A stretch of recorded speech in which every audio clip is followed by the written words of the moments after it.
He wasn't just reincarnated once or twice. He'd been summoned countless times. That venturing to another world had become routine, and each summoning stripped away a little more of his humanity, until he finally stopped caring about anything at all. The system itself gave up trying to balance his power, and now, he's trapped in a world with a stat sheet so broken, it's practically illegal, and this time, he's not here to be a hero. He's here to handle things his own way. This isn't an adventure anymore. This is the endgame. Let's go. One day, Taka Fujinori had a dream. In that dream, there was a girl. She touched his face and called his name. It seemed like she knew him, but he didn't know her name at all. Then suddenly, she stabbed him straight in the chest with a dagger. He looked at her face, wondering why she was crying, and how she even knew his name. When he opened his eyes, he found himself in his noisy classroom, to the sounds of his friends talking and laughing. He stared at a single point, thinking, was that a dream? He looked around. It was still the same familiar classroom, completely normal day, but that was just a fleeting moment. Suddenly, a magic circle appeared on the floor, and then, everyone was blinded by a powerful flash of light. When they opened their eyes, they realized they were in a different place, in a stark white space. He stood up and looked around silently, noting they had just been at school. His classmates began to panic. One of them exclaimed, "Is this a joke? Where are we now?" A goddess appeared, telling them not to worry. They had entered the path of souls, or more accurately, they had entered the crossroads between worlds. She was the one they called a goddess. They weren't just being summoned to another world. They were all being summoned as heroes, to overthrow the demon king. They were utterly astonished. She continued, declaring that their souls would be whisked away, to a realm of swords and magic. Benzei in the kingdom of Hyjin. Inori mused to himself, this is just like the books. Meanwhile, the goddess reassured them, no one will hinder you here. They would soon journey to this new world, but first, she'd bestow a gift upon each. She extended her hand to every person, imbuing them with an ability, perfect for the world they were entering. She only hoped they wouldn't become power-drunk, but instead walk the path of righteousness, and lead others, wishing them the best. She then vanished to the other world. Opening his eyes, he found himself in a grand throne room. He was surrounded by knights, nobles, the king, and the saintess responsible for their summoning. She let out a relieved sigh, elated that the ritual had succeeded. The nobles immediately began praising her holiness. Now that the heroes have been summoned, the world will surely be saved. The king commanded silence in the throne room, then stood up. He approached the people from another world, and introduced himself. I am Reason Hogan, king of the kingdom of Hogan. He knelt before them, formally welcoming them,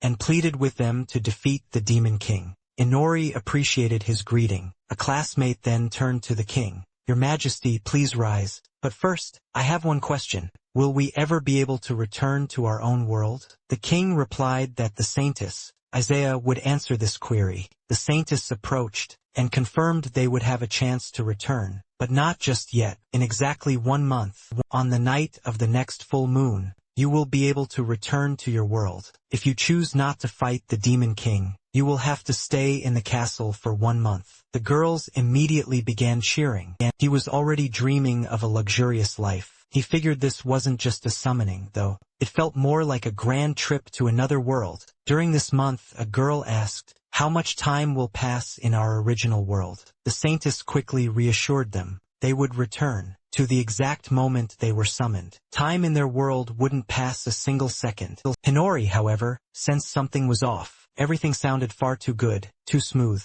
almost too perfect. Then Isaiah asked if any of them wanted to wait for the next full moon. She stated that even if everyone chose that path, they had no right to stop them. However, she desperately hoped they would save her country, save this world. She clasped her hands in prayer, beginning to cry, and he knew that, after this display, all of them would naively see themselves as great heroes. This was just an old trick to boost their morale. His classmates began to whisper amongst themselves. He just hoped none of them were foolish enough to fall for this trap. When the discussion ended, his classmates stated they couldn't make a final decision. Just like that, could they have 1 month to think it over? The king remained silent, considering. Inori, looking at his friends, thought, "That's a good idea, I'd support them myself." And the king agreed. In 1 month, they would all have to decide, either become heroes or return to their original world. But today they would have a celebratory feast, so they should enjoy themselves to their heart's content.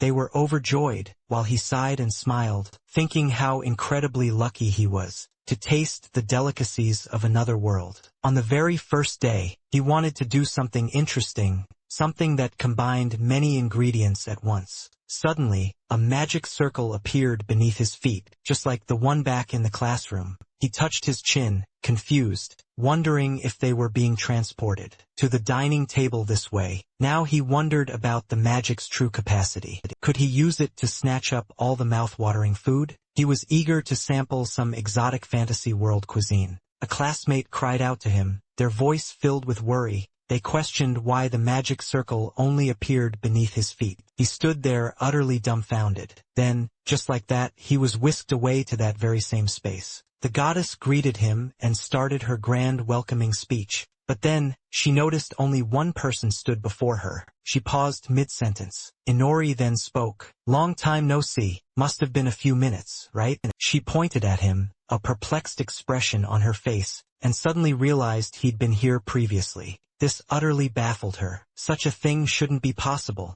Meanwhile, he inquired if she had summoned him once more. She replied that that might just be the case. She then extended her hand to him, stating that regardless, rules are rules. Since you've been summoned, you must receive a gift. A magic circle shimmered into existence beneath his feet once more. And she mused, this truly is a most mysterious case. She bid him farewell and wished him good fortune. But he retorted, "It seems you don't quite grasp what you're doing." He was then instantly transported to a completely different world, landing inside what looked like a bizarre laboratory. He observed the previous summoning circle had been purple, but this one, as far as he could tell, was distinctly yellow. Even the symbols were different, but now was definitely not the time to ponder such things, because he was currently bound to a chair, surrounded by a horde of maniacal scientists. An eccentric old man was practically ecstatic, declaring the summoning a complete success. His colleague then chimed in, stating that from this moment on, he would be known as Experiment Number 12. The old man shuffled closer to Inori, and ominously declared, he will likely be the one to possess the magic eyes. Inori suspected this experiment title spelled nothing good, and he wondered if this new world would prove far too difficult, especially for his second go-around. The two men then grabbed their tools, and the old man emphasized to his subordinate that the experiment was paramount, and he must proceed with utmost caution. He called the old man doctor, and claimed to understand everything perfectly, while secretly thinking to himself, is this guy really a doctor? He looks more like a deranged mad scientist. Suddenly the old man brandished a glistening scalpel right before Inori's face, gleefully shouting they finally had real magic eyes to operate on, a gift bestowed upon those from another world. The moment they crossed the border, the old man then revealed a full set of tools, hidden in his cloak, declaring this was their job. Inori pondered to himself, so, my gift this time is magic eyes, huh? The old man cast magic on him, remarking it'd be very sad if he went crazy, or rebelled, so he'd simply hypnotize him. That way, nothing could interfere with his experiment. Inori stared at the magic circle before him, but no matter how hard the old man tried, the hypnosis barely had any effect. This completely baffled the old man. He declared, I never expected high-level hypnosis to be so ineffective. Suddenly, his subordinate excitedly called out, announcing his right eye was clairvoyance, and his left eye was creation. Hearing this, the old man became ecstatic. This was a specimen with heterochromia. They decided to cast the hypnosis aside, and swiftly continue with the experiment, just to see how he would react. They then brandished a frightening array of medical tools. Inori's worry began to mount as he thought, are they serious? They're planning to dissect me just like this, without hypnosis? Is this torture? He absolutely needed to do something. He decided to try using his eyes for an escape. And right at that crucial moment, a brilliant blue magic circle appeared beneath his feet. The two mad doctors stared at him in utter surprise, while he smiled, thinking, The timing is perfect, as he was instantly transported to that space. The goddess, to put it mildly, was utterly flabbergasted. She noted this was already the third time. "Are you that obsessed with me?" Inori asked what on earth was wrong with him. She replied this was the first time something like this had ever happened, so she couldn't say much now, but she hoped to figure something out. The next time he appeared, Inori mused to himself, "Looks like I've already made friends with the goddess." But what truly awaited him next? And why did she only talk about it the next time? Then, he was summoned by a high-class lady and an elf. The woman then informed her master that she had summoned a humanoid monster, on the very first try, no less. "You're quite talented."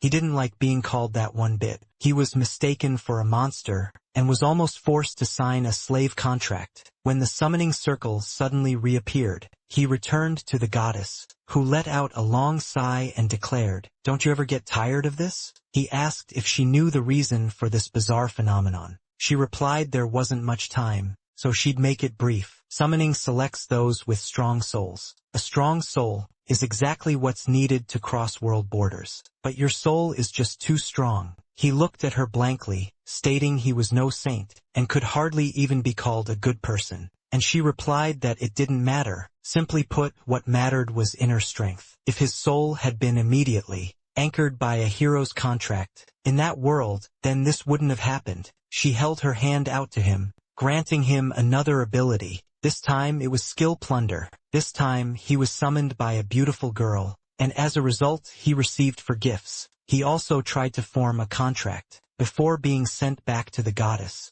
but the magic circle appeared even faster. On the fifth summoning, a girl used dark magic to summon him. It seems your gift has something to do with this. For the sixth time, you somehow managed to become the demon lord, revived by your loyal followers, but you quickly returned to the goddess, and she noticed you'd collected quite a few of her gifts, that is, you agreed with her, and then she declared that the next time would be the last, so as a farewell gift, she would combine all of your skills together. For when you're summoned next, you should really check your system right away, then you'll understand exactly what she means. Once again, he found himself transported into a vibrant world of sword and sorcery. Hearing the king's voice welcome the heroes, he quietly rejoiced, hoping things would go well this time. But his confusion quickly mounted when he spotted 3 unfamiliar high school students standing right beside Shinozaki Ryudo. He scanned his surroundings,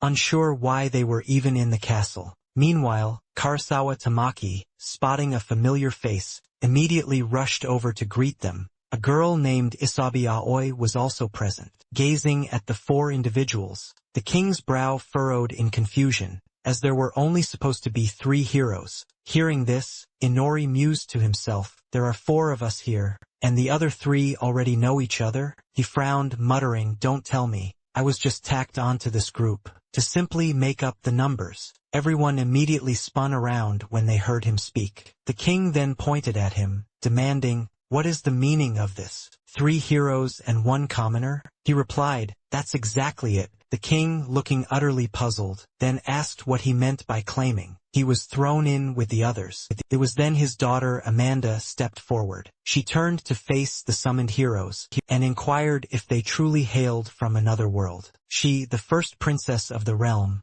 had personally performed their summoning, so they should be eternally grateful to her. He thought to himself, another tired cliché. An arrogant princess. She dramatically raised her hand and grandly declared she had personally summoned them to this glorious kingdom of the rising sun. In this world, beyond humans, they would encounter, yes, they would meet demi-humans and fearsome demons, and they must understand that demons are the enemy. Under the iron leadership of the demon lord, they've established their own malevolent nation, and are aggressively invading human territories. Thus, the central power of the Maka Empire. The empire has ordered all its nations to summon heroes, but only royal blood girls can summon them. So each nation trains its own heroes to build an army and fight the demon lord. She smiled, asking what they thought of her plan. She just knew it was brilliant. Inori looked at her skeptically, thinking, so they're banking on quantity,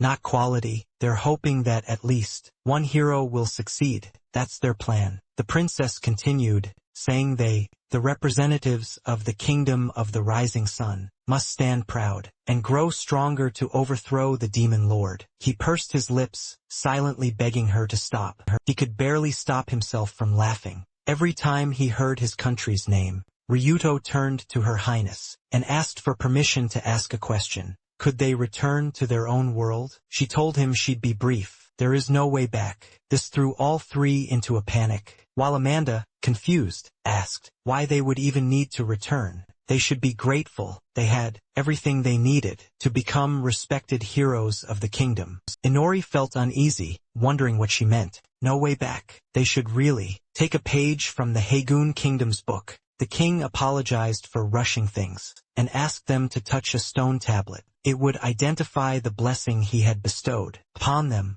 The royal mage brought the tablet closer, and he began to observe. Ryuto's was revealed to be the limit break blessing. Aoi's was barrier creation, and Tamaki's was magic compatibility. When he touched the tablet, it revealed his blessing was dowsing. The king was confused, and so was he. He had received an interesting blessing. It didn't fit in at all with the other three. It was as if he were a thief, not a hero. Afterwards, they were taken to have their physical strength, and their magical powers were measured. Ryuto, on the other hand, displayed superhuman physical results, while Aoi and Tamaki showcased inhuman magical abilities. His own extraordinary magical power, however, ended up at a completely average level, making him feel like his body, before the summoning, had been much stronger. He even lost to the girls during the sports tests. How humiliating, though honestly this was to be expected. After all, there was a reason they were heroes.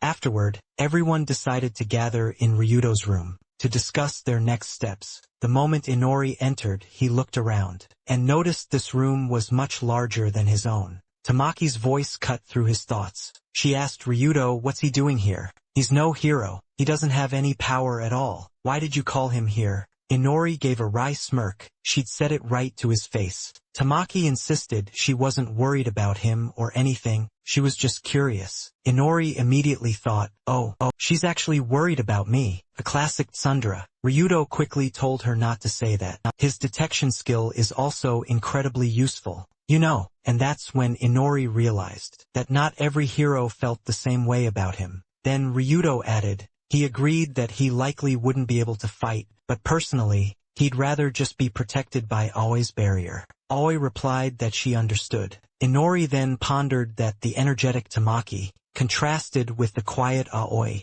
Those beautiful, sweet faces said it all. All in all, the three of them weren't exactly what you'd call stunning, and there they were, the lucky ones who got to have a private life. Tamaki then asked if everyone thought it was worth it to stay in this country. Ryuto paused for a second, and just as he was about to speak, Inori suddenly shouted, isn't it great here, and we've been welcomed so warmly too, what's there to complain about? He then put a finger to his lips, and showed them a piece of paper which read, they were being eavesdropped on, so it was best not to say anything unnecessary. Everyone instantly tensed, falling utterly silent. Thanks to his unique detection ability, Inori had sensed it immediately. It was truly hard to believe, but his ability was incredibly powerful. It allowed him to sense human presences, and animals even through solid walls. And right at this moment, a few curious ears were pressed against their door. The maid had already finished her work here,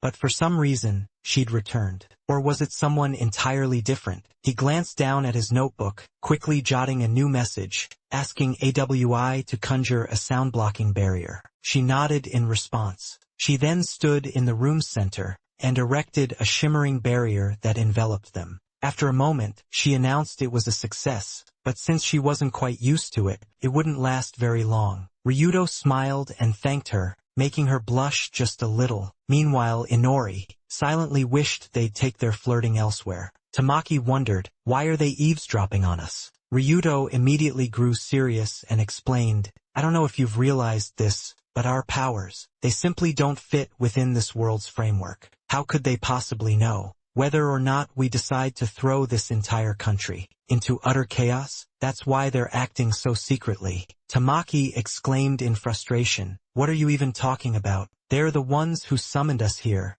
Inori interjected, saying he thought this country was also going through a difficult time. He couldn't be entirely sure, since they knew almost nothing about this new world, but it was very likely the kingdom was in a crisis. The king had to shoulder far too much himself. If things were truly fine, he wouldn't have to handle all of this personally. Besides, he had too few vassals and almost no guards. Tamaki agreed, admitting she'd been thinking about that too. But they're feeding us really well, aren't they? That must cost a fortune. He replied that the food was just average, honestly. It's just stuffed with garlic and spices, which is why it tastes that way. He grimaced slightly, wondering to himself. So, she actually enjoys this kind of thing. Meanwhile, he found the food's flavor way too overpowering. He continued, pointing out that this room looked nothing like a hero's quarters. Not at all. It was more like private soldiers had been staying here. And his own room was even tinier. He then recalled his very first summoning,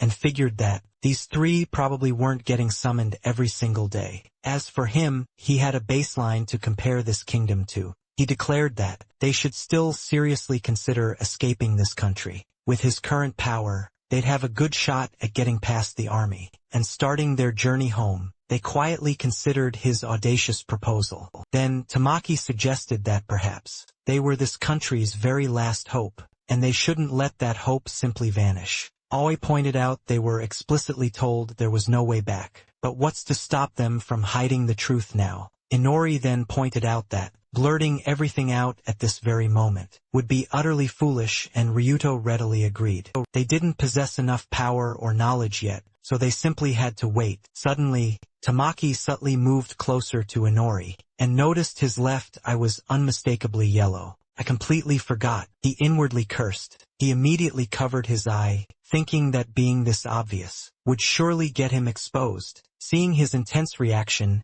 Ryuto told the girl that some things are simply better left unprobed. Of course, it was a little too late for that advice, but everyone goes through this phase, so just leave him be. Inori inwardly mused. He's actually pretty sharp, mistaking his eye for some kind of awkward teen phase. Well, this works out perfectly for me anyway, so he decided to cleverly play along, and dramatically warned them not to underestimate, the true power of this eye. Back in his room, he wondered what kind of ability this truly was. Theoretically, if he merely wished to see his stats, a system panel should instantly materialize, and one promptly materialized right before him. All of his stats were hovering around 1,000 or even higher. He instantly realized these numbers were insanely high, without any baseline for comparison. They were utterly meaningless. He vividly recalled sweating buckets during the grueling physical fitness test, while the other three happily chatted away, and wondered what explained his abysmal results.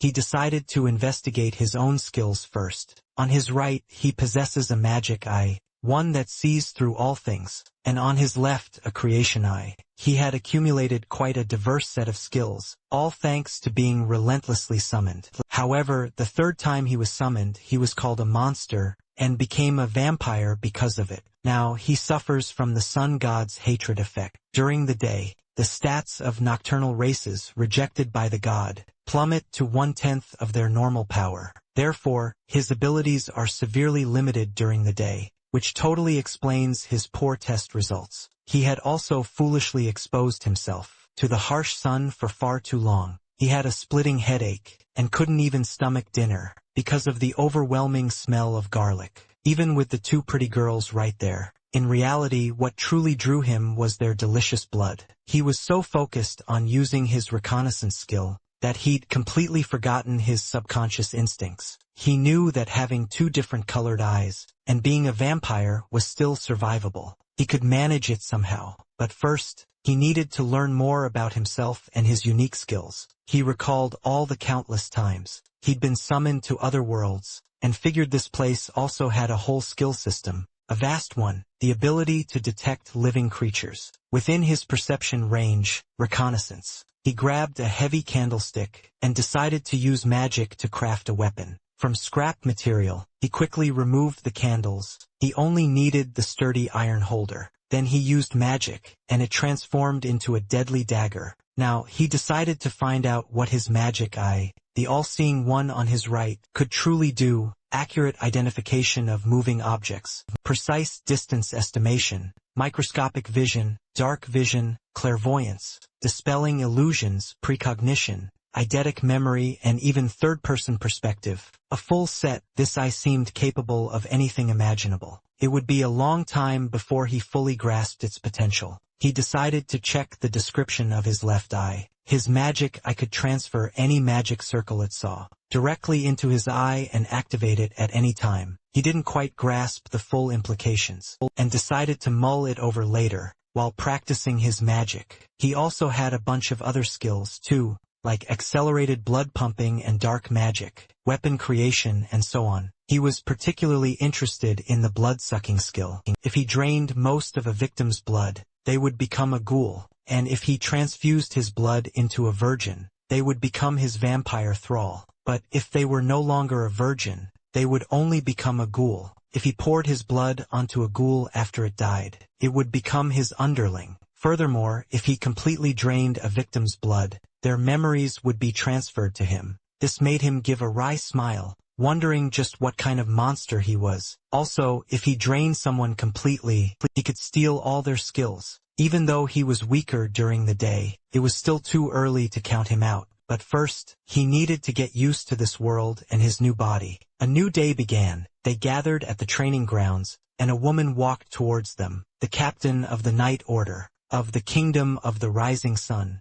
Agina Easy, would teach them the art of mastering their bodies. Inori was a bit bewildered to see that the Knight Captain was a woman. He thought, a fantasy world is a fantasy world, I guess, but is this the result of an economic crisis, or an effort to change public opinion? Asuna said she understood. The girls were inclined towards magic, but they still couldn't neglect the basics of body control. She usually started with strength training, but it seems that won't be necessary in your case. Inori frowned slightly and thought, of course not. He checked out the three of them, scanning their stats. Ryuto's numbers were practically a perfect match. Tamaki, on the other hand, boasted the highest mana. Aoi's mana was high too, yet she was significantly weaker despite that. Still, Inori thought all three had utterly inhuman stats. The Knight Captain then told the three of them that once they mastered basic body control, they could pick the training that suited them best. But for Inori, things were totally different. He could only choose his path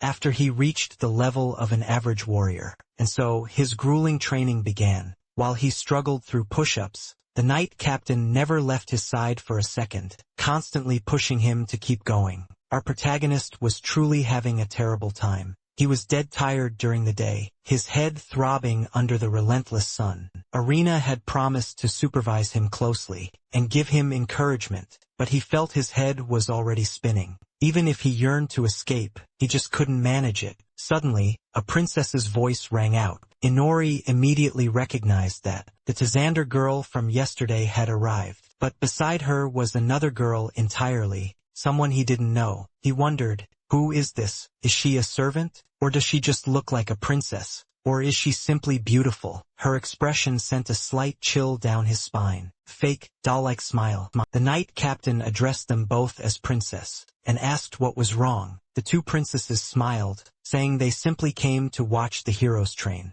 Amanda added that she'd taken some of her rare, free time to come, so they should be grateful. Our protagonist scoffed. Then the two princesses approached him, smiling, "It's a pleasure to meet you." Her name was Arya. She'd be spending the rest of the day with him. After training, they headed to a room in the castle, and Arya stated that there would be a theory lesson that afternoon. He looked at her, thinking, this sucks. He was separated to study alone, while the other three studied together, and were being taught by the Grand Princess herself. Amanda's reason was simple, she stated. She refused to teach anyone who wasn't a hero, claiming it would be an utter insult. He let out a long, frustrated sigh and thought, now's not the time to get upset. I'll deal with her someday, mark my words. Arya decided it was time to start the lesson. She picked up a book, but before she could even begin her lecture, Inori raised his hand, eager to ask a question. She asked what it was, and he promptly wondered aloud, "Aren't you the Grand Princess's younger sister?" She told him that, unfortunately for him, that wasn't quite right. She was actually a year older, but for some reason, she was the one slated to succeed the throne. He thought, this sounds surprisingly complicated. So age doesn't always determine the heir. He wisely decided not to ask any further, and just like that, they returned to the lesson. According to the lesson, the kingdom of the rising sun was originally founded by a powerful sorceress. She was, in fact, a member of the hero party that famously defeated the previous demon king. This meant their revered founder was a sorceress. Therefore, the belief in sorceresses was greatly strengthened among the populace, and women were generally held in much higher regard. For many years, the throne exclusively belonged to queens. The current ruler, the queen's husband, was none other than the prince regent himself. This was their common form of governmental rule. The queen could strip the king of all his power, with merely a divorce decree.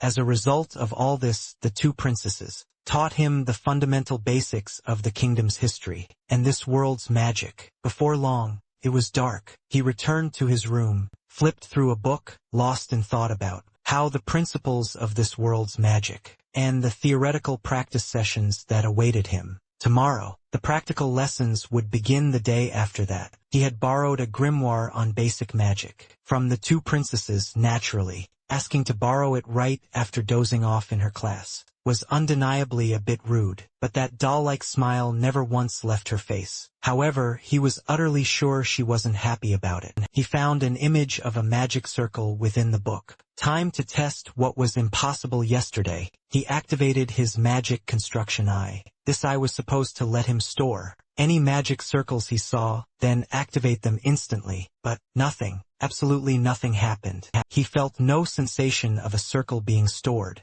inside his eye. He tried other magic circles, but still he got the same blank result. Frustrated by the utter failure, he slammed the book shut. Then, he suddenly remembered his other magic eye. There was paper and a pen on his nightstand. He redrew a magic circle he remembered with absolute clarity. This circle came from the same world as his eyes. It was the old doctor's advanced hypnotism technique. Of course, recalling something like this is usually impossible in an instant, but his right eye, specifically its photographic memory, made it possible. Gazing at the finished drawing, he decided to try his left eye. His logic, both the eye and the circle, originated from the very same world. And then, he felt a completely new sensation. It seemed he had finally succeeded. He decided to test it out and called for the maid, Nala. When she entered the room, he told her he had a small favor to ask. Then, he unleashed his hypnotism on her. At first, she seemed a little surprised.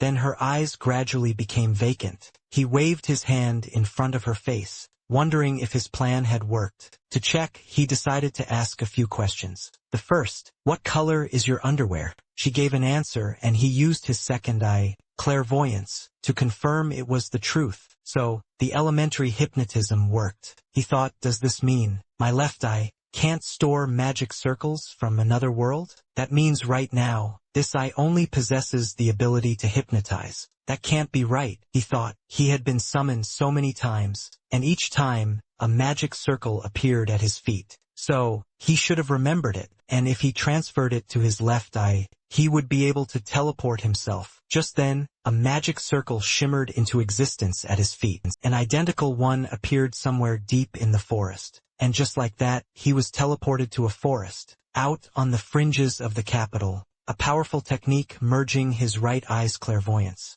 with the perspective shift of his left. Now, he could slip out of the palace whenever he pleased. It was deep into the night, and his abilities hummed at their peak. Time to put them to the test. He made his way to some mysterious ruins, and unleashed his black magic upon them. He took absolute control, making the objects instantly soar into the air. Any inanimate object succumbed to his black magic, allowing him to move them freely. He could even hide his controlled objects within his own shadow. However, the controlled objects couldn't impact uncontrolled ones, but if he released them, they'd revert to normal. It was incredibly convenient, yet utterly inconvenient all at once. He also wielded shadow magic, with a skill letting him merge seamlessly with shadows and traverse through them at will. He sank into the ground, then peeked out from the shadow of a banyan tree. This is too convenient, he mused, and quite spacious inside, too. Now, it was time to master his weapon creation skill. He forged a sword from stone and focused intently. During his training, he'd used his clairvoyance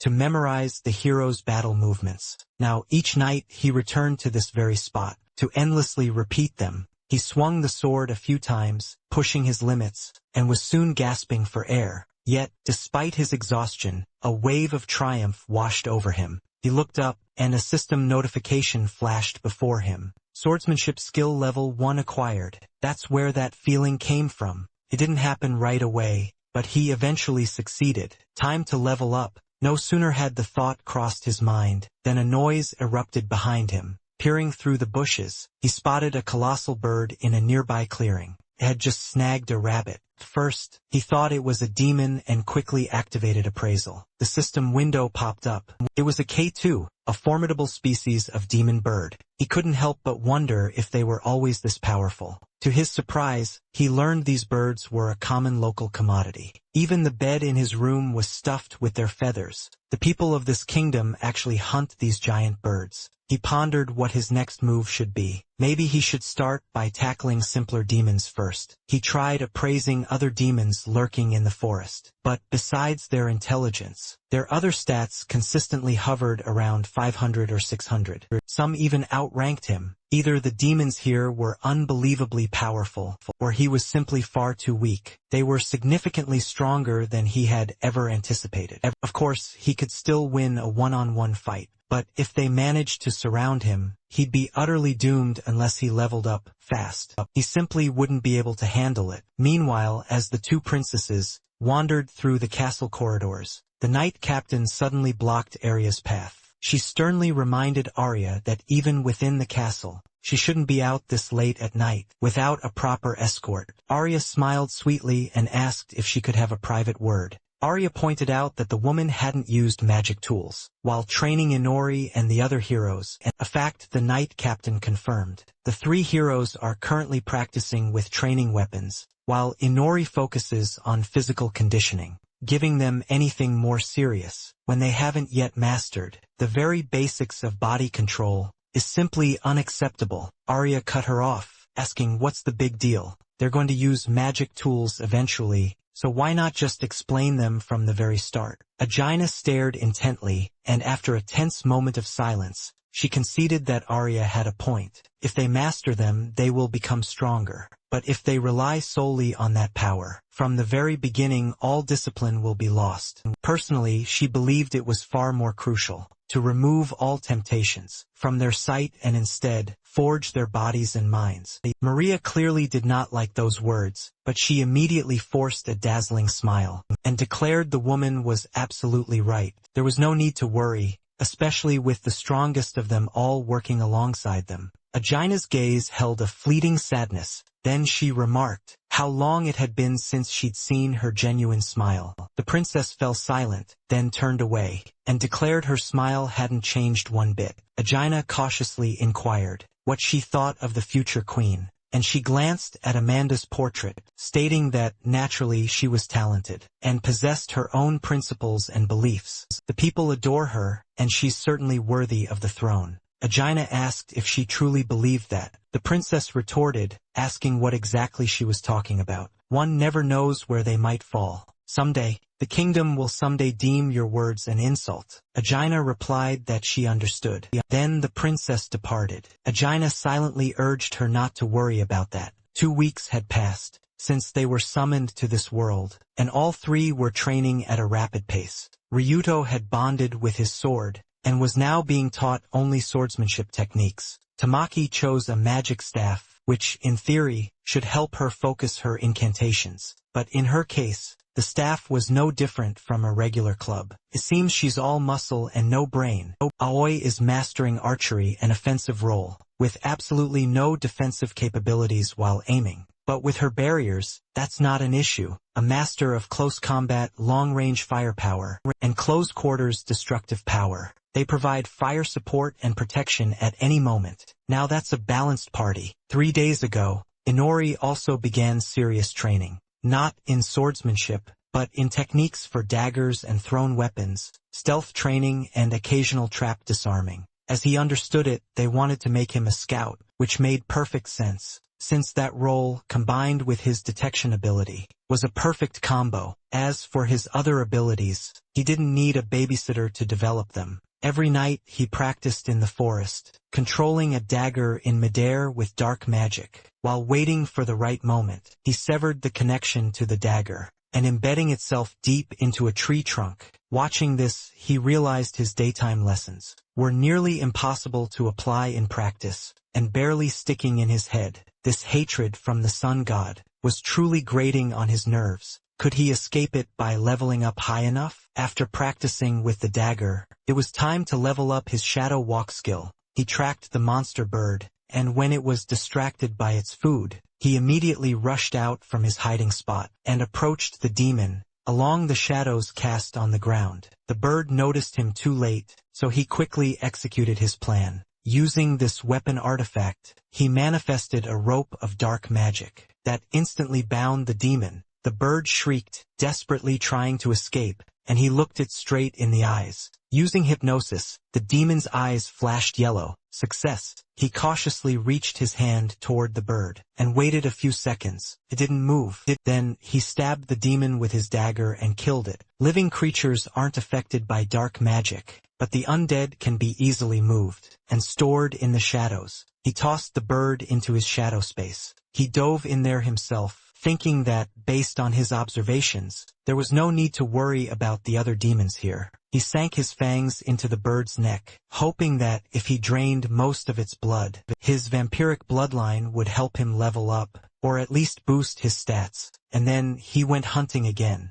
This time he came across some kind of reptile. He thought the beast didn't look very appetizing, but he didn't have any other choice. As long as it was beneficial, he would continue to hunt. As soon as it started to get light, he teleported back to his room and went to sleep. Every night was exactly the same. In the morning, the maid woke him up, and he thought that, of course, he wouldn't keep her under hypnosis forever, only when he needed to slip away somewhere. During these 2 weeks, he had been able to extract a wealth of fascinating information about the kingdom, all from her, and it's all thanks to the magic of hypnosis. The current queen, however, cannot bear children. This nation operates on a matriarchal system, where the queen must bear a daughter to inherit the throne, and so the kingdom continues on. But then, for some unknown reason, many members of the royal family have tragically perished due to a devastating illness. This situation could gradually lead to tragic consequences, and so, to ensure the kingdom's royal line would not be completely extinguished, a count's daughter, a distant relative of the queen, was made the king's concubine. Then, a baby girl was born, named Arya. Her name, meaning heir, she became a diligent student, beloved by the people. Everyone rejoiced at her success, until she turned 7 years old. That very year, the king and queen finally welcomed a daughter of their own, and they named her Amanda, a name meaning beloved. The queen adored her daughter dearly, and the girl also inherited magical talent. Suddenly, Arya no longer needed to strive to inherit the throne. Once Amanda turned 7, she was declared first princess and heir, leaving Arya cast deep into the shadows. The very meaning of her name faded into oblivion. People lost all interest in her, leaving the princess utterly alone. Forgotten by even the queen, she merely existed in the castle like a forgotten doll. Now, as he sat in a lecture, he glanced at her, thinking she was just like him, expecting nothing from anyone. Noticing him slumped over his desk, she woke him up, noting he was blocking her light. If you keep sleeping, you'll end up with absolutely nothing. He merely let out a long yawn, and mused that it had been ages since he'd heard such a preachy lecture. And immediately after that, she declared it pathetic that he lacked magical talent. Even though he was being schooled in intelligence and espionage techniques, he just didn't think his talents lay in that direction. He pondered this deeply. He genuinely couldn't wield any magic from this world. Even the most ordinary folks could cast simple spells. So, in the eyes of everyone else, it was utterly bizarre to find someone completely incapable of magic use. Arya mentioned that the Knight Commander, despite being incredibly busy, still made time for them. Wasn't it because she saw something special in them? He stretched, then boldly declared, "It's because we're heroes." Arya then seriously stated that to grow stronger, he really needed to try harder.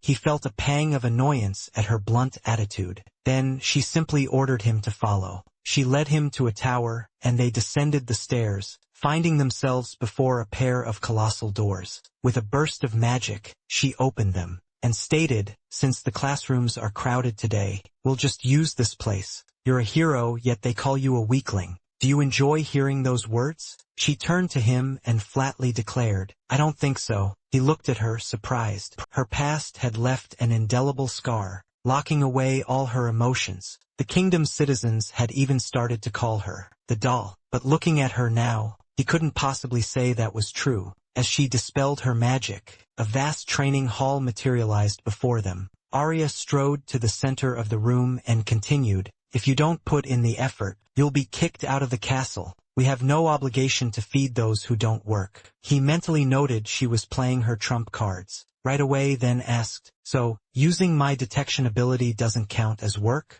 Arya replied that she also found this treatment unfair, but he still hadn't put in the necessary effort. "Is it really that hard," she pressed, "for you to straighten yourself out a little? This blessing isn't something everyone gets." He recalled dozing off in her class and training at night, then replied, "I'm doing my best, you know?" She clenched her fists anxiously, as he added, "I'm a far cry from the other three heroes, and I'm no academic wizard, either. Everyone has their limits, you know." She'd explained this special training room was guarded by a formidable magic barrier. No screams, no noise, nothing. Not a soul would hear a thing in here, so you don't need to worry about that one bit. He asked her how to open the doors, curious. Then, silently, she crept up behind him, fixing him with an absolutely furious look. Then she landed a brutal kick to his back, sending him slamming against the doors. He turned to look at her, utterly bewildered, as she practically yelled that he hadn't even smelled the smoke of battle yet. If he got kicked out because of his own shortcomings, his life would be completely over.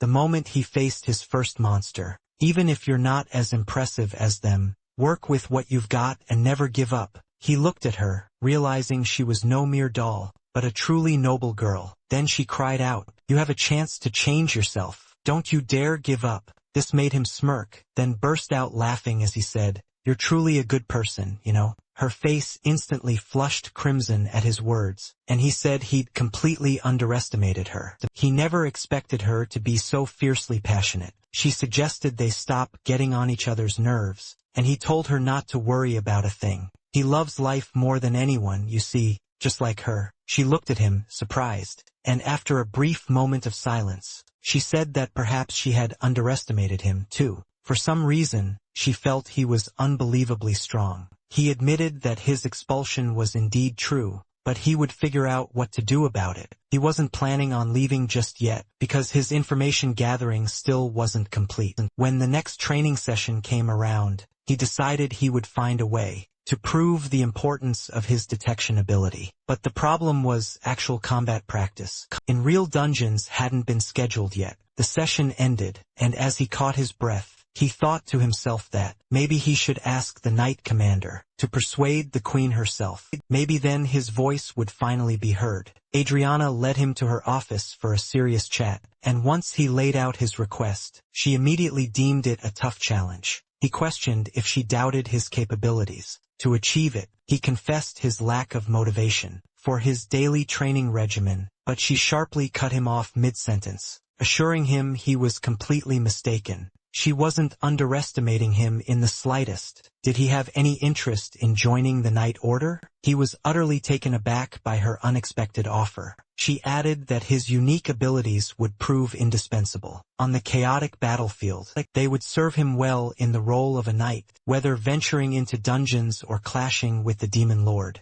He would only grow stronger with every single experience. The true difficulty wasn't her unwillingness to help, but her utter inability to influence his current plight. However, if he renounced his hero status and became a soldier instead, he could begin forging his very own destiny. That path would allow him to evade his impending banishment. He realized that accepting this offer meant shouldering a mountain of overwhelming responsibilities, and that absolutely didn't suit his nature. He responded, expressing genuine gratitude for her proposal, but requested more time to thoroughly consider it. She agreed, telling him to seek her out. When all other doors had closed for him, he had made his stance perfectly clear before departing. Adriana strode to the window, confirming his resolve. A few uneventful days slowly trickled by. Inori, half asleep, was enduring yet another boring class, when someone suddenly asked if the heroes, from the neighboring kingdom, were actually coming. What would they even be doing here? The princess announced that tomorrow,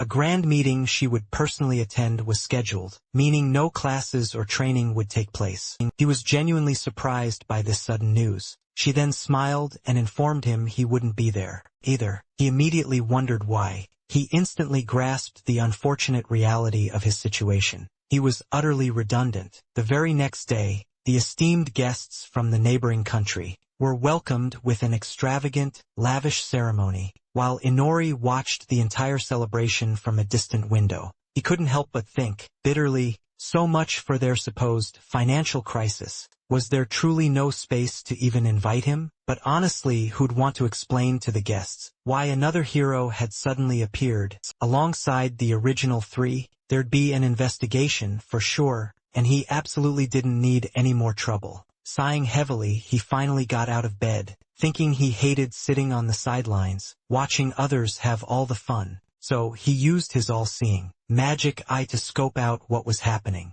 In the palace's grand hall, he saw the princess, still in her usual attire, and looking utterly bored. He noticed his favorite instructor was also dressed up, and then immediately recognized the forced smile on her face. He surveyed the lavish appetizers on the table, which honestly made him feel disheartened. Thanks to hypnosis he'd learned from Nala, he knew this welcoming ceremony was one of the main causes of the economic crisis. The queen just loved to show off in front of other nations, and absolutely refused to listen to the king's concerns about it. And then he noticed a few strangers, standing next to Ryuto and the girls. Those must be the visitors. One guy definitely stood out from the trio. He had long bangs that practically reached his nose, looking really gloomy. They might get along. Then there was the blonde guy. He's Japanese, isn't he? To find out, he used his appraisal skill, and saw his name was Dead Masayoshi,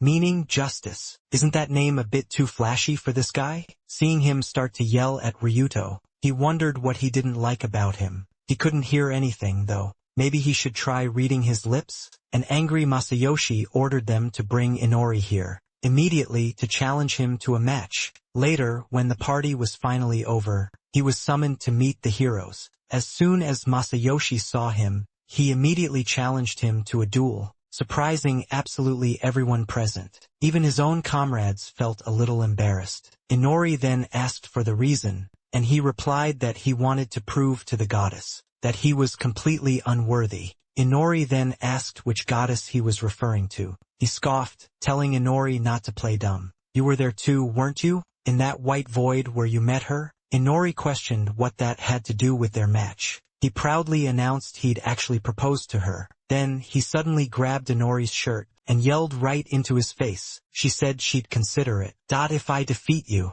Inori let out a long, exasperated sigh. He thought he was finally starting to understand what was truly going on. Then he declared, simply put, that goddess has dumped all her problems onto me. He swore that the next time they crossed paths, he'd definitely get his revenge on her. A confused Ryuto then chimed in, asking, what white void? Masayoshi's comrades apparently knew nothing about a goddess either. Inori found this incredibly strange. Were they summoned differently? He pondered. He decided to put an end to this discussion. Turning to the other guy, he stated, I don't really understand what's going on, but I accept your challenge. Overjoyed, he exclaimed that this changed everything. He then asked if Inori had decided on the match type. Based on his reaction, Inori clearly hadn't thought about that at all. Inori explained that his blessing was completely unsuitable for conventional battles. And unlike the other heroes, I possess the body of a very ordinary person.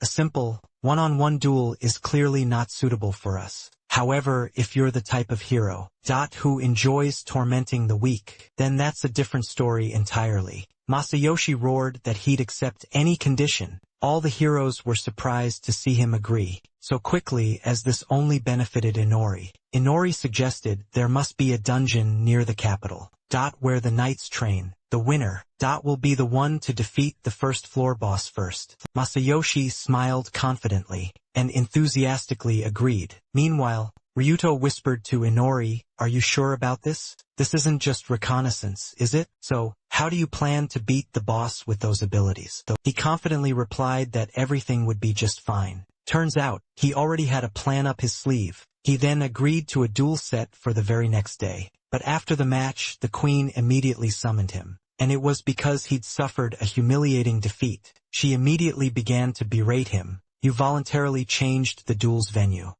And yet you lost so disgracefully." The queen was right, though. This guy was seriously strong. His swordsmanship, for example, allowed him to cut down anything in his path. It was on par with the knight commander's own skills. Even the boss of the first floor could barely put up a fight. Masayoshi dealt with it in an instant. Inori, on the other hand, had snuck past all the monsters, thanks to his detection ability for traps and even the main boss monster. From the outside, this looked like a pathetic failure. The very people she trusted had vouched for him and spoke of his untapped potential. But now, after damaging the nation's reputation, that time is completely over. She wouldn't be giving him any more chances. A suffocating silence filled the entire throne room. For a few 10 seconds, then, the queen loudly declared his banishment from the kingdom, but he just smiled in response. Everyone around them kept a stone-cold expression. They had anticipated this outcome.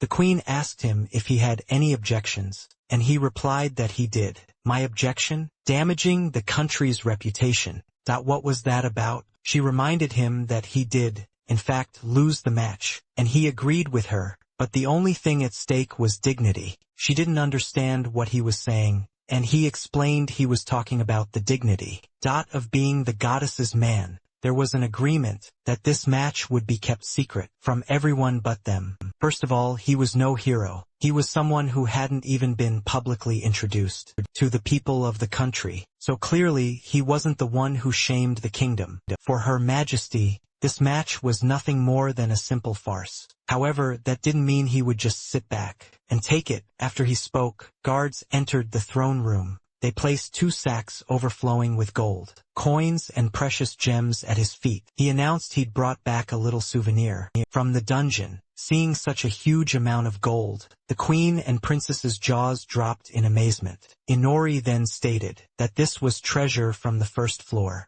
He couldn't compare to the hero, but he couldn't leave empty-handed either. Pleased with the spoils, the queen began to inspect the gold. He smiled, saying that thanks to his blessing, it was a piece of cake. All of this was done to show them its true value. The 2 princesses were extremely surprised. She thought he was going to be kicked out for sure, and so the troublesome guest, satisfied with his victory, returned to his home country. Since there were no more obstacles, meaning the threat of exile no longer loomed over Inori and him, he could start hunting in earnest. That very night he set out into the forest. It had already claimed a victim. He emerged from the shadows, thinking that he was starting to get tired of these birds. That's when he noticed something strange. He looked around, pondering, is something wrong again? What surprise does this forest have in store for me? This time, there were only trees around, so he couldn't tell right away. But his detection skill was pinging non-stop.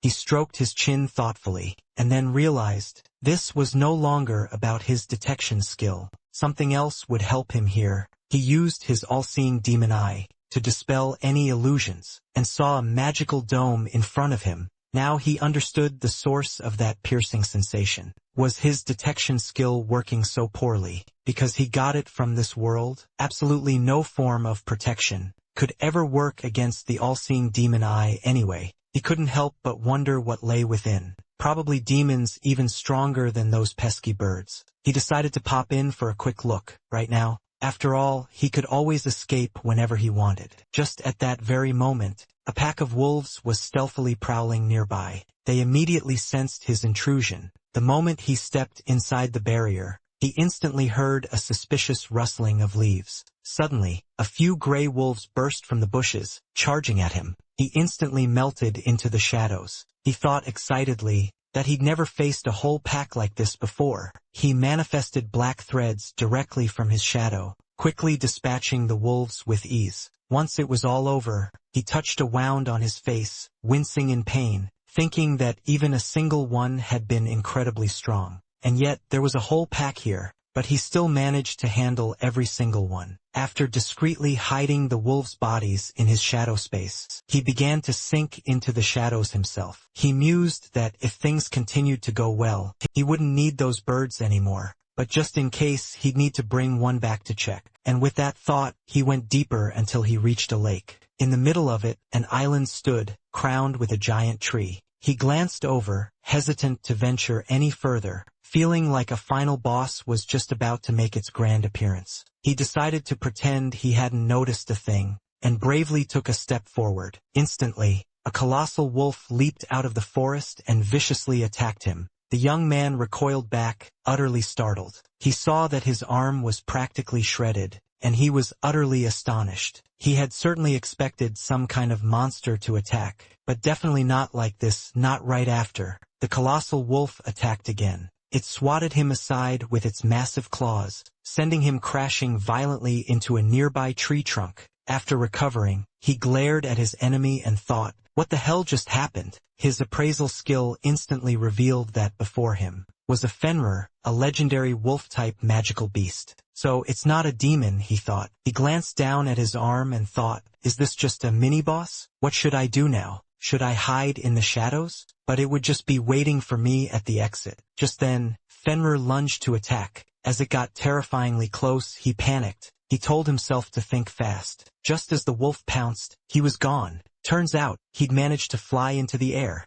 Just seconds before the blow landed. And then, his title, Monster from a Third World, began to take effect. He was a vampire, and not just for show. And now, he decided to test all of his abilities. Fenrir looked up at him, and asked why he had come to their territory. He made a mental note. It could talk too. That's why it's a magical beast. He replied, landing on the nearest rock and claiming he was lost. The wolf wasn't satisfied with that answer, because no one could just pass through the illusion.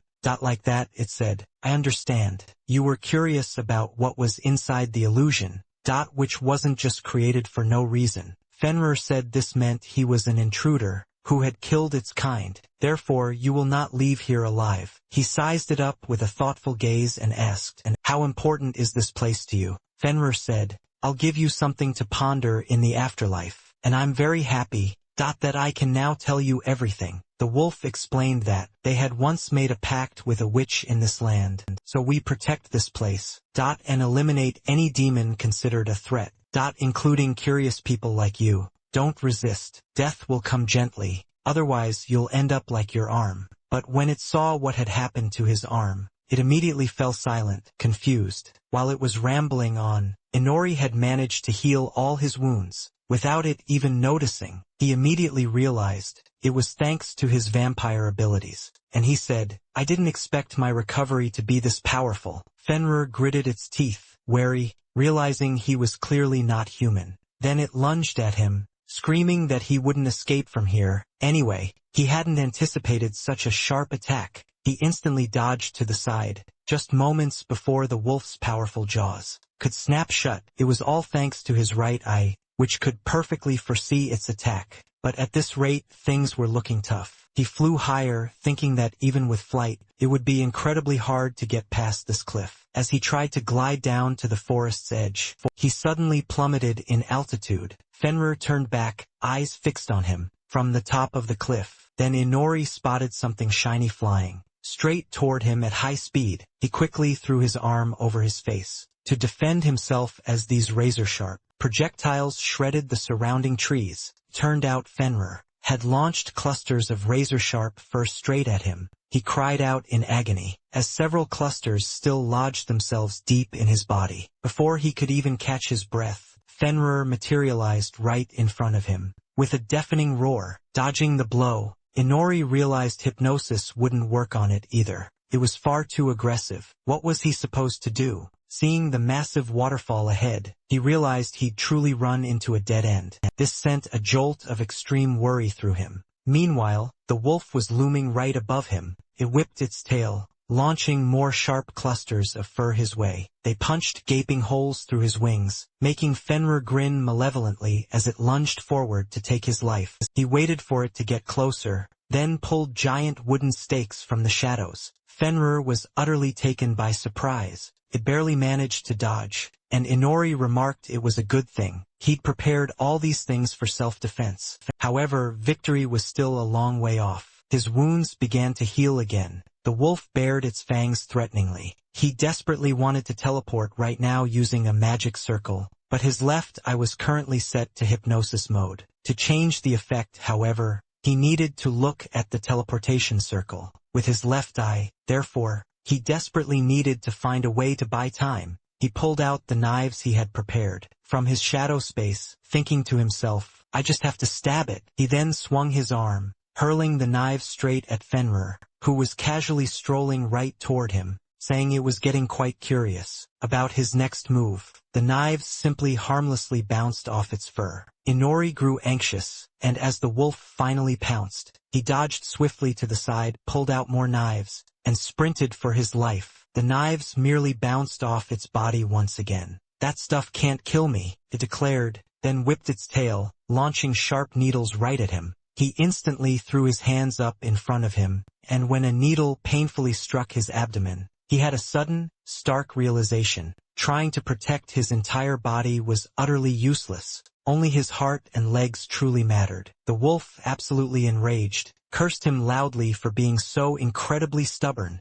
Then, Inori waved his hand, casting a massive net of black threads over it. The entire area, the very trees, shook and cracked under the immense tension of the threads, and the wolf was utterly immobilized. It roared fiercely, while Inori silently celebrated, having miraculously managed to hold it down. But just then, another ominous cracking sound echoed. The threads snapped, and the trees then broke free, completely freeing Fenrir. The wolf roared, it was all useless, and immediately lunged, leaving him to wonder how it had shattered the black threads. Now he had only one desperate option left. He quickly created even more threads, and began tying them around the surrounding trees, making sure the furious wolf couldn't possibly catch up. He desperately hoped it would work. Then he scaled a tall tree, while Fenrir bellowed that hiding in the sky is foolish, because he'd just become an even easier target. Meanwhile, Inori activated his left eye, and the threads began to glow a brilliant yellow, radiating with immense magical power. When a complex magic circle suddenly appeared beneath the wolf's feet, he smiled broadly and declared, the rewriting of the circle is complete. He then used the powerful movement magic of his left eye, and as another magic circle appeared swiftly behind him, he began to utterly vanish into thin air. The wolf watched him in absolute surprise and exclaimed, trying to run away. Popping up right above, he casually replied, I considered it, but ultimately decided against it. With those words, he plunged his knives deep into its eyes, blinding the monstrous beast completely. Fenrir shrieked in searing agony, reeling from the pain. Inori simply smirked, a cruel glint in his eye. I really don't like being on the losing side. The wolf, enraged, furiously tore apart everything around it, roaring, how dare you? He deftly dodged its tail, a thought crossing his mind. It really doesn't like this, huh? He swiftly climbed a nearby tree, hoping to observe it, but when the wolf's blind gaze still pierced his direction, he was confused. Could it actually see him? Fenrir, as if reading his very thoughts, growled, you're wrong. I can smell you. He let out a wry laugh, sensing its intense killing intent. Then, the wolf's massive maw suddenly appeared right before him. He immediately leaped from the branch, a single thought, this is it. He teleported just as Fenrir lunged. Fenrir screamed, you get to live, for now, but next time, I'll definitely kill you. Meanwhile, Inori found himself back in his own room, panting heavily. He realized Fenrir had done everything to cripple him, but deliberately not kill him. Next time, he would absolutely get his revenge. From that day on, He worked tirelessly, driven to craft new equipment. Sneaking into Armory number 5, he snagged some rare metal and a few other key materials. He also seized the opportunity to grab a clump of Fenrir's fur, just in case. Even though it would prove incredibly difficult, he placed the clump of fur onto a table and activated his appraisal skill. Under the influence of magic, the object was granted extraordinary properties: crystallize, harden, shrink. He channeled mana directly into the clump of fur, and it transformed into several sharp needles. Now he finally understood why he couldn't pierce Fenrir. Fenrir was completely covered by this impenetrable fur. He decided right then to craft a weapon from it. Suddenly, black threads materialized before his eyes, but with a unique effect, Gleipnir. It would crystallize on contact with any magic. Not strong enough to break the threads, he examined the newly formed weapon closely. Remembering the legends, he knew this was the very item used to shackle Fenrir himself. Could this truly be his key to vengeance? Suddenly, a brilliant idea sparked in his mind. He'd fashion a pair of gloves from these mystical threads. They'd unleash their unique powers. Upon contact with magic, dark energy, or enhancement crystals, they would harden instantly and constrict. After a bit of experimentation, some parts now glowed brilliantly when they crystallized, forming an intricate, beautiful magic circle. That's when he realized he could craft even more items from these threads. And just like that, he had a full Gleipnir suit. Now his path to revenge was clear. Soon after, he ventured deep into the forest. Fenrir, sensing his arrival, turned around. He'd heard the distinct sound of his teleportation. Inori greeted him, a sly smile playing on his lips. "It's been a while." Fenrir snarled, "Wasn't your last visit enough for you?" He never thought he'd see his face here again. Fenrir lunged, but Inori just smirked and remarked, "Your eyes truly are stunning now." Fenrir roared, answering the taunt with a ferocious strike. He bellowed, "Shut up!" Inori dodged the blow, surprised that even blind, Fenrir's attacks were still so incredibly precise. Fenrir declared, "This marks the second time you've dared to trespass on our sacred territory." He vowed, "But this time, you won't leave here alive." Inori mused to himself, So my trespassing angered him even more than being blinded. He's so resolute, his principles so unyielding. That now he's absolutely dead set on killing me. The enraged wolf charged forward, ready to attack, but Inori had already summoned a pack of wolves from the creeping shadows. As they swarmed Fenrir and began tearing viciously at his flesh, he was utterly stunned, unable to comprehend what was happening. Inori smirked, "You can feel that, can't you? Even without your eyes? It's quite clear how warmly your own kind is welcoming you." Fenrir roared in absolute fury, "What did you do to them?" Inori casually replied, "Oh, I've done many good things for them. Now, they're my useful little servants." But Fenrir, with an unexpected burst of power, violently kicked the entire pack of wolves off of him. It was a move Inori hadn't anticipated at all, forcing him to quickly jump aside to dodge the counterblow. This time, however, the damage was noticeably reduced. While the suit didn't fully block the blow, it did its job perfectly. Enraged, Fenrir lunged. Inori blocked the attack, but then, a pack of shadow wolves burst from the bushes, just as Fenrir lunged at Inori. As Inori caught his breath, Fenrir roared that this was revenge for his brethren. Inori immediately teleported away, and Fenrir bit a log to pieces instead, roaring in frustration that Inori had escaped again. Sensing a magical fluctuation from above, Inori poured all his strength into his legs and leaped up, but he declared, "I'm not running away, you're mistaken." Fenrir immediately suspected something was amiss, and then a net of threads crashed down, pinning him to the ground. Inori had already spread his threads throughout the entire area, and the shadow wolves had kindly lent him a paw. That's why Fenrir couldn't sense anything, not even his own kind, and began to panic. Fenrir demanded to know what this was, and received the chilling answer, thread, woven from his very own fur. Now the wolf could no longer escape. Inori waved his hand, ordering Gleipnir to constrict. The threads began to tighten, slowly wrapping around the wolf's powerful body. In the end, Fenrir couldn't resist Gleipnir's power, and was utterly pinned to the ground. He growled, trying to struggle free, but it was useless. Inori landed near him and said tauntingly, "It must be hard to smell something." Made from your own fur, huh? Inori had intentionally provoked Fenrir, constantly taking hits, all just to completely distract him from the trap. And then, at the last moment, Inori teleported out, leaving Fenrir caught in his own net. He wished him luck as he tightened the threads, and the shadow wolves stepped forward to send off their former comrade. Fenrir lamented that he had tried so hard to live, but now the oath was broken. Time passed. Inori drank all of Fenrir's blood. His level increased by 5, and he also gained a few new skills from the battle. Now his skill list boasted a brand new, unique skill, Vessel of the King. Suddenly, a voice spoke up from below. It was one of the shadow wolves. He was utterly surprised they could talk, and the wolf apologized for calling out to him so suddenly. He thought, so this is because of Vessel of the King?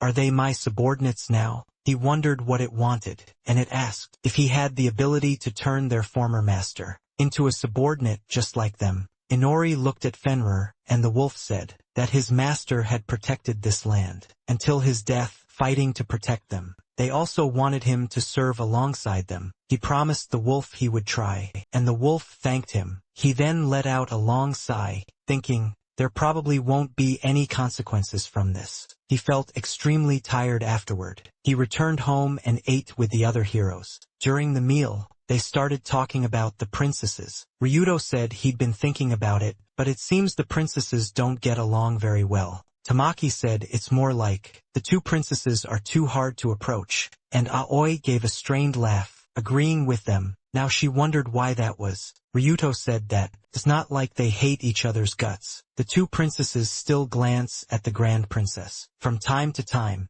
Inori was poking at his food with his fork, his mind preoccupied with the pile of garlic on his plate. Suddenly, Ryudo said it was time for their Inori to step up. He immediately shot his head up from his plate and asked indignantly, what does this have to do with me? You've got two girls right in front of you. You should go ask them. Ryuto pointed out that they weren't as close to her as he was. You're being tutored by her, so you should talk to the grand princess and bring them together. Bring them together. He exclaimed that arrogant princess, she would never agree to talk to him, but Ryudo told him not to worry. He'd personally ask her to listen to what he had to say. You doubtfully asked him how he'd pull that off. He just laughed, saying it'd be a piece of cake, because the grand princess is absolutely crazy about Shinra Kiryu. But the other girls definitely didn't like what he said, and seeing their reactions, Inori felt Ryudo was really losing his appeal. That guy then said, of course, there was a reason for everything. How about a 7-day vacation?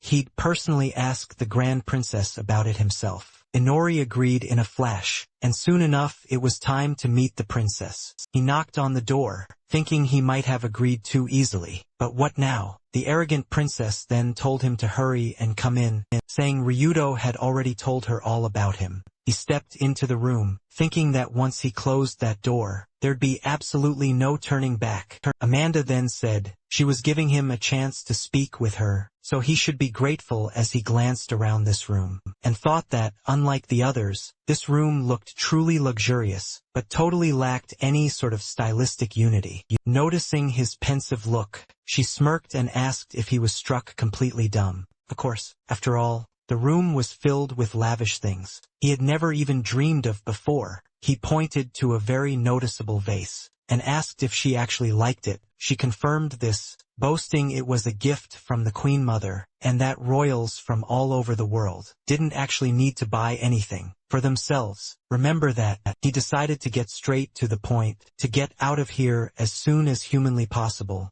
and asked if she was truly worried about her current relationship with the two princesses. She looked away, saying with some embarrassment that she wasn't worried at all about what was happening with them. So what did he want to talk about? Right then, a harsh realization dawned on him. This wasn't going to be an easy situation to fix. Amanda mentioned she heard he was here to reconcile them, but she had no interest in making peace with anyone. Irritably, he pressed, what exactly do you mean? She absolutely didn't want any of this. Embarrassed, she nervously fiddled with her hair, then snapped that it was none of his business. Wearily, he buried his face in his hands, thinking this approach clearly wasn't working. he needed to play his trump card fast. He declared it was all Ryudo's fault, since Ryudo had meticulously arranged everything to help her. But if she truly didn't want it, then so be it, of course. When Ryudo eventually found out about this, he'd be crushed that all his efforts went completely down the drain, all thanks to her stubborn words. Amanda instantly grew anxious and told him to wait, insisting she was just about to start explaining things, but he was simply too impatient. He had finally managed to get her to open up.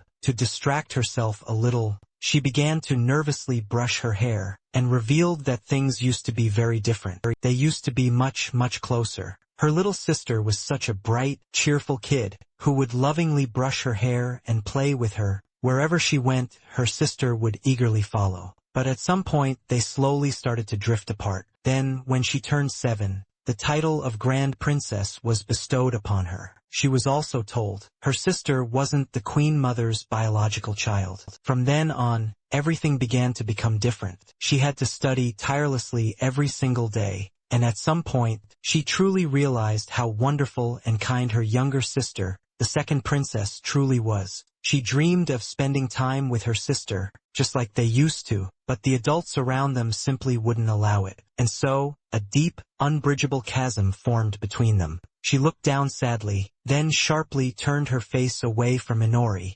stating bluntly that she was done talking. Now he finally understood. He understood what kind of person the Grand Princess truly was. Her arrogance and difficult behavior were merely a result of her harsh upbringing. The room's complete lack of stylistic unity was just one striking example of this problem. You couldn't sense her personal taste anywhere at all. Everything in her life had been forced upon her. Even her own personality was no exception. She could only cling to her status as a princess, just so she wouldn't completely lose herself. She then grew embarrassed, telling him to say something. Who else could she possibly tell all this to? She'd even consider listening to his advice if he had any. He immediately took back his initial thought, figuring her arrogance was likely her innate pride shining through. So he asked, "Then why don't you just go to her and say, 'Please let me call you my sister'?" She shyly replied that she would never, ever say that. Then what about her entourage and all the servants?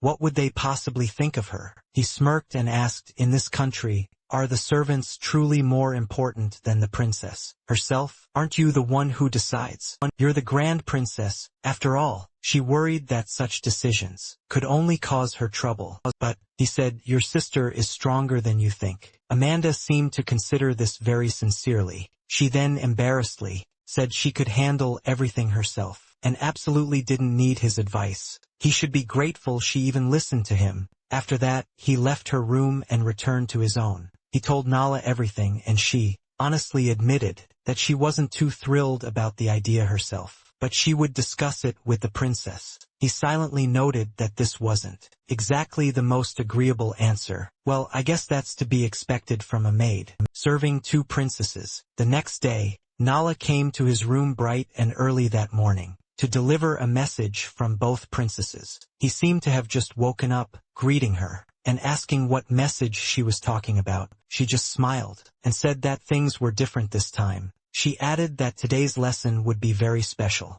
This immediately gave him a terrible feeling. In the end, the 2 princesses dragged him right out of the palace. He then nervously asked what kind of lesson awaited him. Out on the bustling street, just like this, Arya explained that observing the flow of commerce and the general public's mood was also a vital part of his training, no less important than any other lesson. As a true representative of the upper class, he was to accompany her and carry her things. He watched her warily, unsure what she truly meant by shopping, and how this connected to his hero training. First, she opted to browse jewelry, and he pondered to himself, didn't she say she never buys anything? So what's the big idea? Arya furrowed her brow, intently concentrating on choosing a piece of jewelry. But she was having a tough time finding something she truly liked, so she asked Inori for help. He assured her that anything she picked would suit her beautifully. She shyly corrected him, explaining it wasn't for herself. He looked at her, utterly bewildered, while Nala whispered, conspiratorially, in his ear, that she was picking out a birthday gift for the Grand Princess. When Arya informed the 2 princesses of their discussion from the previous night, she declared they would go buy a gift for her sister. He promptly stated that he understood everything, but why must I be the one to choose a gift? Arya paused, meticulously choosing her words, then asked, didn't you just meet her yesterday? That's precisely why. She thought he might be able to pick out something good. He replied that, unfortunately, even after yesterday's encounter, he was no closer to understanding her, but he did notice that she seemed far too accustomed to receiving gifts, so a present likely wouldn't make much of an impact. She looked a bit crestfallen and asked, so, are you saying a gift is a bad idea? He countered that the giver themselves is truly what matters most, so he believed her choice would be the very best. Nala smiled, finding him incredibly sweet, while he, however, was just desperately trying to figure out how to get back to the palace. Arya smiled at his words, then made her choice. As she chatted with the shopkeeper, Nala commented that if she hadn't spoken to him, she never would have thought to convince her to give the Grand Princess a birthday gift. Arya smiled, gazing at the box in her hands, and Nala felt absolutely overjoyed. Finally, she could see her genuine smile. Just then, however, Arya walked over, asking what they were discussing. This made Nala incredibly nervous, so she quickly changed the subject by suggesting they grab a snack instead. 5 days later, Inori received an invitation to the Grand Princess's birthday party. He dressed to the nines and headed to the banquet hall. He stood in a corner, surveying the hall, and thought to himself, this party is as extravagant as ever, and it's full of show-off idiots. A round of thunderous applause echoed through the hall. Everyone was welcoming the guest of honor. Amanda entered the hall, absolutely basking in the attention. Her parents watched her, beaming with pride. Ryuto gave the princess a slight bow, and she was absolutely thrilled to see him. He wished her a happy birthday, adding that she was even more beautiful today than she was yesterday. Yesterday, she beamed, absolutely delighted by the compliment. As they chatted, Inori thought to himself, they have no shame acting like that in front of everyone. He then noticed Asuna chatting with a man. He wondered who that guy was, since he didn't look like the other nobles. His appraisal skill revealed him to be the Prime Minister of the BTR Kingdom. He figured they were probably discussing national security, but now wasn't the time for that. He then scanned the hall for Arya. She was hiding behind a pillar, watching her sister, too afraid to get any closer. He found it utterly pathetic. Was it really that hard to just call out to her? Or maybe it was just too difficult to get between them. He decided to give her a little push, all for the sake of his much-needed weekend off. When he got closer, she asked for advice on how to approach her sister. He told her, I'm about to do something, but don't hold it against me, okay? You remember how effective my kick was, right? Or am I wrong about that? And where has all your energy gone now? But before either of them could utter another word, he shoved her straight into the middle of the hall. Her feet automatically drifted toward her sister. She stopped herself just in time, realizing she was now standing directly before Amanda. She grew anxious, as everyone present froze in anticipation. Meanwhile, Inori simply looked away, as if he had absolutely nothing to do with any of it. Amanda looked at her older sister, utterly surprised. She was shyly averting her gaze, hiding the gift box discreetly behind her back. The guests immediately began to whisper. Inori figured the sudden noise was just because the two sisters had just run into each other, and he glared at Arya, silently urging her to make her move. They hadn't prepared her for this, just to make a scene like this. Arya swallowed nervously, then handed the box to her sister, and wished her a happy birthday. Then she excitedly and quite loudly declared that, for this occasion, she had a special gift for the Grand Princess.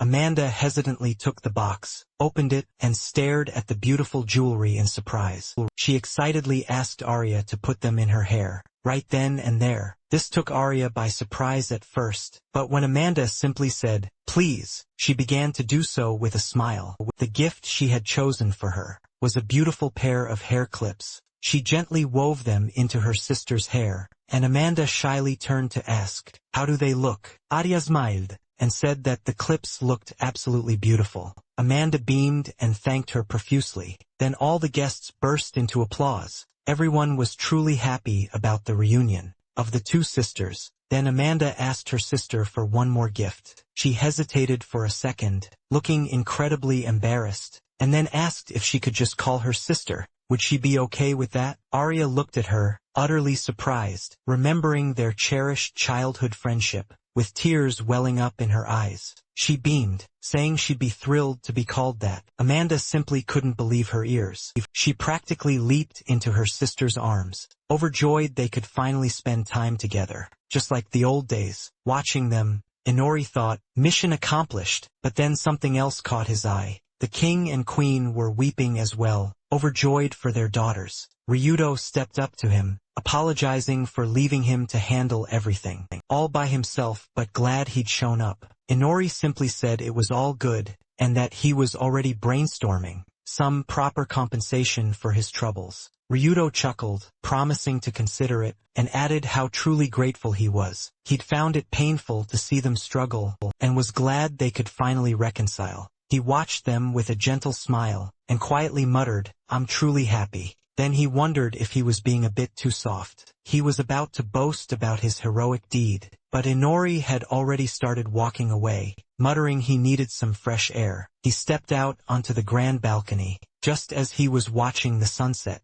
Arya then approached him, saying she needed to discuss something with him. Realizing they might not be alone, she immediately corrected herself and politely asked if she could speak freely. He told her to go ahead. No one else was nearby. She smiled, asking if this was a gift from his detection ability, a rather practical blessing to have. He looked at her pensively and advised her to listen to her feelings more often, to which she immediately shot back that he was the very last person she wanted to hear that from. Just then, someone in the banquet hall flicked blood from a sword, and everything fell silent for a tense moment. Inori quietly told the princess, "If you just listen to yourself, then no one would dare call you a doll anymore." Suddenly, loud screams erupted. Both of them immediately spun toward the sound, and Arya rushed inside to see what was happening, but he stopped her cold, and the princess froze. Right before her very eyes, the queen's head was brutally severed from her neck. The chancellor had just murdered both the queen and the king. The lavish banquet hall was instantly filled with the terrified screams of the guests. He savagely ordered them all to be silent, shouting that they were nothing but cursed, rotten filth. The guards didn't even budge, proving it was all meticulously planned.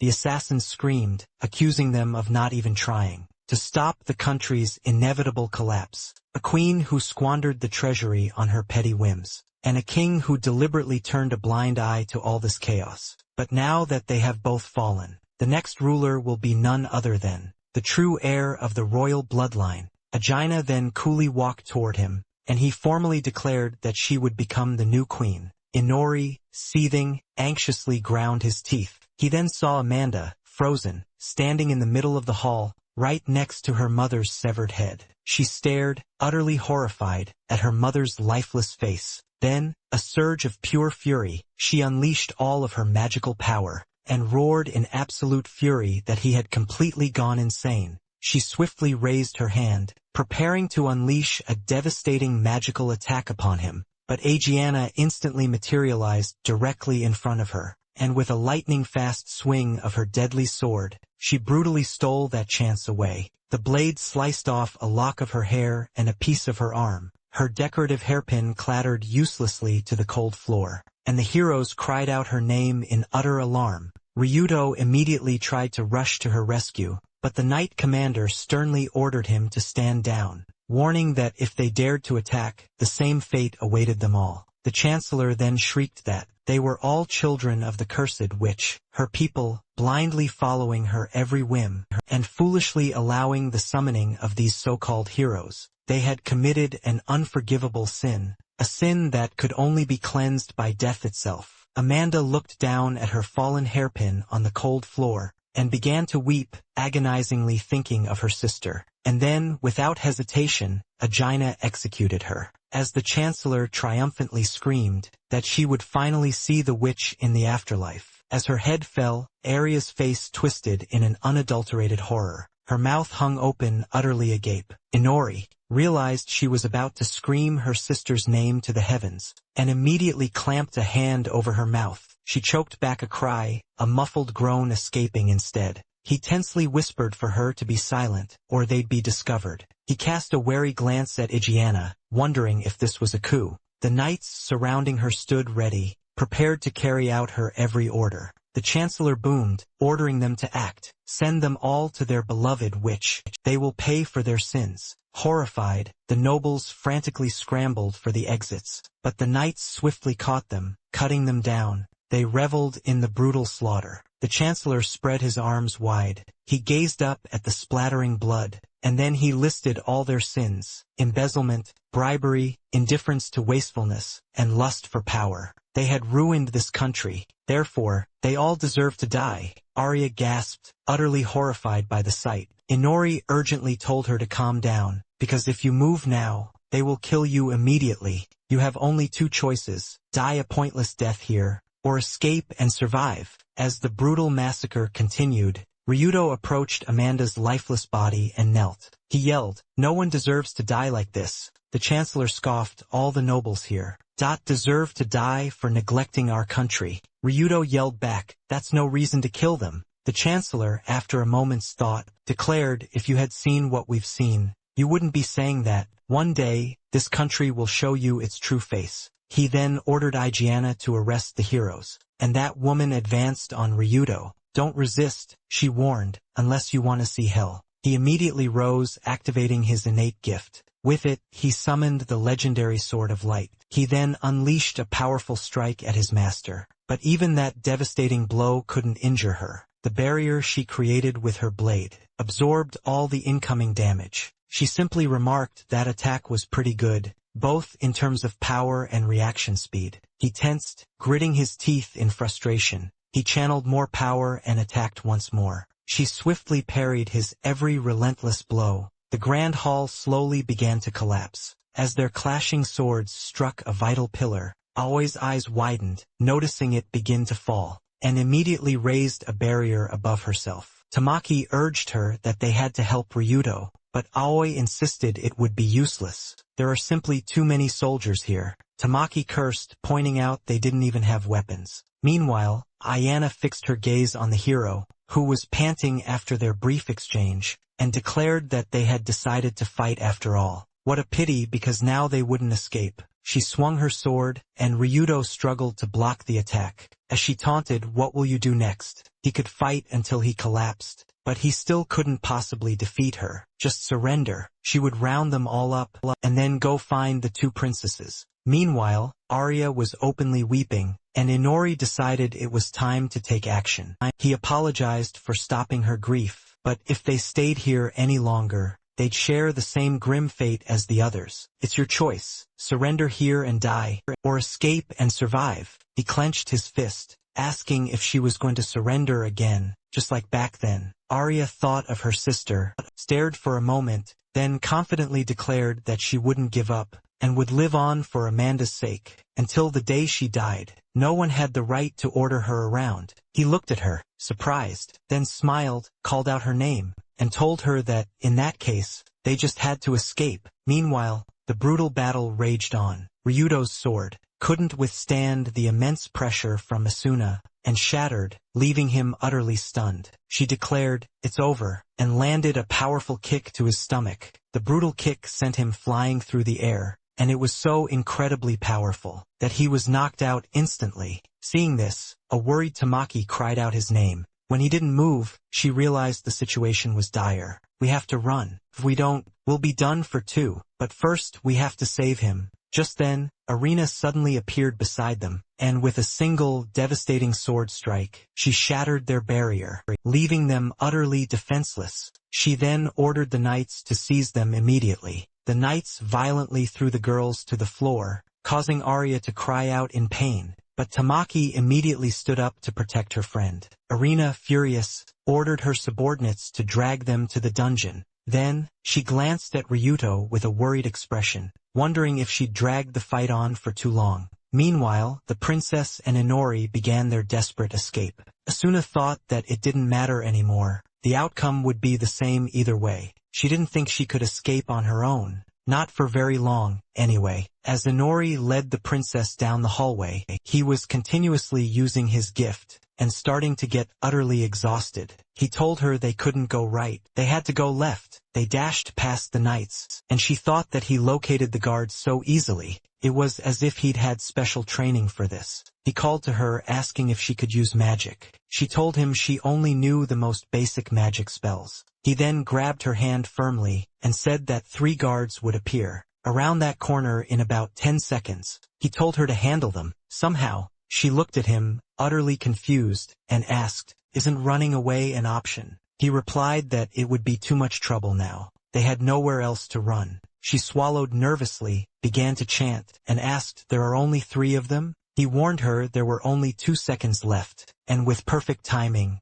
as soon as the knight's shadows appeared on the floor, she unleashed her magic straight at them. Powerful gusts of wind enveloped their faces, causing them to collapse instantly. Inori stepped out from their hiding spot and remarked that she took all 3 of them down with a single spell. She said it was because she had time to prepare, and they weren't expecting the attack. Luckily, it all worked out. Noticing he was panting, she remarked, "You don't look so good. Are you okay?" He told her that he was tired, but the enemy doesn't care about that. There are almost no guards up ahead. We need to get there first. Our hero frowned deeply and kept pushing forward. He knew they could still handle regular soldiers. Regular soldiers were no match for them, sure, but the knight captain was a whole different story, and he wasn't exactly in fighting shape either. They just needed to slip past her, he declared. She was a special case, a powerful obstacle. Then, catching his breath, he cautiously peeked around the corner. "This area is practically unguarded," he whispered, "and there's not a single soul in that room. We'll hide in there and plan our escape, okay?" Arya looked at him, surprised, and then questioned, "Not a single person. But that's the staff room." They crept forward, only to find a chilling pool of blood. Peeking into the room, they saw countless bodies. Our hero recoiled, a grim realization dawning. Of course there are no guards. They aren't needed anymore. They killed everyone, even the innocent servants. This coup was meticulously planned, executed flawlessly. Arya gasped, "Nala." She knelt beside the young girl's lifeless body, reaching out a trembling hand. Our hero remembered a tender embrace between them, recalling Nala's joyful smile as she said, "How happy I am to see the princess smile again." He silently watched Arya cling to the motionless form. She began to weep, then turned away and murmured, "Inori, it's okay, everything's fine." She was grateful he had waited for her. He claimed he was merely catching his breath. "So, how exactly are we supposed to escape this?" Meanwhile, Arena touched the cold, metallic bars, a magic seal glowing as she declared, "This is the royal dungeon, built to imprison the most dangerous criminals. Without a magical tool, escape is impossible. You are to remain silent, and you are not to move." Tamaki muttered, "How cruel! Do you think they'll remove our shackles?" Ryudo sighed, "It's useless, Tamaki. If the hero summoning truly triggered this coup, the Hero Alliance won't just stand by and do nothing." He frowned, then added grimly, "They've cuffed our hands to buy themselves time, and shackled our feet so we don't accidentally kill ourselves, right?" Arena met his gaze, and no words were necessary. Her body seethed with an overwhelming rage, yet her mind remained strikingly clear. He glared back, exuding a truly terrifying aura, and then Arena realized she'd definitely seen those eyes somewhere before. She remembered standing among the fallen, consumed by thoughts of her own foolishness, her utter powerlessness, and her complete unpreparedness for the nightmare before her. It was the exact same look she'd once worn herself. Then, she turned her attention back to him, declaring he was still far too naive. "If you want to survive in this world, you must remember this feeling, and always remember to think clearly." She added that if they'd done everything correctly back then, she would have considered sparing Tamaki and her. As she turned to leave, Ryudo furiously shouted, "Why is she still acting like a damn teacher?" Just then, Aina was ascending the grand staircase. She rested her hand on the cool stone wall and reported, "They still haven't found them. He's recovering better than expected." She confirmed she would join the search for the 2 princesses, after retrieving her equipment. "Let's move." A guard behind her shouted loudly, "Yes, Mom." Meanwhile, Arya declared, "If we're gonna make our move, this is the best place." She pointed at the map and he looked at her. "Is there something there?" he asked. She replied, "A secret door that leads down to the sewers." we can escape the castle through there. Then that's what we'll do, he stated. Only the royal family knows about that passage. She turned to look at him and answered, that's right, it's an emergency escape route, reserved only for members of the royal family. But honestly, I don't know if we can even get through it now. He then stood up and declared, as if we have any other choice. They had to go. She frowned, looking back at Nala, silently apologizing for being unable to help her, and thanking her for everything. With that, they exited the room. He ran ahead, scanning their surroundings, and a single thought echoed, this is bad. More guards are appearing everywhere. Arya caught sight of his troubled face and inquired, Inori, what's going on? He peered ahead, wondering if they'd been surrounded. It's just a matter of time now. He pressed on, his thoughts racing. There are 12 to our right, more behind us, and even more up ahead. He then snatched Arya's hand, commanding her to halt at once. Arya glanced at him as he gasped for breath and spoke. It's an ambush. We're talking more than just a few grunts. There's no way we're getting through. He glanced behind them. We can't go back either. Soldiers are hot on our heels. Arya then asked, so, sneaking past them is out of the question. No way, he replied. Oh, and that secret door you mentioned? There's a wall of people there as well. Arya cast her gaze downwards, and he pressed her. Remember how ruthlessly they cut people down? They either tortured your family, or they already knew about this passage. Escaping this is going to be tough. He gazed at her, a thought forming. This is it. Can we truly go any further together? If she can still pull off a miracle, and now is the time. Then, with determination, she declared, I am not giving up. She met his gaze and declared loudly, I won't let them kill me that easily. I'll fight until the very end. And they exchanged surprised glances. Then a smile broke on his face as he thought, I can still count on her. Then he spoke, my detection skill is picking up that a portion of another country's army seems to be heading straight for us. She gasped in surprise. An army? He threw up his hands and said, it appears so. I'm not entirely sure, but apart from this country's soldiers, there are others nearby. They're here to rescue the royal family. Her face lit up. When will they arrive? Around sunset, he replied. If we can just hold out for another 15 minutes, we'll have a chance at rescue, but a fight is unavoidable now. All right, she replied. He thought, the odds of holding out until sunset are 55-10. Then he surged forward, shouting, let's run toward the side with the fewest soldiers. I'll leave you behind if you don't keep up. Yeah, she replied. Just then, a guard spotted them. He pointed and yelled, it's the two princesses. Get her. The captain pointed forward, shouting, fire a volley of magic arrows. His subordinates unleashed a barrage of magic arrows. As Arya turned back, she erected a barrier. She created a protective magic circle and shouted, 15 minutes, right, Inori? We will definitely survive. The very next second, several magic arrows pierced right through her, and he yelled, to the right. They abruptly ducked behind a wall, as the arrows slammed into it right behind them. Then the warrior commander yelled,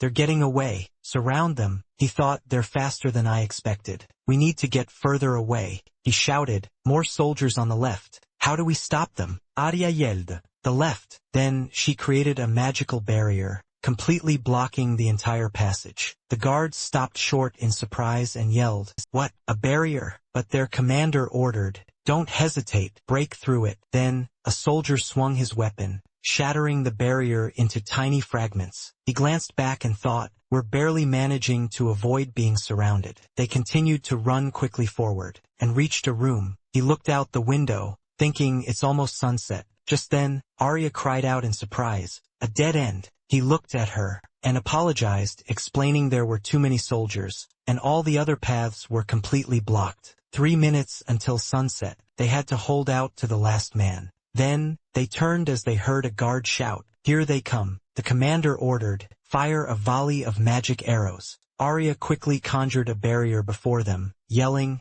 get back now. Just then, a soldier turned to their commander and shouted, sir, are you ordering an attack? The commander replied, no, don't get any closer, otherwise they'll just slaughter more of our men. We must keep firing to take them down. The guards unleashed their magic arrows, shouting, next volley. Arya panted, her strength rapidly depleting as she once again focused the magical seal before her. She frowned, muttering, the defense is starting to crack. But not in the most critical spots yet. Countless magic arrows flew towards them, causing a series of small explosions. The commander yelled, keep firing. The barrier before Arya shattered. Gasping for breath, she instantly created a new one. She turned slightly, asking, are the reinforcements coming soon? Yes. It's Inori. At that moment, a soldier sneered, thinking, perfect, not a single counterattack. Just a little longer and we'll have them. Then, he looked ahead in surprise and shouted, one of them has disappeared. Arya, trembling all over, had collapsed onto the ground. Noticing a dark liquid in front of her, she thought of Inori. She pushed herself up, looked around frantically, and shouted, where are you, Inori? She frowned, thinking, did he use me as bait to escape? But he was the one who said we had to escape together. Were his promises to help just lies? To force me to fight? Was it all a lie? Just then, the soldiers yelled to the others, keep your eyes peeled. The next volley will finish them off. In that very moment, the sun dipped behind the horizon. He smiled, saying sorry, but now, it's my turn. The soldiers were stunned. Darkness. It's pitch black. We need to light it up. What's going on? Light it up, quick. I can't see anything. Just then, he spoke, oh, my subordinate Fenrir, you handle them. Yes, my lord, Fenrir replied. The next second, its maw, bristling with sharp teeth, burst open. It lunged, attacking several soldiers all at once. The others shrieked, what was that? Who just screamed? Status report. Just then, a lone, remaining soldier stared, shocked, into the darkness. He recognized the bodies of his comrades and stammered, what is that thing? He shouted, where's the commander? Sound off immediately. Hey, are you all deaf? Just then, he appeared behind the soldier and casually asked, are they deaf? I find that hard to believe. The soldier jumped, spun around, and gasped, Inori, where did he come from? Then he looked up and asked, Fenrir, are you done? The soldier stared blankly at him, bewildered. Then, Fenrir materialized right behind the soldier. It remarked, only this one's left. What a bunch of dense idiots. Pathetic soldiers. Inori warned it, don't compare them to me. The terrified soldier pressed himself flat against the wall. He screamed, why me? Help me, he pleaded. You people have slaughtered so many, haven't you? So don't be surprised when someone decides to hit back. Am I right? The soldier shouted in fear. Are you really that Inori? He replied, who knows? The next second, Fenrir had the man's head firmly restrained. Meanwhile, Arya lay on the ground, weakly calling Inori's name. He looked at her, noticing the faint magic symbols. He stated, you're quietly trying to heal yourself, with what little strength you have left. A nice move, but you've lost too much blood. It's too late. With the last of her strength, she looked up at him and asked, this is your power? Were you this strong from the very beginning? He warned her, don't look at me like that. This power only manifests when the sun sets. That's why I told you to hold on until dark. That's why I lied. He continued, I myself don't need to be saved. But you needed to see how you would fight. How desperately. After hearing those words, he thought those eyes full of trust. She kept fighting, even in this condition. So then, why not? Then, right then, he declared he had no time for pleasantries. So he'd ask her directly, have you ever been intimate with a man? She gasped in shocked surprise. What? He replied that if she hadn't, she would live. She scowled and he added, but in return, you must obey my every command. That means becoming my slave. Either accept death as a human, or live on by abandoning your humanity. The choice is yours. She spoke with the last shred of human dignity. She thought of Nala and declared, at any cost, she was willing to sell her very soul to the devil, as long as she could live. He smirked. That's a good answer. That's right, closer to the devil than to God. As he finished speaking, he bared his fangs and leaned down to her neck. The next second, poison coursed through her body. A moment later, he turned to his underlings and ordered, you guys too, after you're done with the bodies, take care of the rest of the soldiers, and protect her until she wakes up. At that moment, Arya was leaning against the wall, her eyes shut tight. He looked out the window, declaring he was going to have a little more fun. A moment later, guards were kneeling before the king. One of them shouted, long live King Beecher. Another knight added, reporting, the two princesses have been cornered. The ruler declared, I see the beginning of the Renaissance is near. Don't let them escape. They replied, yes, Your Majesty. The king then said, poverty, like a plague, has swept over the country. Orphan children are abandoned. I was the same way, and I am also at fault. There was nothing I could do then. He looked up and added, there is a long road ahead, but together, we will make this country a place worth living. Just then he, in his shadow form, snuck up behind the king and aimed his weapon at him. The guards shouted in utter confusion. Arya, who was standing in the hallway, heard the screams and frowned deeply. He was wondering about this strange, uneasy feeling. Suddenly, Beecher's head went flying from his neck. The main character then held up the severed head, and everyone present screamed in terror. Lord Beecher, what? He looked up and declared their plan was ruined. They no longer had any reason to fight. So what were they going to do now? They shouted, you fool! Kill him for King Beecher. The main character gathered energy around himself and conjured several daggers. Then he said, wonderful, if you've decided to kill someone, you must be prepared to bear the consequences. As he finished speaking, he aimed countless weapons at the knights, and stated he'd be incredibly happy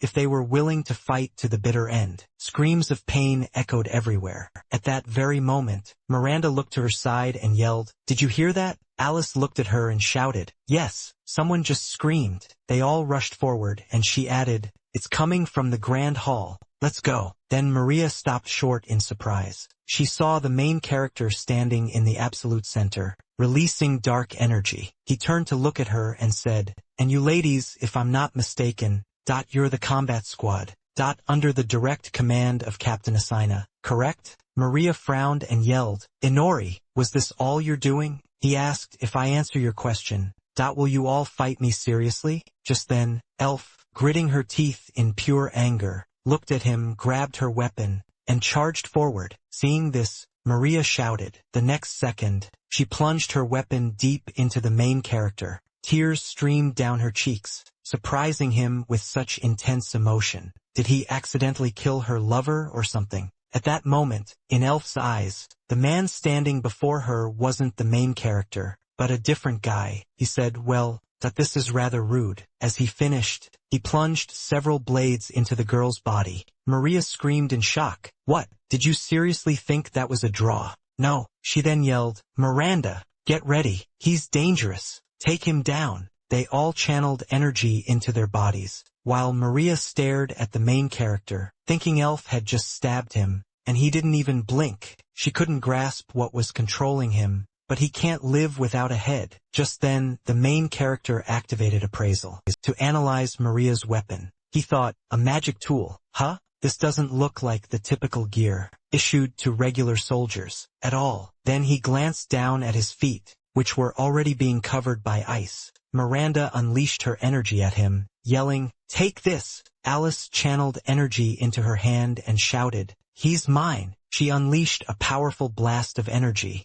but he casually waved his hand, thinking, this is also a magic tool. Its speed and power are on another level. The next second, the attack slammed into his face, injuring him. Maria, who was running further away, glanced back and thought, well, he's done for now. Just then, the main character smirked and thought, these toys are a lot tougher than I thought. Immediately after, he leaped high into the air, leaving a frozen part of his leg still behind. Maria screamed, he's still alive. She thought, he's trying to dodge the next attacks. But that's a bad move. He'll be served up on a silver platter as soon as he lands. Then, she heard loud screaming and gasped. Miranda and Alice, the two girls, were pinned to the ground, screaming in agony. The main character raised a hand to his face and smiled, saying, on any other day, I would have gladly enjoyed your full, coordinated attack, but this time my schedule is quite packed. If you don't mind, I'd like to have a one-on-one dance with you, and Vice Commander Maria. She stared wide-eyed at him. He stepped forward and added,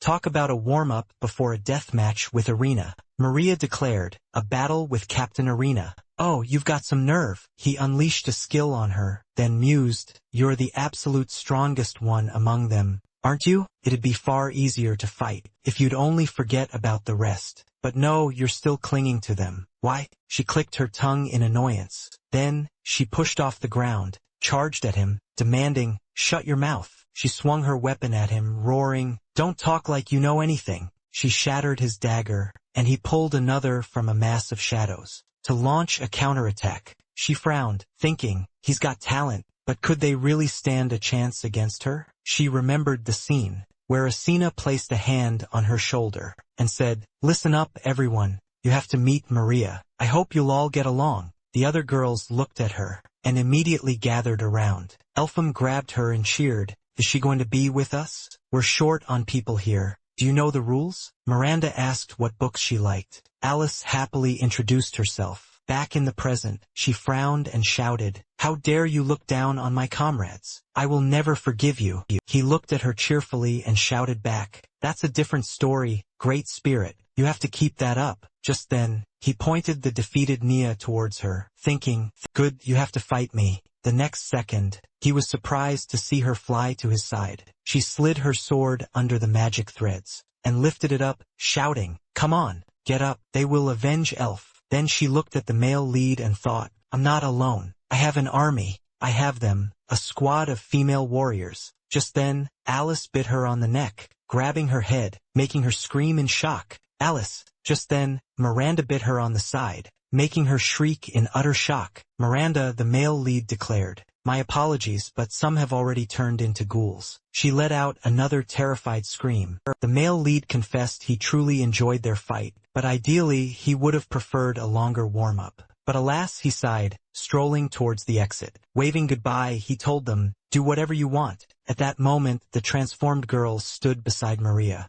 their hands outstretched, ready to tear her apart, and she screamed, "Inori!" The very next second, blood splattered everywhere. The male lead stepped outside and remarked, "So, the strongest warrior is still standing." Meanwhile, back inside, his subordinates were expertly dealing with the guards, while Asuna sprinted quickly down the hallway. She pondered over this uncomfortable feeling in her chest. She stopped dead in the grand hall, and sharply turned her head to the side. Noticing a severed head, she thought, "It must be my instinct at times like these." Then, she knelt beside the head and gently picked it up. She thought, "It seems he never deceived me." She looked at the deceased's face and whispered, "Sir BTR." Just then, the male lead spread his magnificent wings and asked, "The moon is beautiful tonight, isn't it?" Everyone in the world knows this line. She glared at him furiously and demanded, "Inori." He smiled, revealing the head was his gift to her. Then, she carefully placed the head on the ground and said, "Inori, should I even ask if those are demon wings?" He glanced at his wings, and she added, her voice sharp, "This happens to everyone. Who sells their soul to demons to do such things? And what will you live for, now that you've thrown away your human pride?" He looked at her, genuinely surprised. Then he said, "I don't really understand what you mean, but I'm just living. There's nothing complicated about it." She vehemently shouted, "There's no room for pathetic reasons like, just living." She pounded her chest with conviction and added, "I am fighting for my country." She stood up, her gaze still fixed on him, and shouted, "In this world, there is no way to live without a worthy reason. I could even understand if it was for family, for personal desire, or for revenge." She then clenched her fist and lowered her eyes, adding, "If I had taught you properly, perhaps you wouldn't have become a demon." I'm sorry, Anori. He put a hand to his face and landed opposite her, saying he appreciated her lectures, of course, but she still treats a demon as if he were her student, despite the fact that he's the one who killed their leader. But their coup is over, and if the country no longer exists, what's the point of fighting? She replied, "Even without his majesty, we are still here." He interrupted her, "Adriana, you seem to be missing something." She looked at him in surprise, and just then, several grotesque creatures burst from the walls, their mouths chomping on the guards' bodies. The male lead declared, "There is no we anymore. The ones who pursued them, and slaughtered everyone in the castle. The female warrior squad has nothing left. You're the only one. Oh, but the ones whose limbs are bound can still be saved, if you sacrifice yourself." Finishing his sentence, he sat down on Miranda's corpse and looked ahead, thinking he finally had a battle with a worthy opponent. But in the end, it all turned into a fight between student and teacher. And what if she actually gives up? I have to apply mental pressure and force her to fight at all costs. He then stroked the creature and thought, this is all a bit boring. The next second he sighed and said, "Alright, fine. We'll forget about saving them, and go back to that moment with BTR, and how you were left all alone. As for the remaining soldiers, that's fine." He was then surprised to see Adriana draw her weapon, and he asked, "What are you doing?" She plunged her sword into the ground before her, and silently prayed for the warriors who had been annihilated, as well as for those who were about to be killed. And then, her eyes snapped open, channeling all the energy in her body. She roared, "Their sacrifice will not be in vain." The male lead reached out a hand and asked, "So, in the end, you've chosen to sacrifice the whole group?" She scoffed, "Sacrifice? Sacrifice the people I've trained my entire life. I have the right to sacrifice every one of them." He gasped in surprise. With such success, the country will no longer have nobles or an army, and it won't even be a nation anymore. Stepping forward, she added, "But the people will still remain. Even if the nobility is corrupt, the army is in chaos, and the royal line is severed.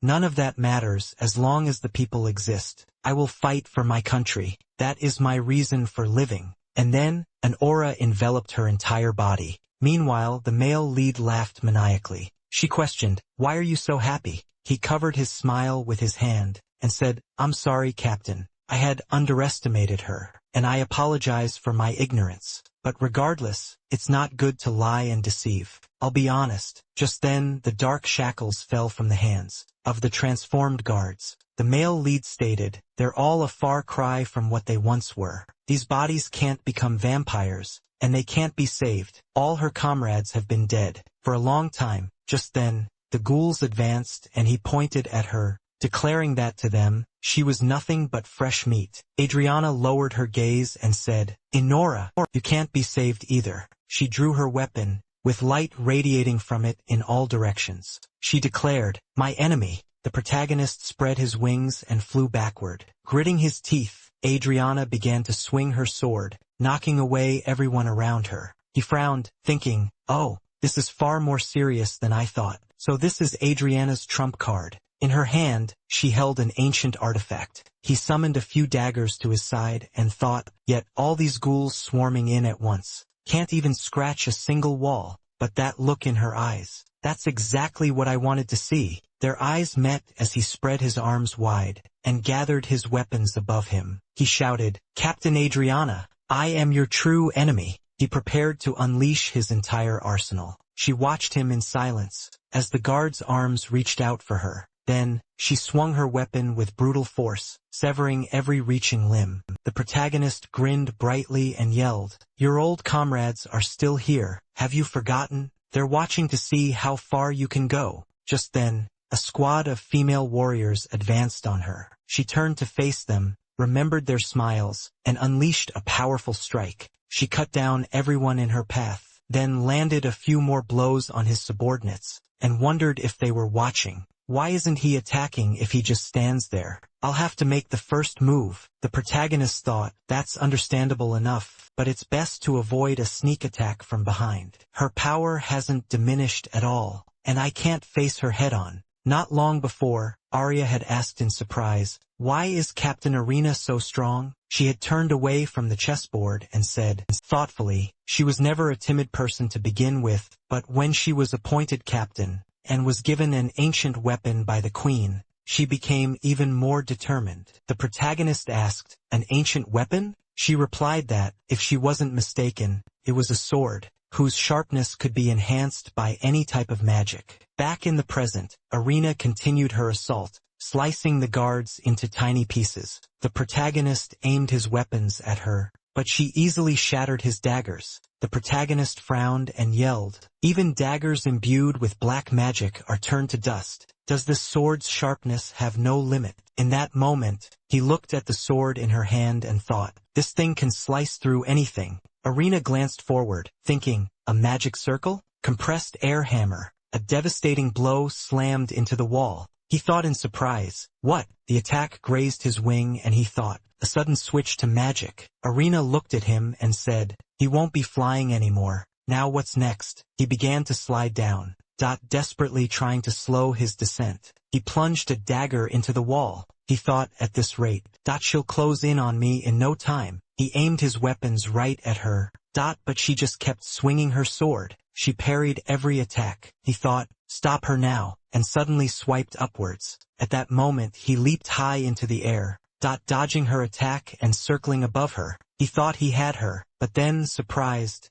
he jumped to the side. Yet, she still managed to slice off his arm. He dropped to one knee, looked up at her, and said, I really thought that one would work too. Guess I really can't get close. She turned to him and said, you're quite flexible. You could be a circus performer. He laughed and replied, too bad. I'm not interested in that sort of thing. Then, he saw a system window appear over the sword. It read, a sword made of pure midran, ancient weapon, 7th generation technology. He thought, a sword made of 100 pure midran, enchanted with magic, and can be activated without a magic circle. He said, so that's where that speed comes from.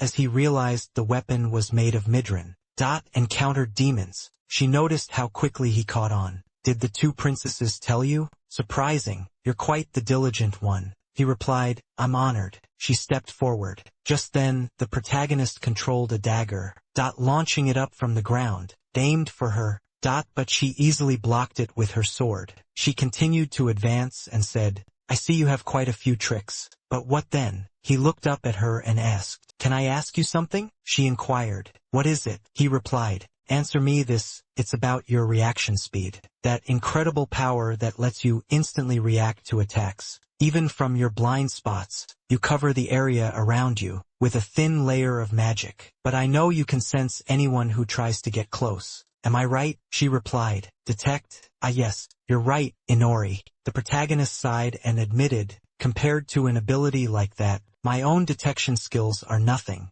She countered, that's where you're wrong. My ability constantly radiates magical energy, so it's easily detected. That makes it unsuitable for reconnaissance or stealth, but it significantly increases my reaction speed, and is very useful in combat. Then she stepped forward and added, by the way, I can see this crystal clear. She noticed his thoughts. Magical threads had appeared around Asina, but she swung her weapon and instantly cut them down. He exclaimed in shock, she cut through that too. Then she moved forward, but just then, Fenrir fired a volley of magic bullets. Right in front of her, raising clouds of smoke. The protagonist frowned, thinking, even attacks from outside her range. How is that possible? Arena asked, are they your subordinates? Attacking from the outside is a good idea too, but at this distance, the attacks take too long to reach me. He thought, she's not detecting them with her ability. She's simply reacting and dodging in time. The next second, Asuna used air hammer again,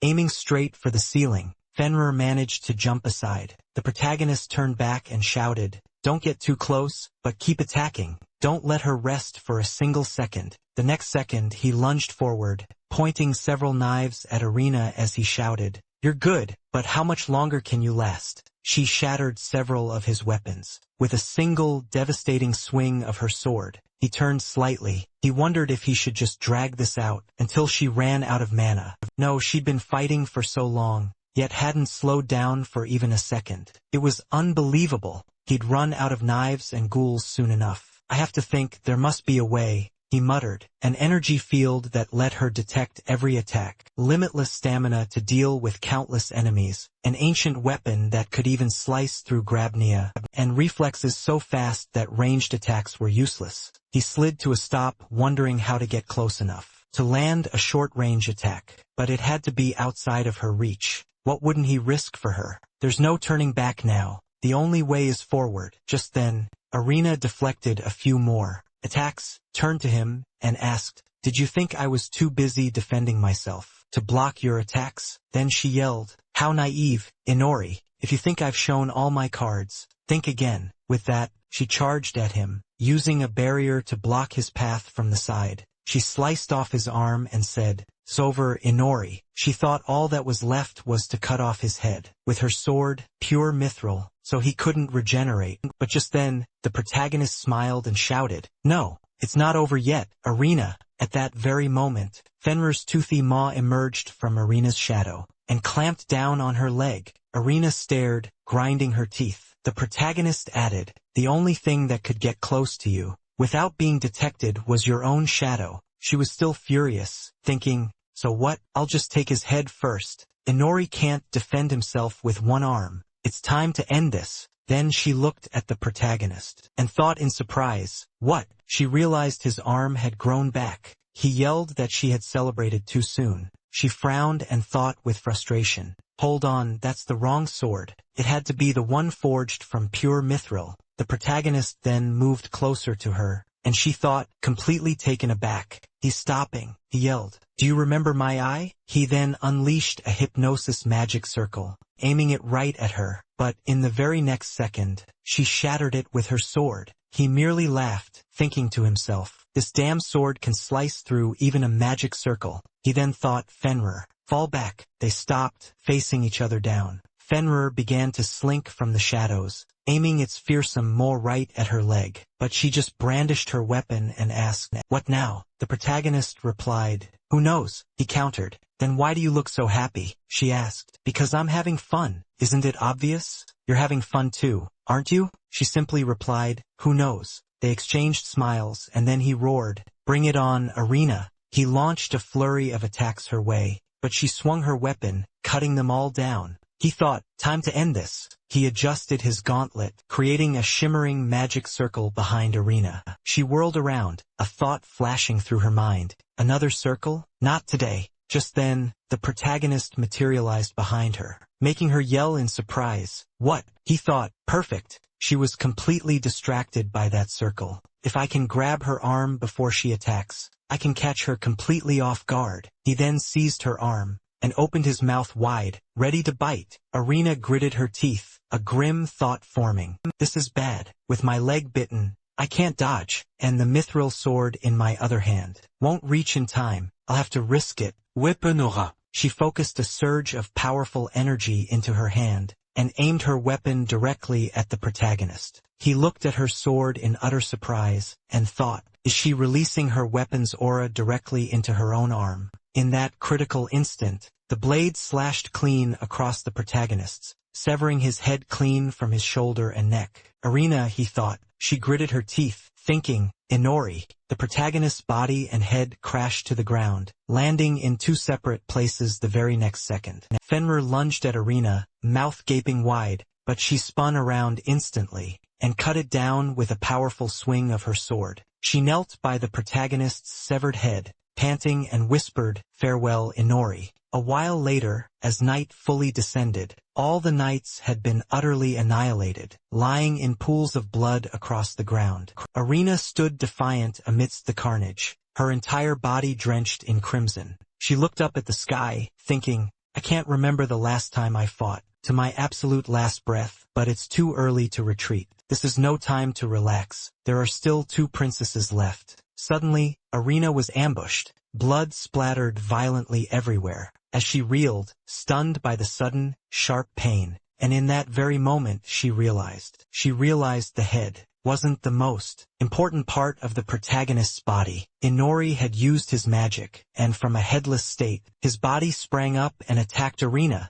She whipped around in sheer astonishment to see Inori rush forward and deliver a powerful kick. She fell, blood spewing from her mouth, the force of the kick sending her flying straight through a wall. She lay motionless for a terrifying moment. Her body trembled as she watched Inori pick up his own head and reattach it perfectly. That hurt, but I'm fine now, he said. No, truly, I'm perfectly fine. Arena, aghast, remarked, even the mithril was useless. Inori replied, I've realized something. You use mithril to deal with demons, but it only works on the demons of this world, whereas I exist in a completely different one. Arena was utterly speechless to hear this. Inori then added, I confirmed mithril had no effect on me, back when you severed my arm. Arena understood, a new realization dawning, and said, so you intentionally didn't regenerate it right away. No, that's actually quite clever. Inori observed her in silence. He realized he'd mistakenly assumed the head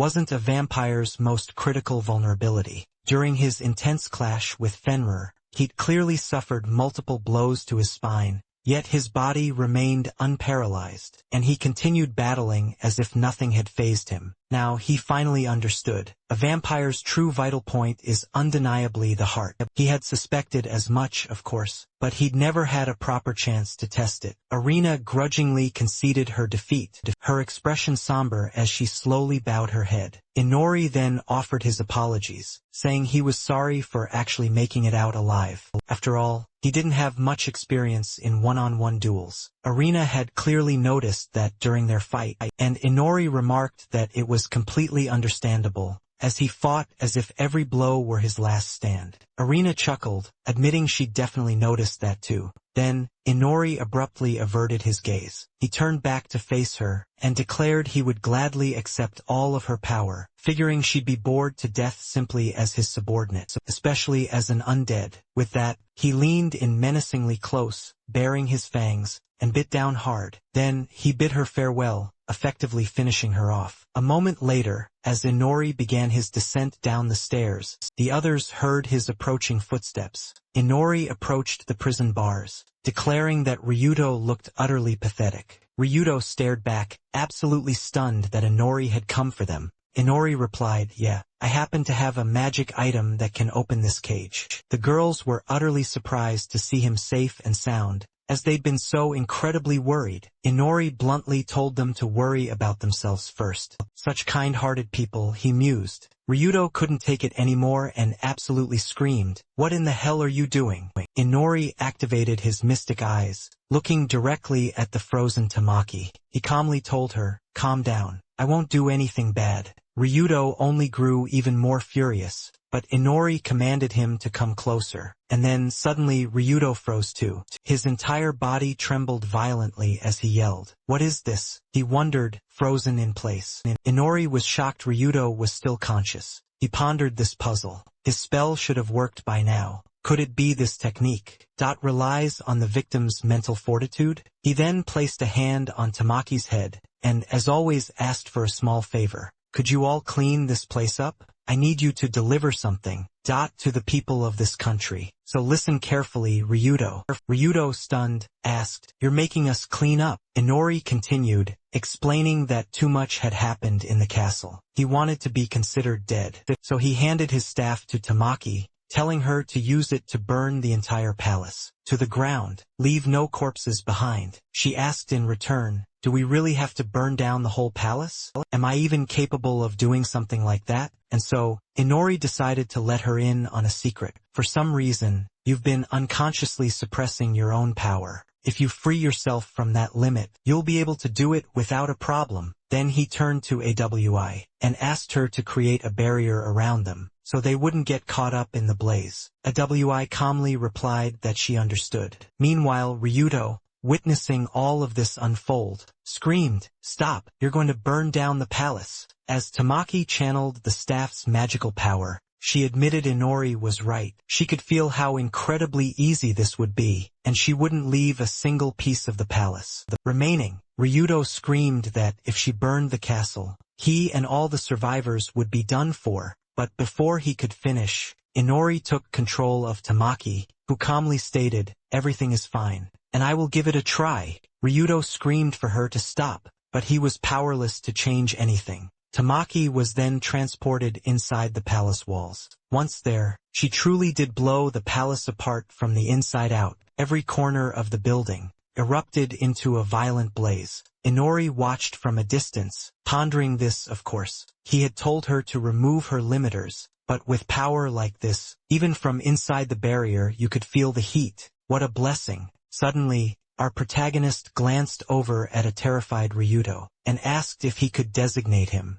as the one to tell everyone the truth. A moment later, the palace was completely incinerated, and those nearby could only watch the brilliant flames. Arya stepped through the fire, watching the blaze intently. She looked sadly upon the fallen princesses of her kingdom, and all her family members. Closing her eyes, she remembered her former self. Then she opened her newly red, transformed eyes. Her hairstyle had changed drastically as well, and she stepped out from the flames. The protagonist appeared beside her, and asked if it was all over. Arya asked, "Have you finished your cleanup, my lord?" Inori asked, "How did you know about that?" She replied that his knowledge and thoughts had flowed into this body, along with your blood. I didn't think even my hair color would change. Inori moved closer to her and said she had now become his subordinate, but the only thing she seemed to care about was her hair color, not what it meant to be a subordinate. Arya remarked that her own reaction was strange. It was as if she were connected to his every thought and word. If she understood correctly, it would be very difficult for her to disobey or harm him. When Inori took her hand, she suddenly slapped him across the face and backed away angrily. Inori asked, "But it's not that bad, is it, right?" Arya turned back and stared at him, bewildered. He struggled to his feet, holding a cheek reddened by the slap, and said that he thought black hair suited her much better. She watched him silently with a sad expression. As he struggled to get up from the blow, a smile appeared on her face, and she turned back towards her destination. She said that she hadn't lost everything. She had kept her life and gained a little freedom, and for that she was grateful. But she also had a goal. She wasn't sure, but she would stop being his subordinate if she became stronger than him, right? He looked at her in surprise, and Arya continued shouting with a confident expression that one day she would become stronger than him and win her freedom. He silently watched her retreating figure, smiled and said it would be fine. Just let her have that freedom if she can. As he stood up, he said that the former princess had decided on her goal, and now they could go to his domain. Arya asked fearfully, "Where did you get a domain?" He replied that he hadn't just been sitting around, doing nothing, and it would be safer for them there than anywhere in the city. A moment later, a brilliant pink light appeared in the sky above them, and Arya watched in amazement. This place was once Fenrir's home, and the barrier here helps hide it from prying eyes. Curious ones here, they'll have time to learn about their abilities. Inori led her to his domain, and she asked, "What is this house? Where did it come from?" Inori explained that it was originally a shabby hut, but as an experiment, he tried creating tools for himself and fixing it up. Arya asked in surprise, "You created tools?" He replied that he'd tell her more about it later, but for now, she could consider this their base or fortress, whatever she liked. Arya remarked that he was very fond of dodging questions and refusing to answer. As they entered, Arya commented that the space was too small for two people. He replied that compared to the palace, it was indeed quite cramped, but alas, they'd have to get used to a completely different lifestyle now, especially since there was only one bed for them. Arya was utterly mortified. Her face flushed scarlet, and she fell silent for a moment. Then, she suddenly sat down right beside him. She declared she'd never considered herself royalty anyway, and wouldn't mind sharing a bed with him at all. She had only survived thanks to his help, and didn't want to stay indebted forever. Inori watched her, saying nothing, as Arya continued, explaining that for now, this was the only way she could repay him. Inori turned his face away. He muttered he couldn't believe she'd reacted like that. Before he even gave an order, Arya insisted, "I'm ready," and Inori ordered her, "Undress." She turned beet red and lowered her head. Then, immediately, she stripped off her clothes in front of him, and cried out, "Are you satisfied now, my lord?" Inori pondered, his all-seeing eye, combined with his weapon creation and magic skills. He crafted something truly special for her. Then he told her, "Catch." As Arya held it in her hands, she asked him, "What's going on?" He replied that she shouldn't be seen in such tattered clothes, not in front of him, nor for her own sake, and that she should get dressed right away. When he said she would obey his orders, he certainly didn't mean that. He had the whole world in his sights, and could choose any partner he desired. He didn't need her to repay him with anything. She was grossly overestimating herself. Arya felt even more ashamed. Then, she suddenly became absolutely furious, and shouted at him, utterly enraged. She spun around, thanked him for the new clothes, and declared she'd go change immediately. She ran into another room, and Inori smirked, wondering if people had once called her an emotionless doll. A while later, Arya ran outside and sat there, completely naked, despite the harsh weather. This whole situation felt like a complete failure to her. How had she ended up in this position? She simply wanted to say that she was ready for anything. She stared intently at the flickering flames, rising from the nearby palace. Lost deep in thought, she mumbled, convinced she was the only one left, the one who had abandoned her entire country. Maybe all she wanted was to be punished. Just then, Inori approached, hearing her very thoughts. He then asked, "So, is being by my side a punishment for you?" She whirled around in shock, shouting his name. Inori, utterly unfazed, suddenly stated. He hadn't expected such rudeness from her. Arya yelled back defensively that she just couldn't process it all yet. "But I am grateful you saved me." He simply asked, "Are you truly?" Arya furiously yelled, "Yes. I haven't even had a chance to properly calm down. Even though I'm no longer human, I have no regrets for choosing to live." Inori calmly told her, "It's all right."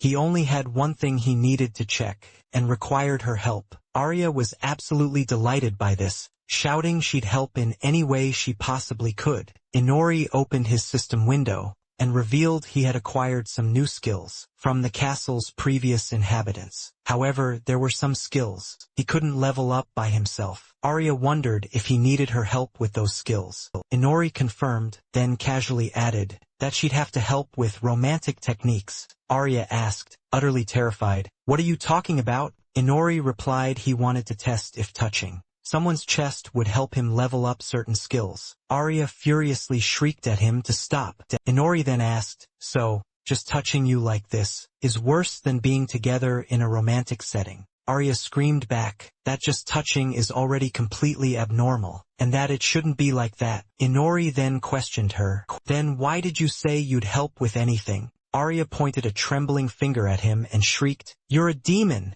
After that chaotic exchange, he calmly checked his stats. Archery, level 1. Bamboo scrambling proficiency, also level 1. Spear proficiency and shield proficiency were both level 1. Meanwhile, cooking, cleaning, and laundry hit level 3, while sewing and mental arithmetic were at level 2. Rogari skills and even pen spinning, poison resistance and charm resistance, both are just level 1, along with poker face proficiency, fake smile proficiency, and the list goes on. Every single one stuck at level 1. Inori meticulously scrolled through the stats in his system window, and realized he still had no idea where any of these abilities would actually be useful, but at the very least, he needed to power them all up a bit. So he turned to Arya, and asked her to float down for a moment. She gracefully flew over and chirped, "Sure thing." Thanks to her absolutely genius ability, she could do this with incredible ease. Inori marveled at how incredibly fast she had mastered flying. "Do you like your clothes?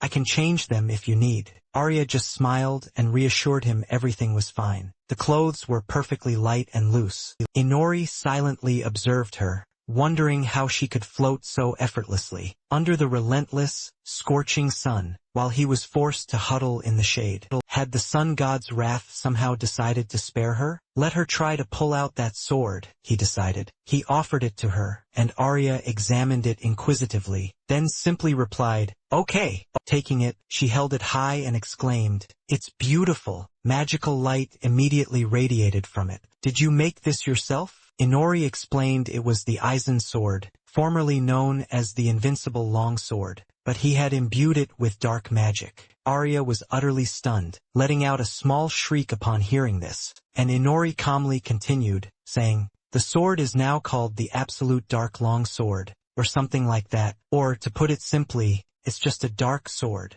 Arya carefully inspected the weapon, then suddenly realized, "So this is what the captain used to fight with. Where did you even get it?" He replied he'd just gotten it back at some point, but when he tried to use the sword, absolutely nothing happened. So he believed he didn't possess a single drop of this world's magic, which is exactly why it didn't work. Arya then asked, "Does that mean you can't use magical tools?" Inori affirmed that was probably the case, and that's precisely why he gave the sword to her. It instantly clicked for her. The moment she gripped the sword, against all odds, she'd learned to wield this weapon. Arya, a smirk on her face, asked, "Are you absolutely positive about what you're doing? What if I end up stronger than you now?" Inori calmly assured her there was no need to worry, as he didn't need to depend on mere toys like that to achieve true strength. Besides, if they wanted to gauge their strength, then sure, we obviously wouldn't be using weapons, right? Arya countered, "Who's to say?" Inori rose, touching a tree. "Alright then, we need to take stock of our individual strengths.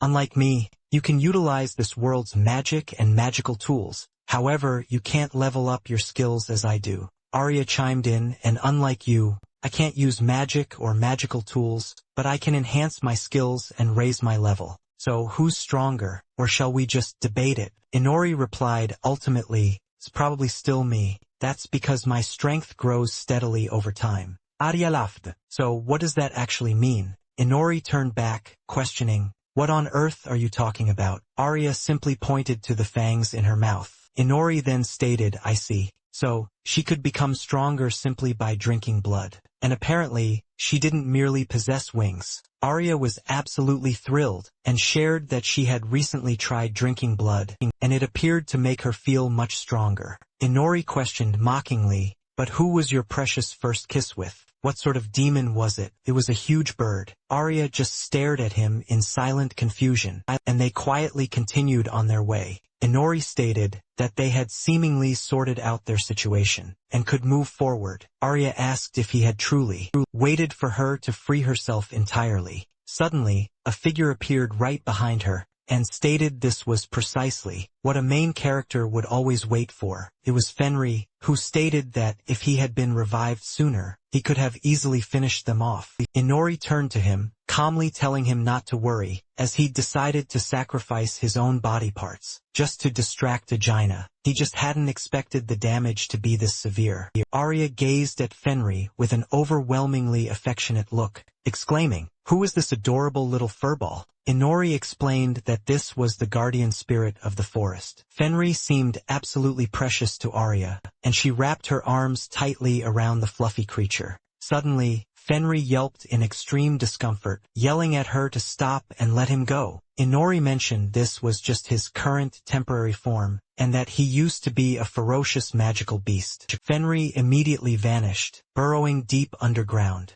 Inori chuckled, saying he'd simply run away from her, to which Fenry's voice added, I don't remember ever being called adorable. Arya looked sad and asked if he'd ever appear again. Inori looked at her silently for a moment, then decided to ask if she liked animals. She replied that she couldn't say for sure, but she had to take care of the various pets that always bothered her sister. Inori instantly realized what was happening, and suggested they leave that very evening. Arya asked again if he had decided on a destination. Inori replied that he hadn't yet, but wanted to learn more about this world, travel to neighboring countries, and perhaps start with those that don't summon heroes. Arya immediately replied, there are no such countries. After these words, the protagonist turned back in utter bewilderment, looking at her in shock. Arya continued the conversation, explaining that there were no nations here. The hero protagonist was incredibly surprised, exclaiming, there are really no nations. She replied, that's right. According to the agreement, there aren't any nations. However, all 12 nations must summon 3 heroes each.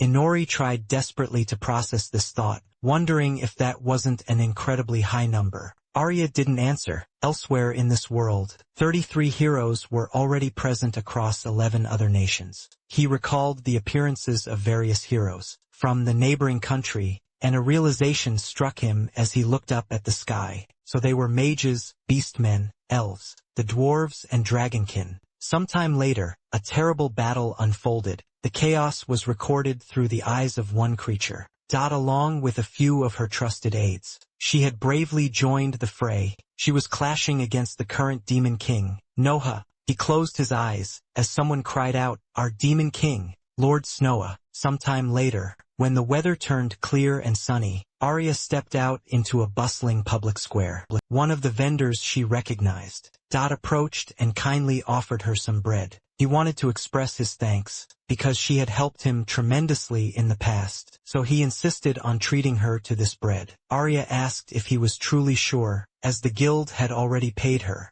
He told her, just eat it, don't be shy, and take some vegetables too. Arya thanked him for his incredible kindness, and took the giant bag from him. One of the men laughed, asking if she could even carry it. Looking up at the sky, she realized some time had passed since they moved to the provincial town of the theocracy of Lin. It was a small, bustling commercial town, distinguished by its expansive brick road. She was quite surprised by this place. It was far more vibrant than their own country, and because this country was a theocracy, the clergy played a truly important role. Even this small town boasted a huge church. They had registered with a local guild to earn some money. Inori was also using an alias, Kiri. However, he slept all through the day, so she had to work alone. Thanks to that, she was able to meet many interesting people. When Arya finally got home, she approached and told him she was home, but he suddenly scared her half to death, jumping out right in front of her. He then fell onto the steps of the house. His body shattered into many pieces, and he was covered in blood. He begged her for help, and a horrified Arya couldn't fathom what was happening. It turned out to be related to a strange girl, who chuckled, "The surprising you're still conscious. After my blow." Arya stood frozen, still holding the bag, completely clueless. The girl just kept on laughing, claiming he possessed such immense talent. Even if he was an absolutely terrible person, he had truly piqued her curiosity. As Fiona Rasco, a holy knight of the theocracy of Lin, she felt she should take him as her disciple, to guide him back to the righteous path. Fiona then grabbed his tie, yanking him closer to her, leaving a bewildered Inori to wonder what was happening now. Arya watched the entire scene, completely dumbfounded. This was her first city, her first job, her very first encounters. Her new life beyond the kingdom was truly starting like this. After our main character Kiri joined the guild, he spent his time drinking at a bar. Everyone around would turn to stare at him. He would diligently continue his drinking. The waitress eventually approached him, asking when he planned to pay his bill. He simply replied to put it on Arya's tab. As usual, unlike him, Arya diligently completed guild quests, steadily rising through the ranks, earning the nickname Black Rose Arya. People called her that because of her jet black hair, her dark attire, and the excellent skills she used to defeat monsters. It seemed she had become quite famous among some. Meanwhile, deeply entangled in his hatred for the gods and the sun, all he could do was sit and drink. One of the men at the next table wondered why the Black Rose chose to be with him. Another even pondered if he was blackmailing her. At that moment Noah, who was also at the table, asked if he shouldn't go do some work. The girl worked tirelessly all day while he just drank. Inori quickly told Noah to leave him alone. This old man was his only drinking buddy from the guild. They drank together now. At first he drank alone, but now this guy sat with him. Apparently, he also had a lot of free time. If anyone asked why he drank all day, he would respond that he was upgrading his skills and poison resistance, while gathering intel from local adventurers. But over time, people grew suspicious of his drinking habits, and only this old man remained. He couldn't gather any more news from others, but at least his endurance was finally improving. That worked for him. Suddenly, a bell chimed in the room as someone entered. It was the holy knight Fiona, who greeted them with a cheerful smile. Inori, perplexed, turned and asked what a holy knight was even doing in a place like this. Waving at her, he boisterously shouted, asking if she wanted to join them for a drink. Noah immediately told him to calm down, and to never say things like that again. Fiona, however, simply called them brothers, and explained that drinking so much was incredibly harmful to the soul and body, and that everything should be in moderation. Inori noticed the distinctive mark on her forehead and wondered, because he couldn't quite see it clearly from his spot. "Excuse me, but could I maybe get a closer look at that?" Just as he reached his hand toward her, Fiona abruptly pulled away, stating it was a sacred symbol of her faith in the Lord, and that he wasn't allowed to touch it without a valid reason. Utterly surprised, Inori turned to face her and started shouting. Meanwhile, Arya approached the tavern, a large bag full of food in tow. Everyone around them fell silent, watching intently, and Inori wondered if he had truly said something wrong. Fiona suddenly started hitting him, slamming his head into the ground repeatedly. He lay there, utterly bewildered, gazing up at the sky. As Arya drew closer, she stared in utter astonishment. As Fiona grabbed his face in her hands and leaned closer, the men around them cheered, delighting in Inori's pain, loudly shouting that this was the right way to treat this drunkard, since he shouldn't be sitting around drinking all day anyway. Let her teach him a proper lesson. Fiona smiled and said, "Of course, I could never abandon anyone. It's all done in the name of the Lord, you see." Once Fiona finished speaking, she turned around and spotted Arya standing there. Looking surprised, she asked Arya what was wrong. Arya tried to speak, but only managed to ask what she was going to do with him. Fiona picked Inori up and casually threw him over her shoulder, as he dangled limply, head hanging down. Arya then asked again what she would do with him. He's just an insolent brat who tried to join the guild, that's all. But she shouldn't fret too much. There's still a glimmer of manliness within him, and she and the Lord would definitely teach him a lesson. After proclaiming that, Fana strode off into an unknown direction, carrying Inori. A surprised Arya looked away, completely unsure of what to do. As the men around them began to cheer wildly, they shouted that she was finally free, and congratulated her, asking if she wouldn't mind spending some time together. Arya completely ignored the strangers. She snatched her bag from the ground, and shouted in utter disgust after those words. She ran after Inori. The bewildered men watched her go, wondering why she was still chasing after him. It really seemed like he was blackmailing her. A while later, Saint Fana dragged Inori to the palace, and set him down on a bench outside. Just then, he came to and wondered what was happening. Fana held her hand out to him, and said she would heal him right away. Waves of vibrant magic appeared on Inori's face, and suddenly, they shifted from blue to green. Surprised and curious, Inori examined his body. Fana asked again, did it really work? You shouldn't get that drunk again. Inori apologized and asked, who are you? She replied, I am a holy knight. He asked again, really? Fana asked again, really? Fana replied that he could call her master, or by her name, whichever was more convenient. But that would have to wait. She grabbed his hand and led him away, because first they needed to pray. Arya, who had been watching them from around a corner, wondered if they were already holding hands. It reminded her of something. She frowned and angrily wondered, is this normal? That girl looks very dangerous. Arya called out to Fenrir, who informed her that he didn't know if his master had noticed, but he could feel her divine blessing. Arya asked again, what are you talking about? Fenrir explained that she had felt it as well, and decided to follow her master. Arya replied confidently, it was just as I thought. Meanwhile, Fana still led Inori by the hand, explaining that this was the largest church in the entire region. You're incredibly lucky today, extremely lucky. She smiled softly, glancing at him, then asked his name. He replied Kiri. He then noticed a giant statue, standing prominently in the middle of the church. His mouth gaped open in utter amazement, and he asked what it was. She replied that it was a statue of the Lord. If you don't know how to pray properly, you can just copy me, she offered. You need to bring 5 fingers together, 1 for God and 4 for the 4 goddesses. Then close your eyes and pray. Inori did everything exactly as instructed, thinking he couldn't believe things had turned out this way. Still, it was best not to argue with the saintess. Come to think of it, he had never believed in anything, or prayed to anyone before. Suddenly, he felt a strange sensation, and as he continued to pray in silence, someone suddenly took notice of him. Inori immediately sensed it and became utterly alert. He didn't understand what these feelings were. He felt as if someone was watching him, perhaps even forming a connection. Was it her doing? No, he didn't think so. Then who was it?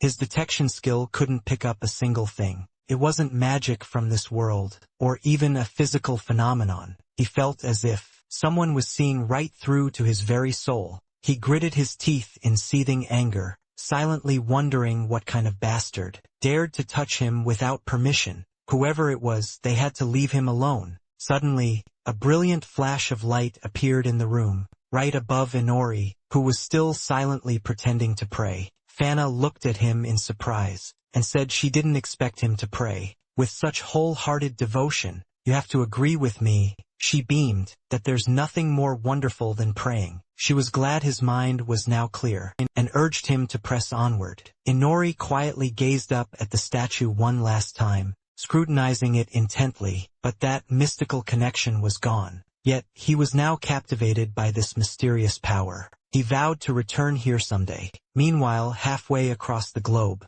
a girl then asked if he had sealed off the path. Another goddess chimed in, the very one who'd forged the link with Inori. She admitted that even she herself hadn't expected a mere human to be capable of such a feat. Meanwhile, cosmic sparks shot out from the planet, soaring into the universe. A short while later, Inori materialized back in the tavern, and instantly all eyes snapped towards him. He glanced towards his usual table, where ex-Noah sat by herself, and casually asked, "Still sitting all alone?" Ex-Noah instantly recognized him, noting his new look. Inori, however, looked absolutely pathetic, his face covered in scratches, bruises, and even blood. He simply shrugged it off, claiming he was just a little unlucky. Fana had decided to unleash her magic, swinging her mighty fist at him, and landing a devastating punch straight to his face. She furiously yelled at him to stop, yet continued her relentless beating. Inori quickly realized it wasn't for nothing. That she was dubbed the fanatic. Her Holy Knight punches hurt him terribly, especially since Holy Knights strike with the very power of light, a vampire's absolute fatal weakness. While Fana was pummeling him, she screamed that she had felt his gaze, and it was incredibly sharp, even back at the tavern. Then, she oddly apologized that her body just couldn't keep up. It was then he realized she saw straight through everything, and Fana continued to shout that it was perfectly okay, and she'd just keep on hitting him. She'd simply get used to it soon enough. So, of course, she decided to continue. But Inori desperately shouted that it wasn't like that at all. He begged her to stop and just rest, because she was seriously overdoing it. Arya watched the scene unfold from behind a nearby tree, pondering if she should actually intervene. Manhwa was also lurking nearby, stating that their master had explicitly told them to only intervene in the most extreme cases, and that he was capable of escaping even during broad daylight. But if he chose not to flee, then he must undoubtedly have a higher purpose, something they couldn't grasp. Arya watched on, silent, until they realized Inori had slipped away. Now he was at the local tavern, filling his friend Shnoa in on the whole mess. Shnoa sighed, "So, now it all makes sense. You finally managed to escape. That was probably the most desperate escape of your life, wasn't it?" Shnoa confirmed it couldn't have been easy. "And by the way, that girl, she turned out to be a holy knight. Holy knights hunt down demons and demon-like creatures, offering them as sacrifices to God. Most of them wield magic weapons and fight with the power of light, which is incredibly effective against demons." Shnoa lowered his gaze, adding, "When it comes to attributes, it's crucial for them to know who's who. But in this case it was a matter of tactics, and since you don't know how to use magic weapons, I saw no point in teaching you any tactics." Inori nodded, confirming it, then yelled, "I didn't understand any of it either, but I never said I didn't know how to use weapons." Just then, the holy woman Fauna stormed into the tavern. Spotting Inori, she pointed and shrieked, "I found him.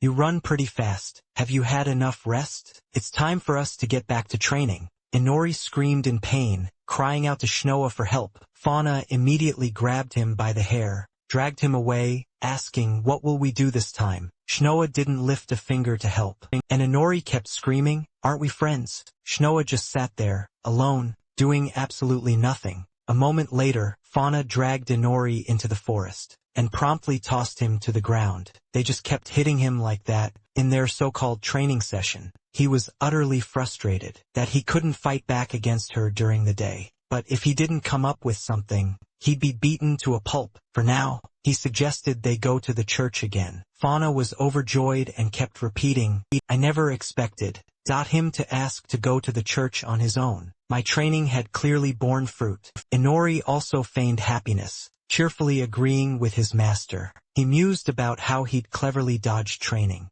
and was now back at the church. Talk about killing two birds with one stone. And all thanks to this little detour, his fake smile skill had actually leveled up to 2. He enjoyed the church's quiet solitude, though religion itself wasn't really his thing. Now, the feeling of being watched was gone. But then, could these other believers be connected to someone else? Especially since his detection skill wasn't working. Perhaps the powers of this world couldn't grasp this phenomenon. What if he tried using an ability from another world? He decided to appraise every single object in the room. The believers, their clothes, everything felt unusual. The ceiling, the floor, the statue. It all looked incredibly strange. Then, he noticed something truly odd, wondering what it could be. Leaning in closer, Inori realized he'd finally found what he was looking for. The system chimed. He'd found a holy light stone. Holy nation of ninja, unidentified. Born from the roots of the divine tree, it can act as a medium for the goddess's power, and is a mandatory item in every church. Inori wondered, is this holy stone truly the medium for the goddess? So this is the stone they use to communicate with everyone. In the church, he suspected she was a goddess, because the statue had 5 fingers, and in theory there were 5 goddesses. He feared the goddesses of this world weren't exactly fond of him. Well, at least he'd learned something new. That's good enough for now. Suddenly, Fana's whole body trembled, and she let out a shriek. Inori quickly asked, "What's wrong?" She'd noticed a man named Raven standing nearby, and shouted that he was the captain of the Holy Knights 4th Division, the hero of Reagan. Inori echoed, "He's the hero." Fana continued, explaining that 15 years ago, he protected the city from a demon invasion, and has been guarding this place ever since. Anyway, he's a living legend, and this was the first time she had ever seen him close like this. He wondered if that was his master's superior. Fana declared she'd dash over to say hello,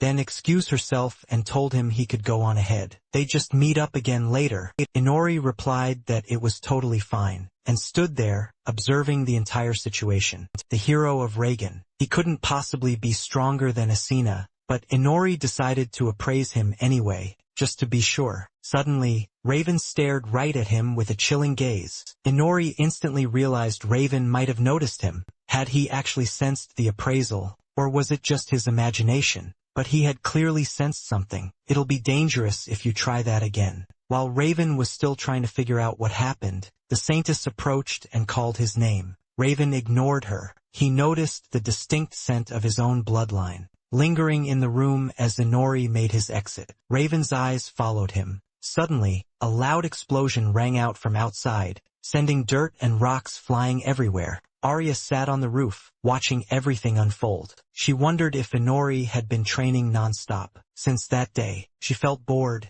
since they had barely spoken to each other. Meanwhile, Inori was training with the Saintess Fona. She remarked that he had gotten much more skilled at dodging and moving against magical weapons. Inori thanked her, thinking that thanks to Asuna, he had realized early on just how much trouble they could be. Fona continued, pointing out that he was still too focused on defense, and asked if he knew how to use any kind of weapon. Surprised, Inori asked her what she meant. He possessed dark magic, but he couldn't tell her that. Fona replied that she understood, then shouted, "Then it's decided." She suddenly struck a boulder and made a suggestion. Inori should go buy himself a weapon of his choice. She'd never heard of a traveler going around empty-handed. Inori replied that he would do that. Fona continued, saying she would also be away for a while, since she'd secured permission to meet with Lord Raven himself. She promptly called off training for the day. The crucial thing was this: he couldn't just pick any old weapon off the rack. Got it, Inori readily agreed with her, secretly wondering if this was truly a day off. Fiona made her way home as dusk settled, telling him she'd check in on everything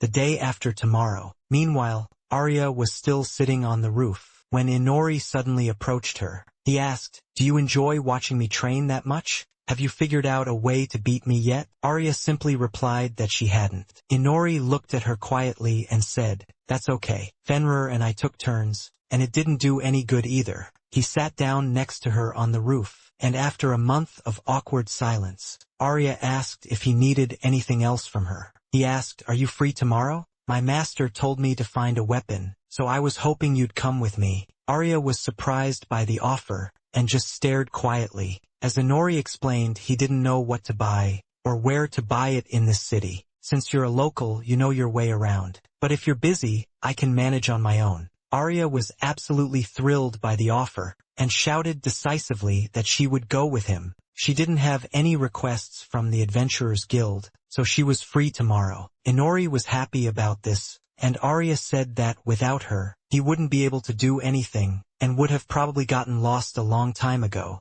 "Now, we need to head back right away, and get ready for tomorrow." Inori asked, "Get ready how?" She grabbed his hand and pulled him along. A confused Inori asked, "Why are you suddenly talking so much?" Arya replied, "We just need to go." The next day, they went into town together. Arya turned to Inori, pointed at some food, and said, "This looks delicious too." He sighed and said that he understood, "But I don't think that's why we're here." Arya looked at him, surprised. He then loudly declared that everything was absolutely fine, and they were heading straight for the weapon shop right now. Upon their arrival, as they browsed the array of weapons, Inori was quite surprised to find it was a surprisingly decent shop. Arya explained, saying some fellow travelers had recommended the spot to her. There was a magnificent greatsword displayed, priced at 6,000 coins. Inori searched diligently but still couldn't find what he truly needed, given it was practically a magic tool he sought. Arya then pointed, "What about that enormous, sharp sword over there? Isn't it a bit too small for you?" she teased. Inori immediately bristled, declaring he would never ever choose a weapon like that. Arya looked a little disappointed, replying, "But it totally suits you." "Well, in that case, you should totally buy a weapon for me too. I've always had a soft spot for carrying a black sword, and this particular sword really pops. Besides, I really need another sword to carry around regularly." Arya was hoping to find something comfortable and simple, when suddenly, both their gazes were drawn to a stunning, exquisitely crafted blue sword. She stared at it, completely silent, in awe, prompting Inori to ask, "What is it?" He immediately reached out and picked the sword up, making Arya gasp and yell at him to stop. He asked again, "Is this a midran dagger?" This weapon is forged from incredibly high-quality midran, and this particular dagger, it looks like a perfect supplement to a main weapon. It really suits you, don't you agree? Arya spotted the price tag and immediately began to hesitate, but Inori suddenly told her, "Don't worry about it at all. We have more than enough money right now, from what I got paid for that whole demon horde incident. Besides, you can't just sit in the tavern all day, right? So I wanted to get you something, at least." Arya was clearly flustered by his generous offer, and the shopkeeper then handed them the sword, heartily thanking them for their purchase. Inori, however, sighed in disappointment. They still hadn't managed to find anything for him. Arya then asked, "Do you even understand the meaning of this dagger?" Inori just blinked. "A meaning?" Arya smiled shyly, a faint blush creeping onto her cheeks, and simply said, "Maybe." They walked a bit further and soon spotted another weapon shop. Is it really crammed into such a tight space like this? Despite its appearance, they decided to step inside, but Arya suddenly panicked upon seeing the thick spiderwebs. Inori turned back, a comment ready on his lips. "Looks like the owner isn't big on physical activity. Come on, don't be such a scaredy cat." As Inori glanced forward, he spotted a meticulously dressed shopkeeper.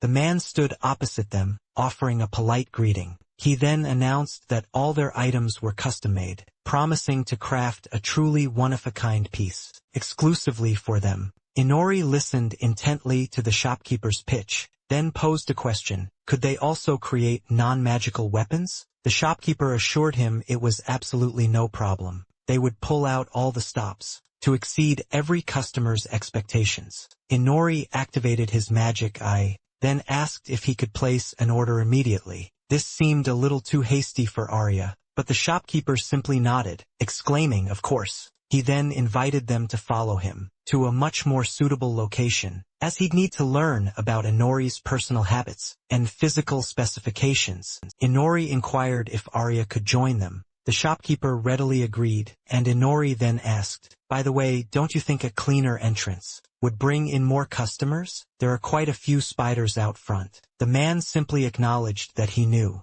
The owner replied, "Just as a spider finds solace in its web, old men like us seek a peaceful, quiet place." Inori found the man's philosophy peculiar, and quickly apologized for the inconvenience. "Ariakaimdin, see, I was right to steer clear of that spot. I'm sure the spiders would be thrilled to hear that." A little later, they found themselves outside, enjoying lunch at a cafe. Inori cautiously remarked, "I thought we'd be done with this much sooner." Arya just shrugged, saying, "Well, at least we won't have to scour any more weapon shops. It all worked out, right?" Just then, Arya tasted her tea, exclaiming, "Oh, this is delicious." Inori replied, "I think it's the same kind of tea we had back at the palace." Arya countered, "Even if that's true, everything else here is completely unlike the palace. The atmosphere, the whole mood, it's a world apart." She continued, "And every time I come here, All I want is to sit down and quietly sip my tea. Inori pressed again. You have your own wishes. You have money, so why do you need me?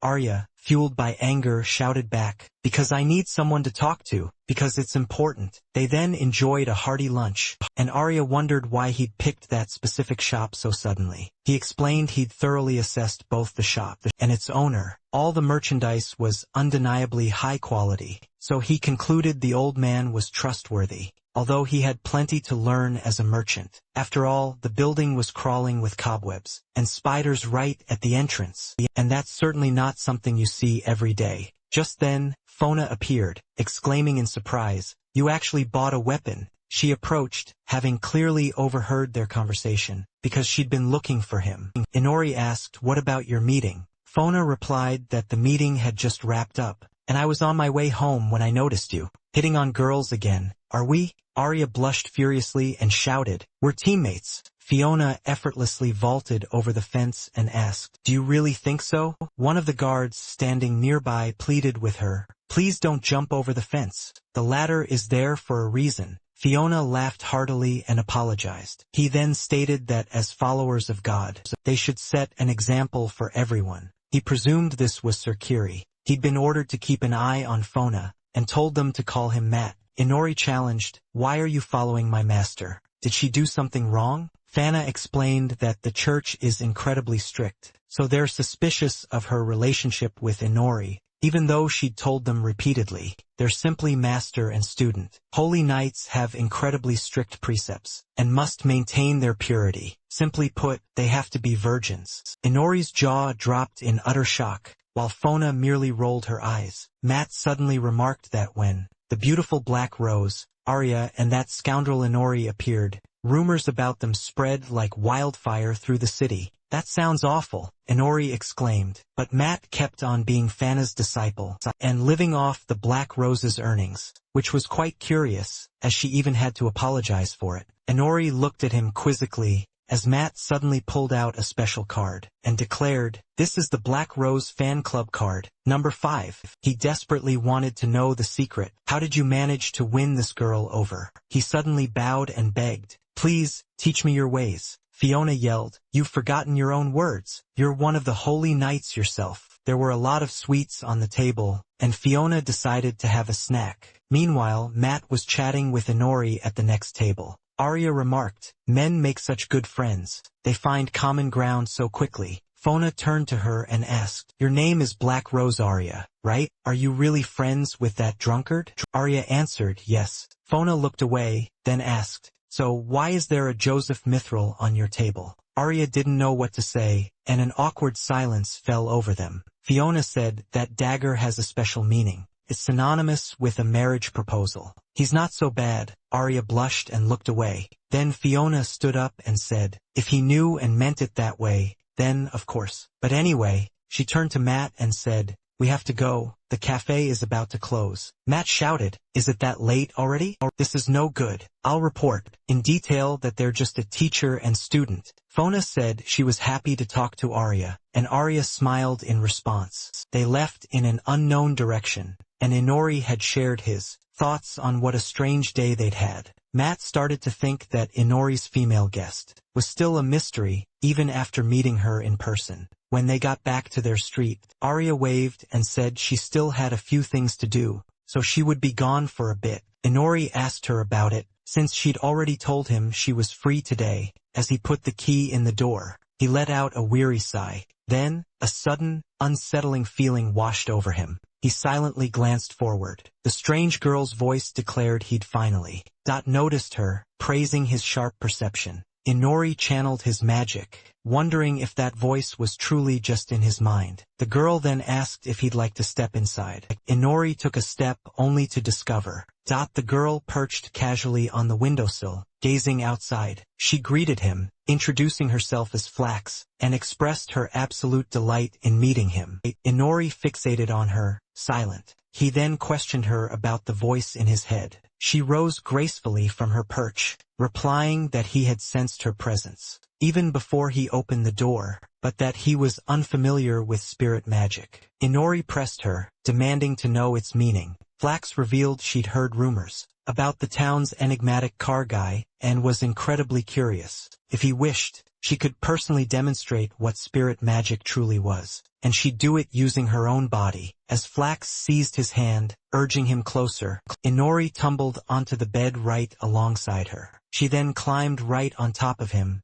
remarking, "There's a strange girl right in front of you, yet you're not even resisting." Inori countered that when a girl is truly beautiful, he simply can't pass up an opportunity like this. With his hands, he boldly grabbed her hips, which enraged her. She shouted, "Mind control magic." Following the spell's activation, everything around him began to shimmer with brilliant, magical energy. Inori realized that at such close range, he'd have no time to dodge. Flax gazed at him, a subtle smile playing on her lips, but, alas, the spell had absolutely no effect. Confused, she kissed him instead. Inori's mind reeled, wondering what was happening. A completely different world materialized within his mind. Flax explained he was now in her spiritual world. "This is a unique dimension," she stated, "that exists inside each of us." Inori looked utterly astonished. Flax continued, emphasizing, "This is my world, where absolutely everything is under my control. Absolutely everything. Do you understand what I'm saying? For instance, I can effortlessly strip you bare." Moments later, Inori found himself completely exposed. He was speechless, and Flack purred, "And I can also drive you absolutely mad with pleasure. Wouldn't you like that? I can make your very body and soul crave dependence on me." Inori gritted his teeth, seething with frustration, and Flack taunted again, "What's wrong? You're a man with a girl right here in your arms, so why aren't you holding her? Are you truly that terrified of getting involved with someone?" Inori bristled with anger, ordering her to be silent, but Flack scoffed, denying he was afraid. Suddenly, a strange, potent magical field materialized behind him, and she instantly tensed. The magical forces roared to life with deafening sounds, enveloping everything in a suffocating darkness. The encroaching darkness veiled Flack's face, and she became genuinely frightened. And Inori, once more, commanded her silence. And Flack reeled, wondering what was happening to her world. Why was it crumbling right before her very eyes? How could a single soul wield such destructive power?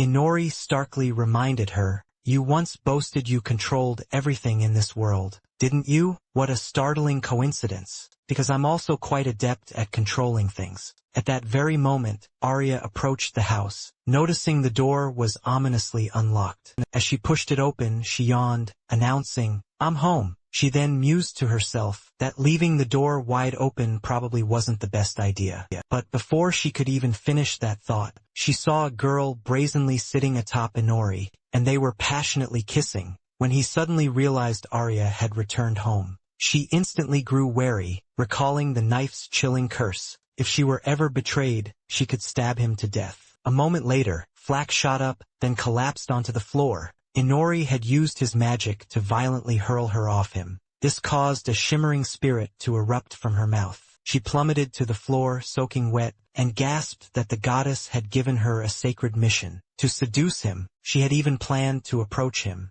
by transforming into a human form. But she was tricked. Now she was merely a spirit, a high-ranking wind spirit, controlled by the goddess's treacherous traitor. Then, information about her true status suddenly appeared. Inori questioned why she was spilling all her secrets. "Is this really how you usually operate?" The spirit shrieked, claiming he was the one who forced her to speak. He literally made her do it. Arya, however, found her absolutely adorable. But Inori suddenly grabbed her, demanding to know if she was the one who contacted him. At the church, the spirit admitted it was possible, but she couldn't say for certain. She'd moved faster than he ever expected. After all, Arya chimed in again. "That was a goddess, right?" Inori then demanded she spill everything she knew about the goddess and spirit magic. And the spirit was visibly terrified by his intense gaze. She retorted that, as a noble wind spirit, she had her pride, and he should respect that. "Do you honestly think I'll just spill everything that easily?" Inori scoffed, calling her too cheeky, and wondered aloud if he could force her to talk. By returning the favor, his intimacy level shot up to 3. Then he brutally kicked her away. The spirit shrieked for him to stop. He snarled, "Weren't you the one who started this? In your own spiritual world, huh?" Arya stood by, utterly stunned. He commanded her to take what she deserved, and as Arya closed her eyes, terrifying screams echoed. The main character's intimacy level climbed even higher. The spirit finally collapsed onto the bed, and Inori coolly asked, "So, do you finally understand who the master is here now? Besides the magic goddess, I also need to know exactly what you're capable of. And now we're gonna test that." The spirit reluctantly replied, "Fine." She figured he knew nothing about spirit magic, believing she could easily trick him. She had tried, but it hadn't worked out. Inori then questioned, "Is this really why we came all this way? Are you really the supreme wind spirit?" The spirit replied that she herself was just as curious why this was happening. The main character then snapped, "Can you actually do anything useful?" The spirit immediately yelled back, "Shut up." Then, she glanced down at her hands, and realized her hair had turned completely black, because she was now completely under his control. But wait, why would a control skill that doesn't even work on living beings be effective on a spirit? Aren't spirits living creatures themselves? Perhaps it somehow helps you maintain control. By the way, where else can we find spirits? She shot back, "Where? They're everywhere. They're all around you. Can't you feel them?" It was thanks to these spirits that they were able to find you so quickly. They can use spirit magic to observe you, without ever being detected. Not understanding what could be worse, Inori asked, "You mean we can't see them?" The spirit replied that she didn't know if they could be seen that easily, but she told them to give it a try. A moment later, the forest lit up with magical power, leaving Arya completely stunned. She gaped in amazement, and they wondered, "So these are spirits?" She answered, "Yes, they were spirits." Arya seemed shocked by what was happening. The spirit replied that it was obvious. "Even though I can't use magic right now, as a high-ranking spirit with a little persistence, other spirit magic won't be able to detect me." Inori looked at her in surprise, then fell silent, realizing they would need that ability. The spirit asked back, "Don't I deserve any respect at all?" How had she only just now realized? She'd learned something new. Suddenly, power manifested around Arya, and the spirit announced that she didn't know if it was a replacement or on par with wind magic, but she could freely release something like darkness. It was a black wind, or maybe smoke, like a shadow hanging in mid-air. Inori observed these shadows closely. Then he smiled and said he definitely needed it. A flash of light struck the demon, and the main character said, "Excellent." He said it would prove its worth in his hands. He looked at the black orb in his hand and said, "This is good stuff, this black wind." Just then, Sophie asked, "Even so, father?" Then she added thoughtfully, "If it were a normal demon, his body would have disappeared long ago. Does that mean it's from the demon world?" The main character asked the demon world. "What's that?" she said. "It was a legendary species of insect that only lives in the demon world." "Where did it crawl out from?" he asked in surprise. "What do you mean? Is it some kind of rare creature?" She replied that a creature like that couldn't just appear in this region naturally. He asked thoughtfully, "Like a fish on land, right?" "I've never seen one myself." Arya looked at Shinji and asked if she had ever been to the demon world. She zipped past Arya, waving her hand and saying, "Of course not, isn't it obvious?" The spirits in the forest seemed to be going wild, and the light spirits were particularly displeased. Inori said he couldn't see the spirits, but he could understand them. Arya said, "This entire territory is protected by holy knights. Demons have a hard time fighting them. It's strange that a demon would decide to come up here, all alone." Then the main character asked how this thing could have gotten here. Meanwhile, Xloa was watching them from a high cliff. A little while later, the blacksmith announced that his order was ready. The main character looked at the sword in his hand and said, "Whoa, this sword." It was a long sword crafted by Sebastian, a rank quality with stats favoring strength. Arya clapped her hands and said cheerfully, "It's simple yet elegant." The main character looked at her and said, "Feels like an extension of my arm." Then he looked at Sebastian and asked, "I heard you're moving. That's too bad, here's the payment." Sebastian took the money pouch, closed his eyes, and said he'd been planning to move for a long time. "Inora, you're my very last customer. Thank you. I don't know if we'll ever meet again, but I hope we do." With that, he bowed. Then Arya looked at the main character and said, "Great, you managed to get all the money." The main character replied, "Master chipped in a little too." She was surprised. "And you just took it? Why didn't you politely refuse?" He turned to look at her and asked why. "You told me to buy a sword, so I bought one," she shouted indignantly. That's no excuse. You have to go return the money right now. He looked at her completely surprised. A moment later, Fanatic looked at the main character in surprise, and called out Inori. Afterward, they went outside and she cheerfully admired the sword. She said, "What a wonderful sword. It has a nice weight to it, perfect for a real fight." The main character sat down beside her, crossed his arms and said, "I found a good blacksmith." She added, "An incredibly good one. You can tell it's high quality just by looking at it." He tilted his head back to look at the sky and said, "Looks like it's just an ordinary sword. It's just a coincidence, but you can't use magical items. Even with her guidance, it would be difficult for you to get any stronger." She smiled and asked, "Do you not like my training sessions?" He replied, "I haven't liked them since the very first day." She looked indignant. He said, "What's the point of doing something that's so obviously useless? It's just a waste of your time. Don't you think so?" She burst out laughing, and acknowledged that he was right about that. "With your attitude, a lifetime of training would be pointless." He replied, "I'm not kidding." "Is that so?" She added, "If that's the case, then I'll train you forever,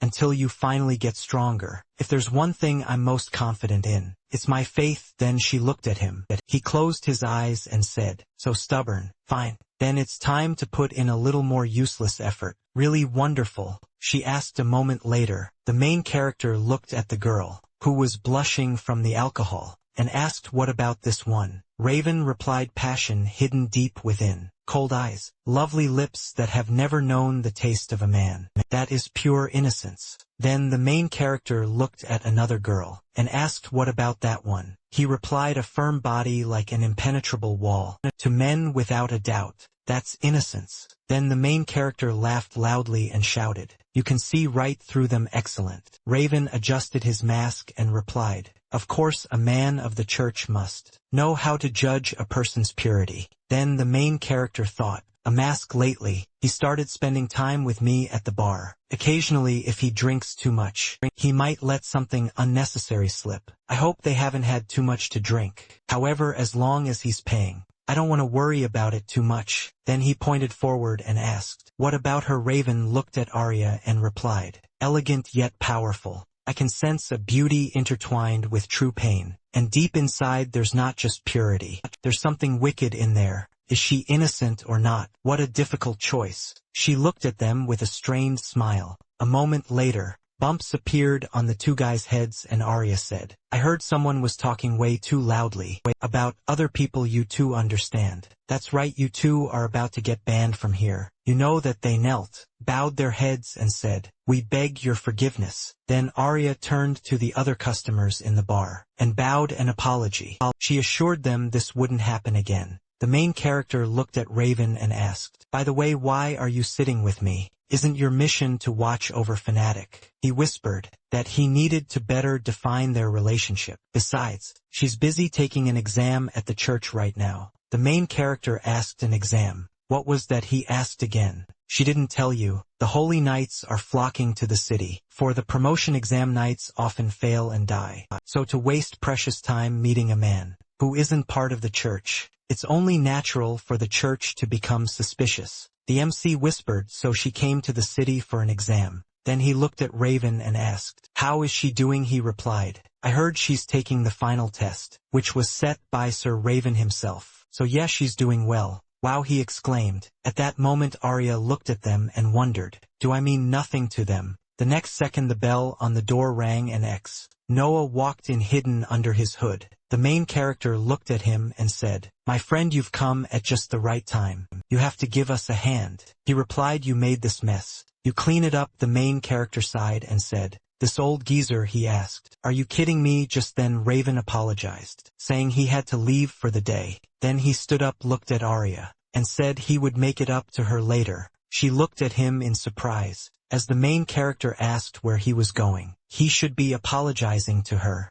Noah said, "You should learn to choose your friends better. Shouldn't you?" He replied, "You're the last person I want to hear that from. My reputation is even worse than his." He replied, "Perhaps." The main character raised his hand and shouted, "Hey, more wine over here." Just then, he heard Shinji's voice ask, "How are you so calm even in your shadow?" She couldn't take it anymore. All of them felt a contradiction. It's the instinct for self-preservation. She hugged herself in fear, and added that he could sense spirits. The main character's jaw dropped in astonishment, while Shnoa said, "It seems a new friend has joined us. This time it's a spirit, huh? Right, you didn't argue back. That was a good choice." He looked at him surprised, and the man said, All right, don't look at me like that, but I know you can see other people's abilities." Just then, the main character used his skill on the man, and the information appeared before his eyes. Ex-Noah race demon chimera homunculus. Dragonkin dwarf elf. Beastkin and human.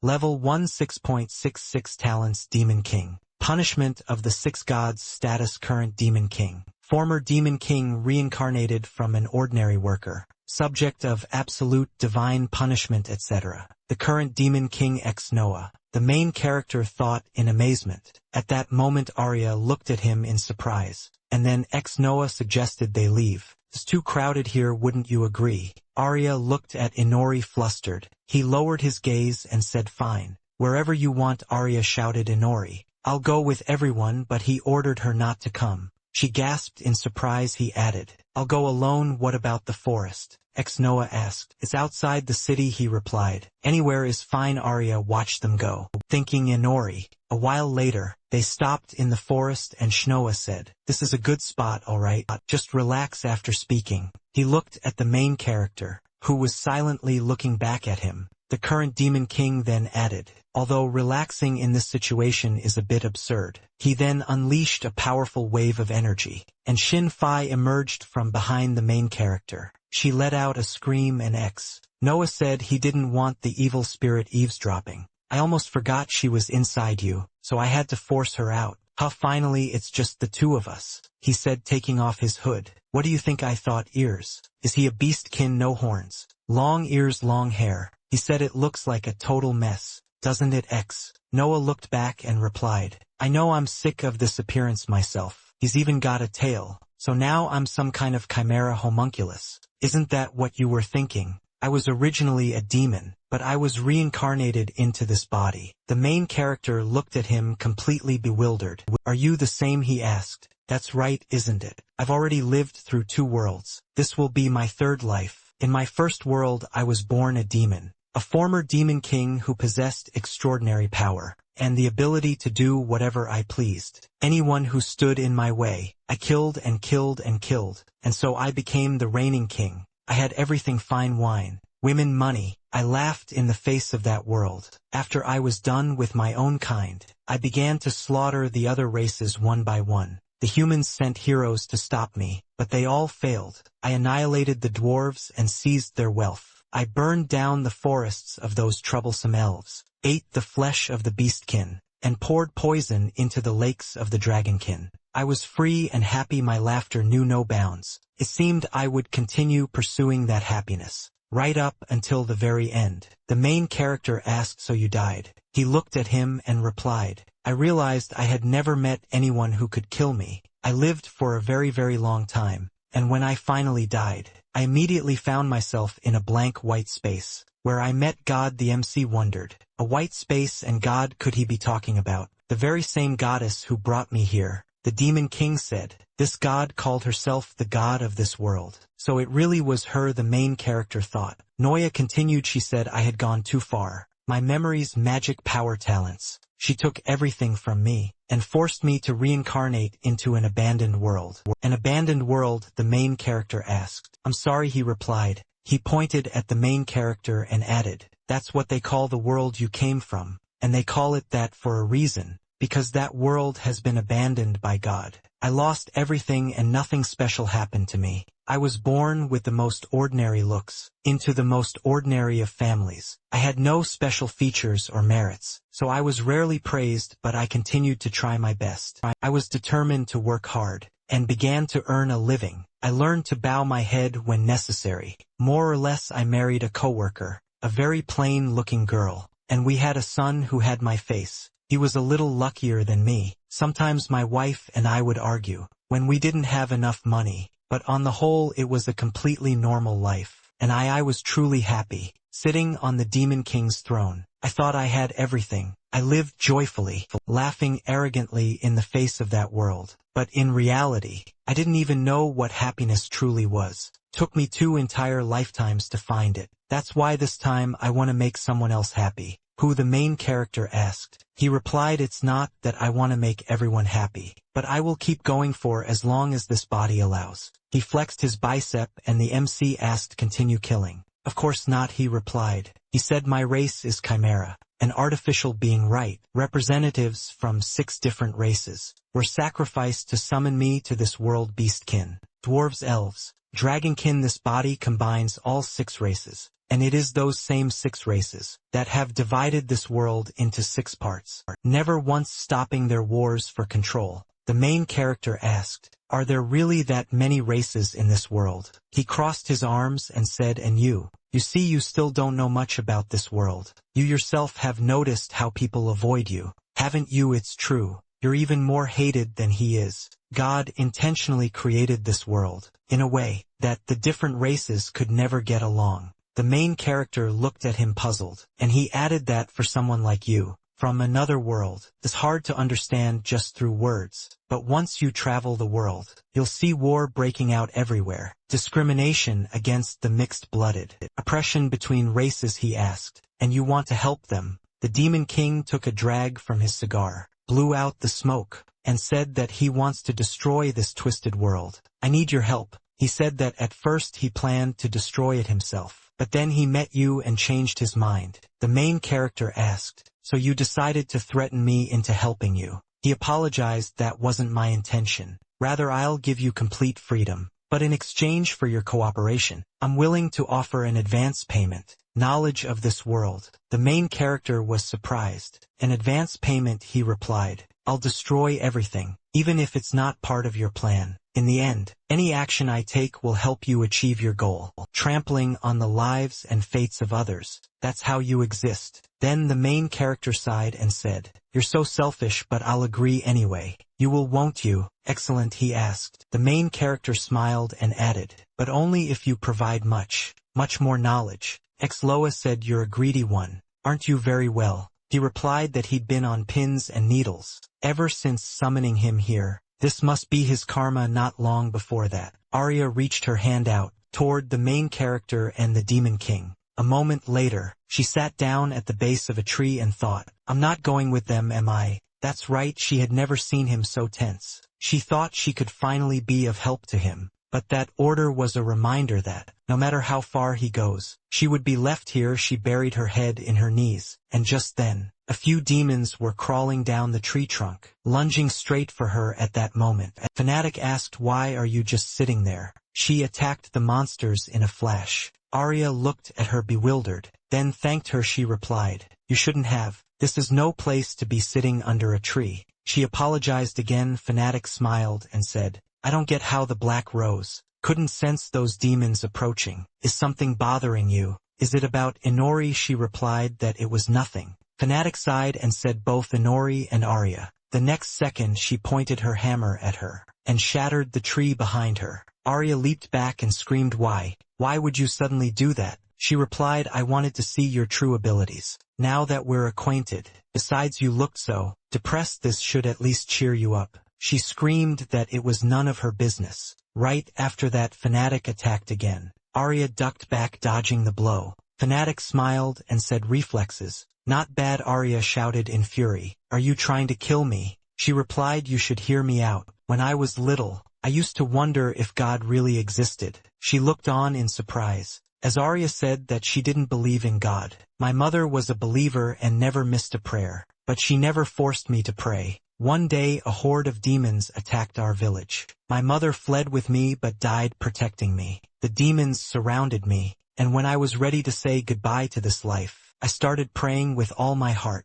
to go to heaven with my mother. To this day I still don't know who saved me then, but after that even I came to believe in God. She smiled and added, now I don't just pray. I can help people who were like me. You're strong, Arya, so you have to believe in Inori. Help him, Arya replied. I do believe I can help him. Fanatic yelled, then you have to be by his side. Arya shouted back, as if I don't want to be, but I can't disobey his orders, saying that she punched Fanatic in the face. Then frightened, She pulled her hand back and asked, "Are you okay?" A single drop of blood trickled down Fanatic's face, and she said, "That was a pretty good punch. But now I know how you really feel." She let out a long sigh, and started to fall to the ground. A moment later Fanatic said, "There's still time for training with Inori." Why is she such an idiot, she thought. She replied, "I don't know. The written exams are a breeze for me." She said, "All right then. You really are stubborn." Then Fanatic added, "This might be a bit presumptuous, but you don't understand Inori as well as I do."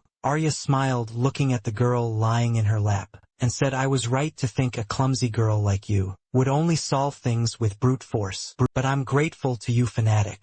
She replied, "I feel like there's a thorn in the Black Rose's words." "Oh really?" she asked back. Then they both burst out laughing. A while later, Arya sat on her bed watching the rising moon. Just then, the male lead appeared from the shadows behind her, making her scream in fear. She told him not to scare her like that. He stepped closer to her and said, they had been so engrossed in their conversation that he lost track of time. "The fastest way to return is through the shadows. But I've learned so much. When the time comes, I'll tell you everything." She looked at him silently, then sighed and asked, "Did they talk too much?" "He didn't attack, you know." "Are you worried?" she answered. "Well, yeah, if you happen to die somewhere, then your escape story would become a tragedy, not a comedy. Besides, you don't even know if I would free you in that case." "I see," he said thoughtfully. Then he turned to look at her, and she asked why he was suddenly so quiet. He closed his eyes and replied, "It's nothing." He smiled at her and said, "I can see you're forcing yourself to be cheerful. Next time you're coming with me for a little experiment. I want to see what you're capable of." Surprised, she asked, "I don't mind, but what's with that smile?" He replied, "You'll understand soon enough." She said she didn't like that at all. A while later several girls were sitting near a wall, while Raven looked toward a slightly ajar door, and asked, "Is he here yet?" He apologized for calling them on such short notice. Raven stepped forward and asked, "What do you require, sir?" The other man replied, "Nothing in particular." "How is the search for the runaway heretic coming along?" "According to the plan, she should be working by now." He bowed his head and said, "Apologies. We need a little more time." Then Raven pushed a church servant forward, and told him to hurry up and find her. "We need more knights for the upcoming trials. Don't you need your authority to gather the devout followers?" He replied, "In the name of the Lord." A moment later he sat at a table, took off his mask and said in frustration, "Chris, you wench, don't you dare think you've escaped me." At that moment, Chris stood with a horde of demons behind her. She looked toward the city and said, "It's not enough, we need more bigger ones. First they must devour this entire forest." As she finished speaking, she unleashed a blast of dark energy, and countless demons charged toward the forest. She then added, "After that, all of Rick." A while later, Shinji asked, "Is he planning to sleep like this?" Arya, carrying a bag of food beside her, replied, "He can't do much during the day anyway. Just let him sleep, that's horrible." Shinji replied, then she thought, "So if I want to escape, I have to do it during the day." Then Arya announced they had arrived. A moment later, Shinji looked at a piece of cake in surprise and asked, "What is this?" Arya smiled and said, "It's a sweet cake. I really love the sweets here." Shinji said, "I know what it is, but what do I need it for?" Surprised, Arya asked, "What do you mean, why? You don't like sweets, but you're a girl." Shinji sighed and replied, "I'm a spirit, I don't need food. Don't compare me to humans." Arya then asked, "So you don't have a favorite food either?" "Of course not," she replied. Arya sighed, "Well, that's a first. I didn't mean any harm. On the contrary, I just wanted to make you happy, Shinji." Shinji looked at her and said, "All right, I'll give it a try." Then she placed a hand on the cake and said, "Just because I don't need to eat, doesn't mean I'm completely unable to." She took a small bite and said, "Spirits are closer to plants than animals." Then she swallowed and exclaimed in amazement, "What in the world is this? How is it this delicious?" Arya smiled and said, "Told you so." Then she pointed to the next pastry and said, "This one is cheesecake. I highly recommend it. You absolutely must try it." Shinji looked surprised. "Cheesecake? How can it have such a perfect harmony of sweet and sour flavors?" "Right now exactly," she replied. A while later, Shinji was sprawled on the table with a full belly, as Arya smiled and said, "I've lost count." "So this is the forbidden flavor," Shinji said. "Turns out humans are good for something after all." Arya gestured and told her, Don't tell Inori that we left him behind to go eat out. Okay, next time we'll all go together. Shinji looked at her and said, "You're not like him, perhaps you're kinder." She replied, well yeah, Inori isn't exactly the kind type. Shinji added, "All he thinks about is how to mess with people." "Then why are you with him?" Arya clenched her fist and replied, "So that one day I can defeat him." Shinji sat up and looked at her in surprise. Then Arya punched the air and added, "Yeah, that's right, Inori isn't a good person. But he saved my life, now I'm just like you. We're both his subordinates. I'm grateful to him, but that's a different story. In short, I'll stay by his side until I can surpass him." Shinji said their relationship was very strange. "You think so?" she asked. Just then Fenrir leapt from the shadows and said, "Hey girl, tell me, where is the master?" Arya looked at him and exclaimed, "Fenrir."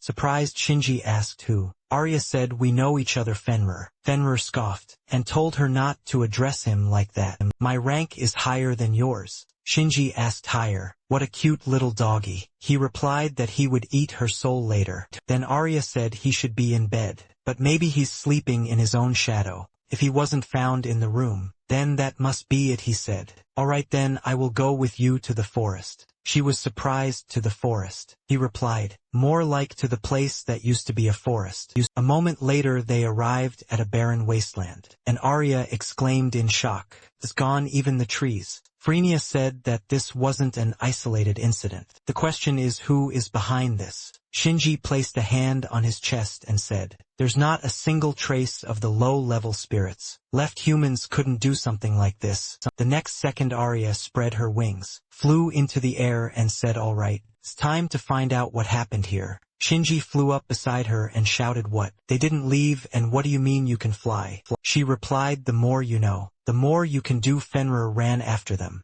shouting, "That's right." Then he looked at Arya and yelled, "Well girl, you've realized what this is, haven't you?" She shouted, "This just happened not long ago." She thought they knew where to go, but what could have caused something like this? Shinji yelled, "The spirits up ahead are screaming like crazy. It's not too late to turn back now." Then Arya looked forward and shouted, "The plains on the other side of the mountain. There's something there." The next second, countless demons were advancing. Arya watched them from above and thought, "The demons I met in the forest. Why are there so many of them?" Shinji flew closer to her and yelled, "They'll spot you if you stay up here. You should lower your altitude and enter the forest from the left." She replied, "Got it." Shinji flew behind her and asked, "Are all of them demons? So many escaped from the demon world at once?" Arya thought escaped. She'd heard that sometimes a group of demons would break through and attack settlements, so they were moving to the side just then. She glanced away and remembered Regine. She gritted her teeth in frustration, thinking that Regine had been calmly dealing with demons for years.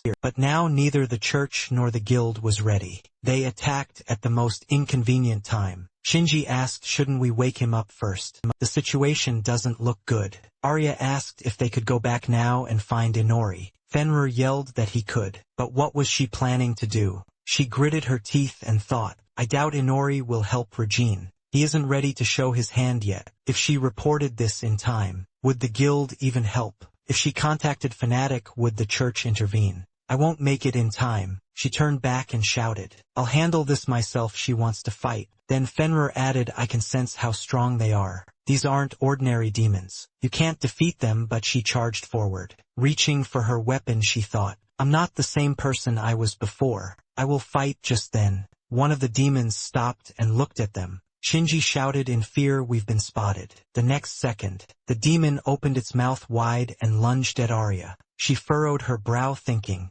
"I'm tired of just standing by and watching." Immediately after, a blast of energy tore the demon's head apart. Fenrir said, "She revealed her magic before even drawing her sword. She's completely lost the initiative." Then he tore the demon in two, and added, "Her technique is far from perfect, but fighting to protect something, that's what I like. I'm weak and can't maintain this form for long, but I will help you. I too once had a land and comrades to protect." Arya looked at him and said, "Fenrir, you've gotten bigger." He replied, "This is my original form." Then he charged towards the next demon and said, "Over there." Arya drew her sword the very next second, and launched an attack slashing through the demon. Fenrir said, "Not bad. You can actually do something." She smiled at him, and shouted that she'd gladly accept his help. "You have to fight by my side, Fenrir." Then the head of the next monster went flying, and Fenrir continued to advance, tearing through the monsters in his path. He said they would thin their numbers. "Don't stop fighting and don't let them surround you." Arya frowned at him and shouted, "Right, you got it." The next second, Fenrir bit the head off the next demon, and Arya slashed it with her sword. Just then Shinji shouted in amazement, "Arya, a dog, where are they getting all this power?" Fenrir said, "We have to finish them off. Just cutting them in half is useless. It won't stop them from attacking." Arya replied yes, then swung her sword again, cutting the demon in front of her in two. She focused energy into her hand and frowned, thinking, "I know this sword. It consumes a huge amount of magical power, but I didn't expect it to be this much. I have to keep up the pace." She launched a ball of energy forward, but it bounced off the demon. Surprising her, she thought, "Did I miss? Fenrir warned me not to waste my magic right away, and he was right, their armor is magic resistant. I guess I got a little carried away. I have to trust in the sword and fight. After all, it is her sword." It's hard to think about that fierce woman, but the way she wields this sword is unlike anyone I've ever seen. She controls her magic with perfect precision, releasing it only at the moment of impact, wasting nothing. She's so different from its current user. Arya looked at the sword in her hand and thought, "So this sword belongs to Agena Fenrir. She knew how to use it, how to." Then she raised her sword high, thinking, just like Fenrir always stays in his small form, to conserve energy, the sword shouldn't be activated during the swing. It should only activate at the very moment of impact. Then she swung her sword and thought. Right now she panted after unleashing a powerful strike, wondering how many more times she could swing her sword. 3210, or even fewer, they knew that full well, but there were just too many of them. She continued to slash at the demons until, gritting her teeth, she thought, "My strength is running out." Fenrir asked, "Is that all you've got?" The next second Arya let out a loud cry, causing the others to stare in surprise. She leaped onto a demon and bit off a small piece. "What the hell?" she thought. Shinji screamed in confusion. "Is she eating it right after?" Fenrir laughed loudly and said, "Vampires recover their strength with blood, just like their master." Then the battle continued, with Arya attacking with her sword, while Fenrir added blows with his own energy. At that moment, Chris stretched her hands forward and then clasped them. The demons advanced with renewed vigor, while Arya's body was bound by small centipedes. Smaller centipedes have appeared and surrounded me. She thought Fenrir told her to keep fighting. "Apanik to Shinji yelled Arya. You have to fly up right after." A demon rushed past Arya, grabbing her arm. It sent both her arm and sword flying. Fenrir screamed in horror. "Girl." At that moment, Arya stared in surprise at her injured arm. Then another demon attacked and sent them flying. Arya flew backward and Shinji pointed his hand forward, thinking, what was it called again? Dark wind. Just then, a dark space appears in front of the demon, followed by several powerful energy beams. Piercing its body, Fenrir gave it a final, hateful bite. Arya fell to the ground, and he asked, "How are you still alive?" "His strength has weakened. We have to retreat." Shinji thought he had saved her instinctively. Then he yelled, "Arya." At that moment, Arya looked forward and saw Amanda leaning over her. She heard her say, "Little sister." That's what she asked. "How does it feel to go through the same thing I did? So pathetic back then. You decided to abandon me to save yourself, didn't you? You left me, and I lost my head forever." At that, Arya smiled. Amanda wondered what was so funny. Arya stood up and said, "The real Amanda would never say something like that. You're just an illusion created by my own weakness. But I'm still happy to see a familiar face." With that, she raised her sword and added, "Back then I was too weak to save you. I'm sorry, but I will change and become stronger. So please watch over me from above." A confused Shinji looked ahead and yelled, "Arya." Fenrir told her to jump on his back. They had to retreat before they were surrounded.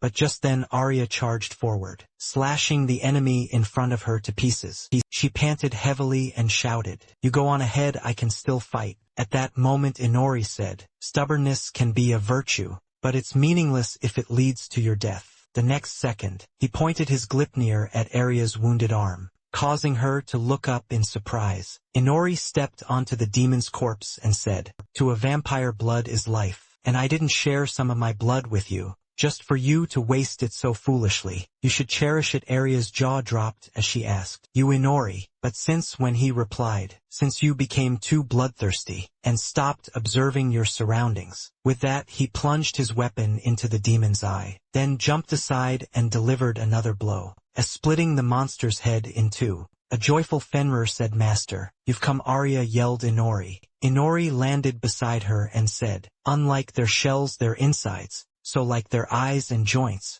aren't protected by magic. If you had realized this sooner, you wouldn't have wasted so much energy, and especially not your arm. Saying that, he grabbed her arm and her entire body. Then he reattached the severed part and said, it won't heal as fast as mine would, so sit down and focus on recovering. You've made many mistakes, but your biggest one was deciding to stay. Instead of abandoning this city, have you grown that attached to it? She gave a small smile and apologized, saying she'd been too hasty. Inori added, you missed something. No matter how many of these bugs we kill, we can't save the city. We have to check one thing. Arya looked at him in surprise. The next second a few demons charged straight at them, while Chris, with a cunning smile, clasped her hands. Just then Inori, who was carrying Arya, leaped up from the ground behind Chris, and pointed forward saying, that's the one responsible for the demons that attacked. She turned around completely surprised. He told her to stand still and answer a few questions. He bound her body with his glitnia,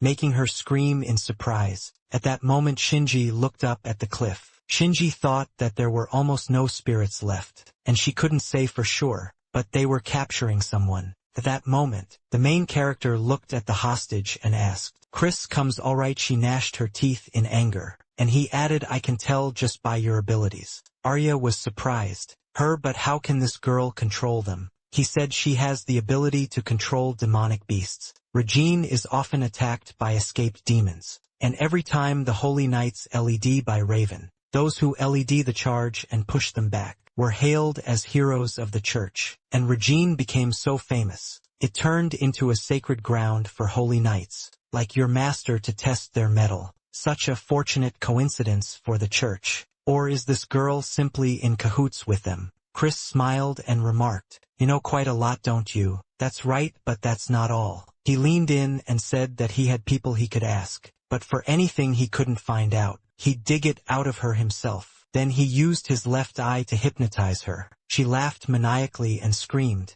a magic circle, what a surprise. She then created a magic circle around herself and summoned a few demons. The protagonist leaped aside, gritting his teeth and thinking, so mental interference doesn't work on her. She told him he was right. They orchestrated this whole thing. She had done everything the guy told her to, but she was so stupid. She wasn't going to work for that bastard anymore. The protagonist then asked that bastard, a man from the church. The next second, a demon charged at them. Arya screamed attack. The protagonist fired glania at the demons, then plunged his weapon into one's body, and hacked it to pieces. He laughed and shouted, is attacking all you know how to do? Is that all you've got? Just then, Arya screamed Inori. Above you a demon opened its mouth wide, right above the protagonist. Chris laughed loudly and yelled, didn't you guys order minced meat? But the next second, a blade pierced through the demon's body, followed by the protagonist himself, splitting the monster in two.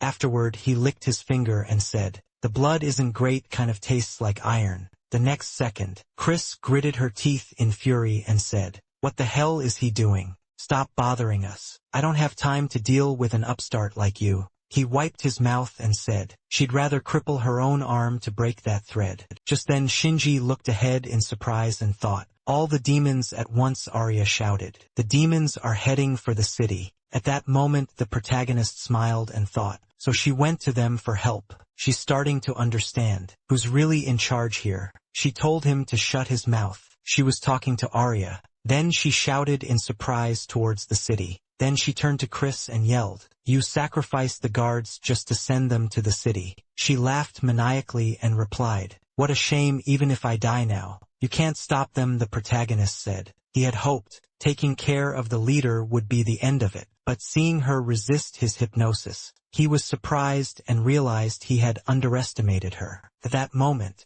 the demons continued to advance and Chris, as if possessed, shrieked, "Forward! Forward, my family! Do as you please." The next second, the girl covered her face and said, "Chris's little sister, destroy those who call us children of the devil, along with their city. Destroy the church that toyed with us. Destroy those who deceived and used us. Destroy them too." Just then, Chris began to struggle free from the binding threads, but they were tearing her body apart. She screamed that nothing could stop those hulking beasts. "Forward! Devour everything in your path." She started laughing loudly, while Arya gritted her teeth and said, "This is bad." The protagonist said, "Wait, Arya. Personally, I don't give a damn what happens to that city, but I'll take responsibility for underestimating her." Arya looked ahead, bewildered. The next second, rays of light began to break through the rainy sky. The protagonist said, "Hey Arya, do you know why the raindrops falling from the sky don't tear our skin apart? It's thanks to the atmosphere and its air resistance."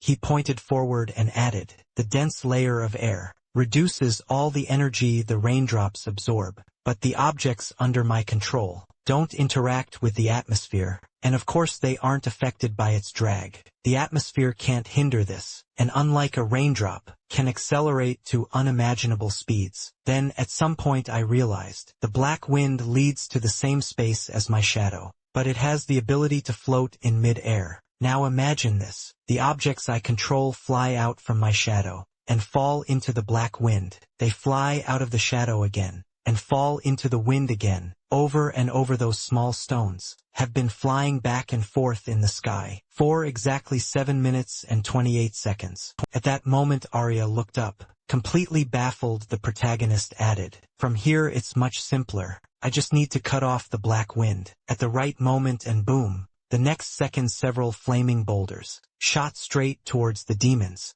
A terrifying explosion erupted. Arya shielded herself with her hands, screaming while the protagonist smiled and said something like that. The next second, Chris gaped in astonishment as they stared at the giant craters on the ground before her. She uttered, "Huh, you've got to be kidding me." The protagonist smiled and said, "Simply put, I was just throwing rocks at you." However, their power was so immense, it was perfect for annihilating an entire army. Just then, Arya gasped as Fenrir appeared from her shadow. She turned in surprise and shouted, "Fenrir, are you okay?" At that moment, Shin-Fi, who was perched on Fenrir's head, asked, "Aren't you going to worry about me?" Fenrir added, "If it weren't for Master Shadow, things would have been much worse." So his new power is that terrifying. But to cover such a wide area like that. Then the male lead grabbed Chris's face and used hypnosis to make her speak, and this time it was successful. No matter what, she was subdued. Arya wondered if she had willingly let him interfere with her mind, but why. She looked at her severed arm, then turned to the male lead and yelled, "Inori, aren't you going to ask why she attacked?" He looked at her, closed his eyes, and said, "I'm going to find out the most important things, not the trivial details you asked about. I want to know what happened to her." He sighed and said, "You were almost killed, but you all right. However, I have a few questions of my own. She has some very interesting abilities." Then he looked at Chris and asked her to tell him about herself. She said, "All right." She had a younger sister who was gentle and unbelievably naive. She dreamed of living a peaceful and happy life with her sister, but that dream never came true, all because of her dark magic, which was proof of an impure soul. And so everyone turned their backs on them. However, despite that, the church welcomed them warmly, letting them once again taste the long-forgotten flavor of hot food, letting her see her sister's happy smile. As she was finally full, she wished that day would never end.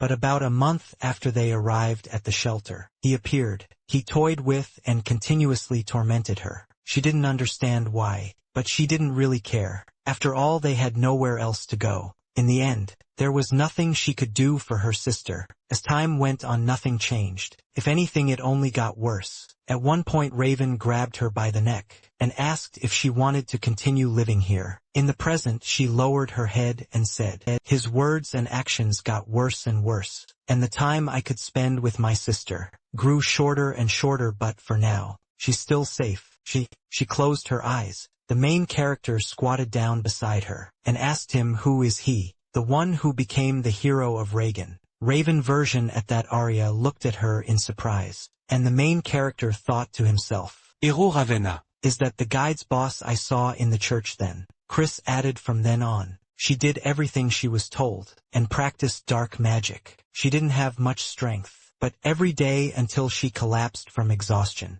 she created demonic creatures to devour the demons that Raven brought back. She worked with the summoned creatures for a whole year, and at one point they were set up to surround the city, and framed as runaway demons. An entire army of demons was defeated by Raven and his team. In front of the whole city, all the creatures were destroyed and many people died. Then she suddenly realized the real reason she was doing this. Raven received the title of hero. She was locked up to create demons, so she couldn't see her sister, but that was for the best. She had been involved in the deaths of so many people, and she was afraid to imagine how her sister would react to the changes inside her. She was only allowed to contact her sister through letters. When reading her sister's letters, she saw that she thought the church had recognized her older sister's talent for magic, and wrote that she was so proud of her. At that moment tears started streaming down her face,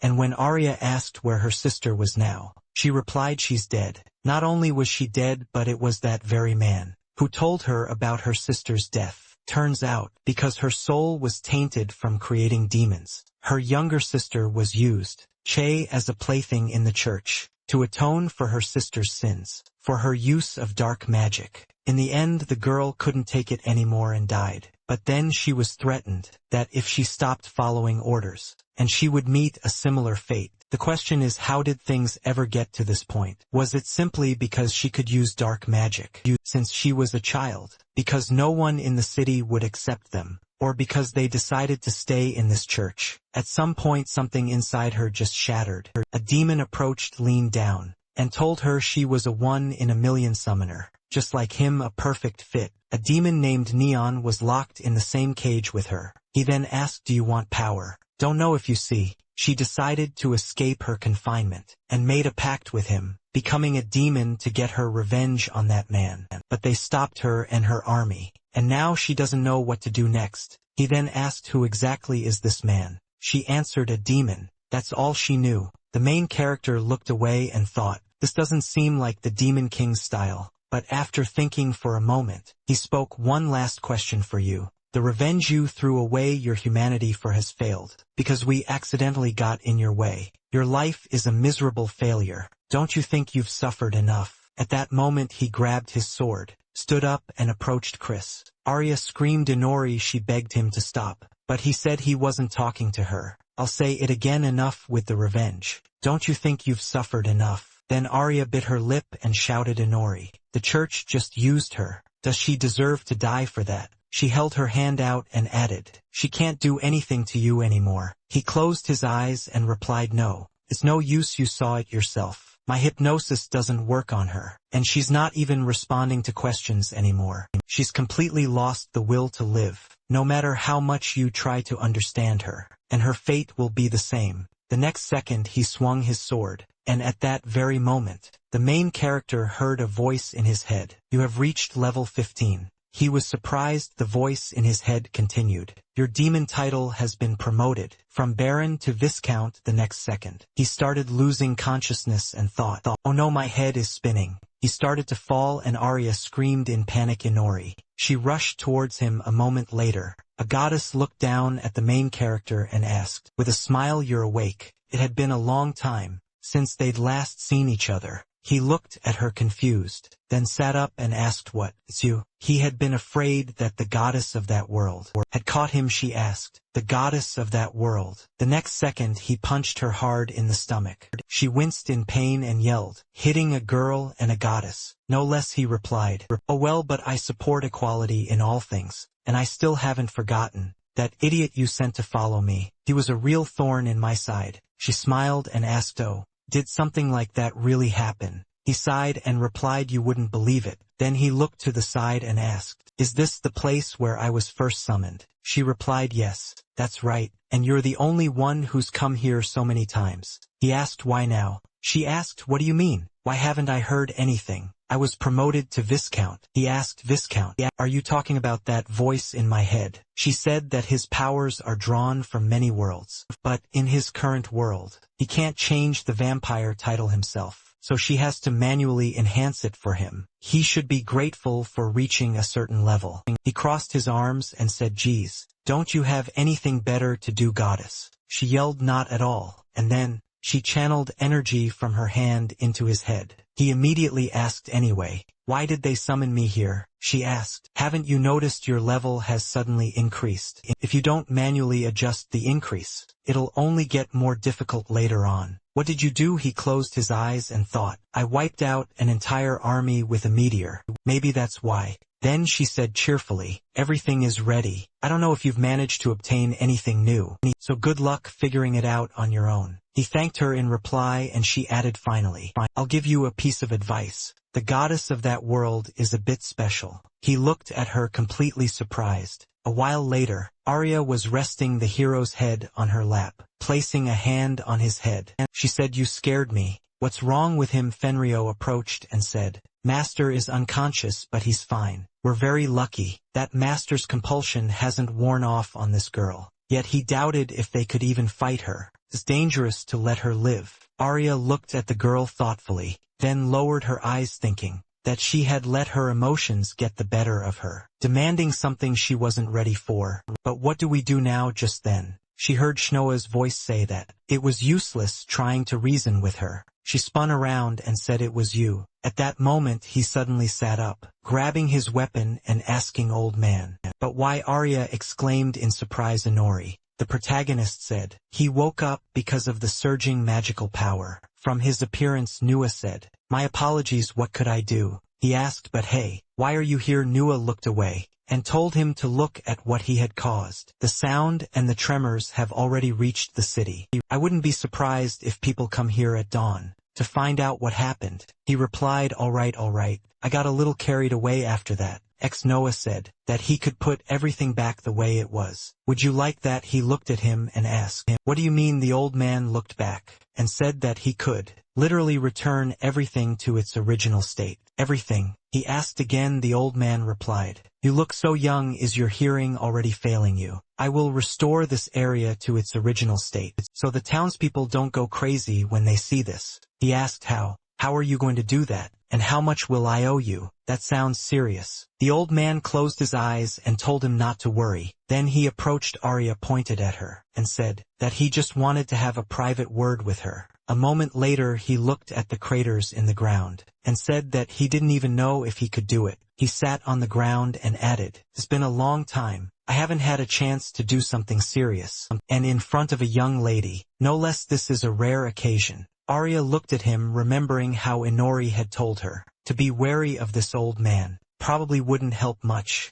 but she still had to stay on guard. Then he said he would take the other girl home first. If the old man couldn't restore everything, he would pin all the blame on her and hand her over to the church. As for who this old man really was, her father told her it would be faster to ask him herself. She wondered who he really was. Then Snoa said, all right, we'll talk later. The next second, he used magic to spin the rocks in a current of air. Arya stared forward in amazement, her hair blowing in the wind. She screamed, what is this? He said, my apologies if I'm messing up your hair. The rocks spun in an even stronger vortex, and large boulders filled the deep craters. Then he stood up and thanked Arya for waiting. But first I want to change the scenery a bit. Standing in the middle of a barren field like this, I feel strange. I've returned everything, except for the demons and the things they caused. I hope you'll be satisfied. Arya looked at the result and said, Inori, this can't be real. She looked at Genoa and said, this power is extraordinary.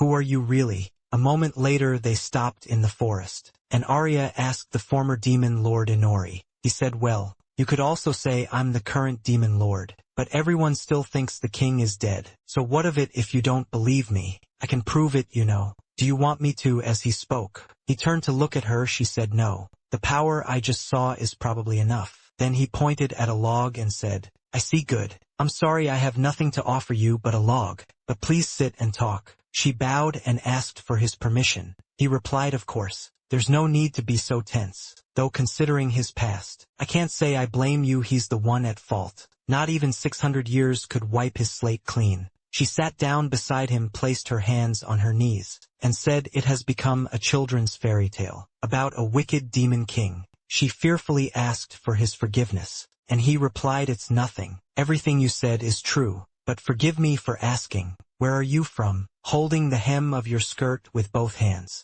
is a custom among the northwestern nobility. Are you on a journey? But why? She didn't tell him her origin, only that she was traveling with him. She bowed her head thinking, I must have let something slip. I can't let my guard down. Then she began to speak, but he cut her off, saying, no, I'm the one who should apologize. I shouldn't have pried into your affairs. It's a bad habit of mine. It's just, couldn't believe that he would voluntarily travel with anyone. So I found myself wondering who you were. That's all. Their eyes met, and she said, I can assure you of one thing. I am Lord Inori's subordinate. He asked, subordinate? She replied, Lord Inori offered me a deal. When I was on the verge of death, either accept death or choose to live, no matter what. Noah moved closer to her and exclaimed in surprise, he offered you something like that? Startled, she cried out, really? Then she elaborated on what happened next. It's hard to put into words. He became my savior, my freedom. But he also became my chains. One moment he can seem so weak, and the next he'll reveal his strength. I don't even know how to describe this feeling. Perhaps I am his. Before she could finish her sentence, he said, that's enough. There's no need to try and force it into words. There can be many answers. Don't be so quick to draw a conclusion. I apologize for asking such a question. She was surprised. It's all right. She blushed with embarrassment, and he closed his eyes, saying, I understand. That is how you feel? She asked. How I feel? He opened his eyes and said, you and he are very different in that respect. You don't consider what's going on inside his head. I suspect you haven't even had a glimpse of his true nature yet. She asked, his true nature. He looked at her and said,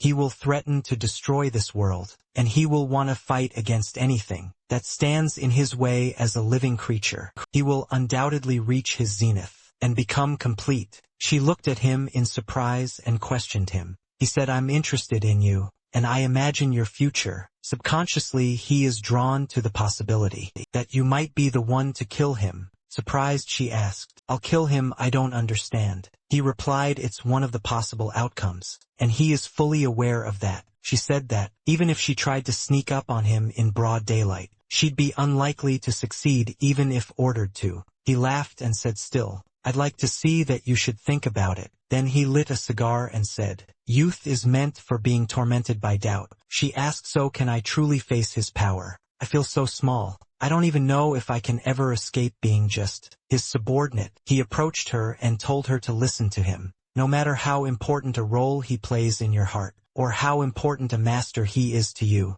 he's still just a kid, he said, blowing smoke from his mouth, and added it was only recently that he was helplessly clinging to his mother's breast. He grew up full and comfortable in warmth, absorbing censored knowledge, in a school built by someone else. He even acquired his skills upon arriving in this world. He hasn't created a single thing that could be considered his own, and perhaps he knows that himself. That's why he seeks out anyone who can push him to surpass himself, so that one day he can become the perfect version of himself. And that applies to you as well. After all, you've never had to work or earn your own keep before, have you? Everything was provided for you. She thought back to her past and confirmed it, and he added, in my time, for instance, no one liked me. She was surprised. Really? He replied, yeah, that's how it was. All right then. In short, there's no reason to be shy or afraid of that brat. If you have something to say it directly to him. It doesn't matter whether you're his subordinate or not. You have to speak your mind to him.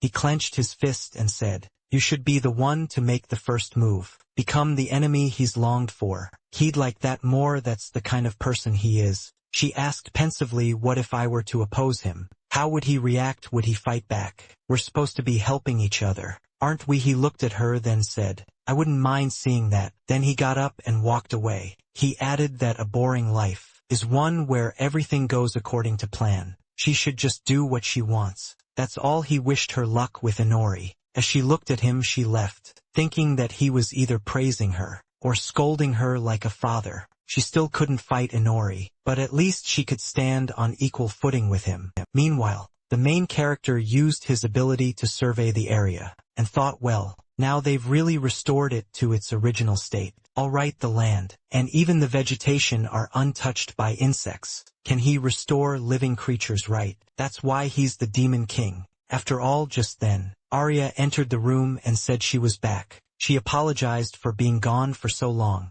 They suddenly started talking. He replied that it was fine. Then she called out to him, saying she wanted to talk about how he treated her. He was confused, not thinking he had done anything to make her feel she wasn't his equal. Then she said, alright then. In that case, I have a proposal. Meanwhile, at the church, Raven was congratulating them on successfully passing their final exam. They had endured many harsh trials and proven the strength of their faith. They were the ones chosen by God for the sake of the church's growth. And Fauna stood before 3 of the church's pastors. Raven looked at them and asked if they were ready for their bodies to no longer belong to themselves. He held out his hand and added that they would become a shield, called upon to protect humanity from demons. The girl beside Fauna said yes. She was ready to become a shield. In the name of the Lord, Raven asked if they were willing to sacrifice themselves to help the parishioners of the church. Another girl replied yes. She would save everyone in the name of the Lord. The next moment he swung his arm and shouted, excellent. Your determination proves you are worthy to serve in the church. From this day forward, we shall strive together toward a common goal. We congratulate and warmly welcome you. The next second, a few church staff members shut the doors. Fana heard the noise and wondered if that was the sound of a door. Then she noticed some kind of energy binding the girl beside her and shouted, Commander Raven, something isn't right. She then suddenly leaped up, dodging the attack from the magically controlled church staff. The man shouted so quick to see through it. At that moment Fauna was flying above his head, thinking, is this a binding spell? Why, I'll deal with it later. She then drew her weapon and thought appear, Holy Hammer Onrus. The next second she yelled, what is the meaning of this? The men looked at her confused as she attacked with her hammer, but they managed to put up a barrier in front of her. The man said, this is a blessing bestowed by the church. In the name of the Lord, that's how it is. You zealot. There was a crystal in the center of the barrier. It then cracked and the crystal in Raven's hand transformed into a staff. He shouted that she must be humble. Accept this with your body. She cried out in shock, Commander. The next moment he attacked her with his weapon, saying, in the name of the church. The next second she spat up a mouthful of blood and was sent flying into the wall. Cracking it, he said, incredible. To think you're still conscious after a blow like that. She got on her hands and knees, asking, is this also part of the exam? He replied, I would like to believe so, but of course it isn't. Just then she grabbed her weapon and lunged at him, but he blocked her attack. And as she thought about every blow she landed, she turned in surprised to see the newly enchanted girls being surrounded by the men. She screamed, stop, don't you touch them. Just then, Raven said, no matter what happens, never take your eyes off your opponent. The next second his weapon transformed into a chain that bound Fana's body tightly. He held it in his hand and asked, do you remember what you were taught here? Then he slammed her to the floor and added, this is their first chance to prove themselves to God. They should be overjoyed the next moment. He approached the girls and assaulted them. A while later Fauna, who was chained to the wall, opened her eyes. Raven stood in front of her, asking if she was awake yet. You don't need to worry, your body is still pure. The next moment, he threw the exhausted girl to the ground and said, she's no longer needed, you lot. Take her away. His subordinate replied, yes sir. Raven added that he had been waiting for her to wake up. Just to hear her moan, he spread his arms wide and suggested they dedicate themselves to the church together. At that moment, the abuse was still continuing behind him. Fana gritted her teeth and screamed, what are you doing? What are you doing, Commander Raven? This is unforgivable. You are a holy knight. The Lord would never forgive something like this. He replied, that's right, Uzelit. This is unforgivable. She frowned at him. Then he pulled at the mask covering his face and added, utterly unforgivable. Tears began to stream down his face as he said, if there is a God, of course. Then she cried out in astonishment. A mask. She wondered why. She wondered why God didn't punish him. Her sincere faith couldn't comprehend the man he was, and he could only be jealous of that. He had once been a devout believer, just like her, fighting for his people, alongside his fellow holy knights. It was a difficult time, but he believed that God saw his devotion, even though deep down he knew that wasn't the case, that something was missing. And then one day, for the first time, he was invited to this party. At that moment he wanted to kill everyone involved, but he didn't. The innocent girl was completely at his mercy. An act of such blasphemy clouded his mind. His heart craved a reward for all his labors, and now, having satisfied his secret desires, he stood before her body. That's when he realized this was it. All the years he had spent serving God couldn't even compare to the pleasure of that sin. From then on, everything changed. He played the hero in the eyes of the townspeople. The church's congregation grew ever larger, and his hunt for girls continued. This is a true betrayal of God, full of lies and greed. Father, now God must punish him. He raised his hands and shouted, God, if you exist, he was begging you to punish him. He was no longer the saint he once was. He could clearly see what he had become. Or perhaps he was never on their side to begin with. At that moment the zealous woman said that he was wrong, and he snapped back at her, that God himself would decide that. Do you think he would allow a believer to be taken advantage of? Well, now they're about to find out. Just then the MC said, what terrible logic. A few demons advanced, and Raven looked around in confusion, shouting, what is this? The demons grabbed a few people, and the main character said to his beloved God,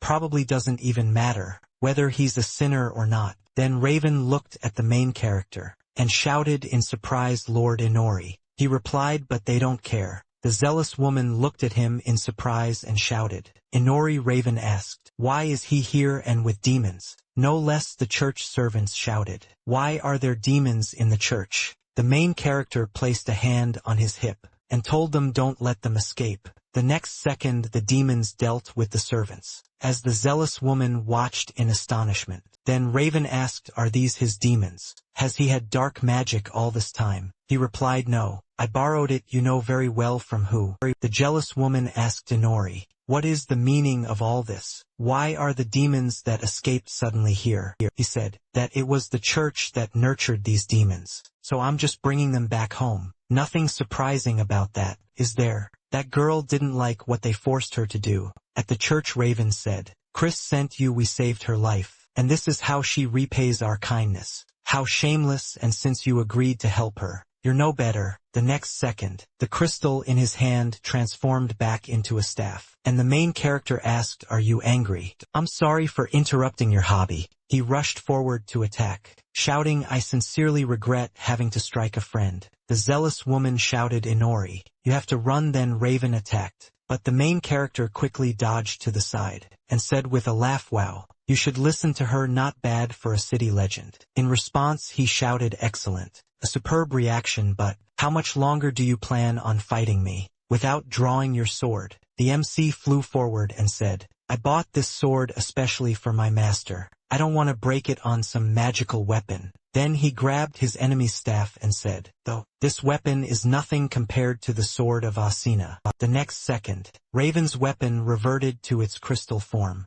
and he said, incredible, I had no idea you were this strong. The main character waved his hand and said, well, I'm good at hiding in the shadows, and it seems you've got a little something wrong. Chris didn't send you, he asked. Then why are you here? He replied that he had some unfinished business. Interesting, he said. The next second the MC summoned a shadow, from which a crystal emerged. Raven cried out in surprise. That's it. The main character laughed and said, this is what I came for, the divine light stone. It's installed when the temples are built. Raven was amazed, but where did you get it from? He replied, simple. It was thanks to your party. All the church guards were gathered here. Raven said, you had me worried for a second. But you're right, of course. Could be sold for a decent sum. But it has no special properties itself. I don't believe you came all this way, just to steal a stone. And then the main character said, I have the power to appraise items. And according to my appraisal, God observes humanity through these stones,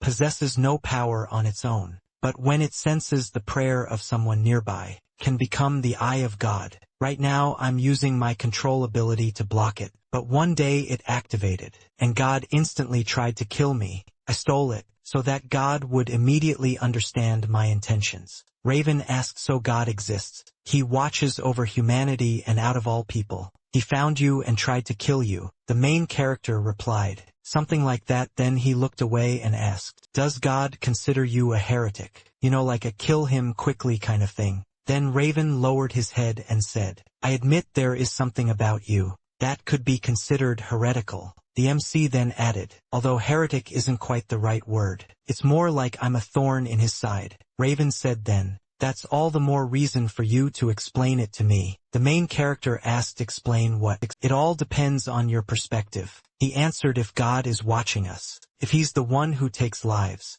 then why did he try to take your life and not mine? Meanwhile, the demons continued to dispose of the churchgoers, and the main character said, the simple God doesn't care about humans. The zealous woman looked at him stunned. He asked, now do you understand why I'm here? Raven raised a trembling hand to his mask and laughed. How horrifying, but now he realized there was something he wanted to try. He grabbed the crystal and lunged forward, asking, does God even care about me? If I offer him your head, will he finally notice me then? Then the MC chuckled and said, he was starting to worry tonight would be boring. But now this was a different story. The next second a chain shot out. Binding his hand, he clicked his tongue in annoyance. Fanatic screamed, Inori. He must have let that man catch him. Raven said, I repelled every single one of his previous attacks. But this time he used the divine execution weapon. Just then the main character appeared. The doors of the statue swung open, revealing sharp spikes. Then Raven again raised his hand to his mask and said, my lord, you grant that to him. Then he clenched his fist, and the statue's doors slammed shut, trapping the main character inside. Fanatic screamed in fear, Inori. A moment later, blood began to stream from the statue's eyes. Fanatic kept calling his name, and Raven approached her saying, he will never hear your voice again. He stepped forward and said, farewell, my foolish friend. The next second, a powerful surge of energy erupted from the statue, shattering it to pieces. A surprised Raven turned back to see the main character, bruised and battered, who spoke. You know, that wasn't half bad. He laughed maniacally and grabbed the crystal, saying, I'll give you a piece of advice. He threw it forward, hitting Raven, and destroying the chain that was binding Fanatic. The next second Raven fell to the ground, thinking he's strong. I underestimated him. Since when did my vision get so blurry? Not even light, there's no judgment or salvation for me. So this is the answer to my prayers. The next second Fanatic approached him. He said, Fanatic, to be honest, I never even laid a finger on you. Of course God would protect you, the spotless and unstained one. I'm asking you, take my place. You must find God for me, you're the only one worthy. He will surely answer you. She stood beside him, took the crystal from his hand, and the main character asked, is he finally dead? What a shame. He's the only one who was really my type. We had such fun drinking together. Fanatic looked at him and said, Inori, you have to answer me. Who are you? Inori said in surprise, no one has ever asked me what I am before. What am I to you now? A thief who killed the church's disciples, or just a thorn in God's side? Fana narrowed her eyes, remembering a time from before. She had asked him if he disliked their training. Inori had replied that she was wasting her time on him. Fana answered, it's fine. I can train you my whole life, until you become even stronger than me. She certainly had a lot of faith in him. In the present she sighed and said, this true training you was a waste of time. The MC spoke up, to be honest, I don't care, I only went along with it out of curiosity, to see where things would go.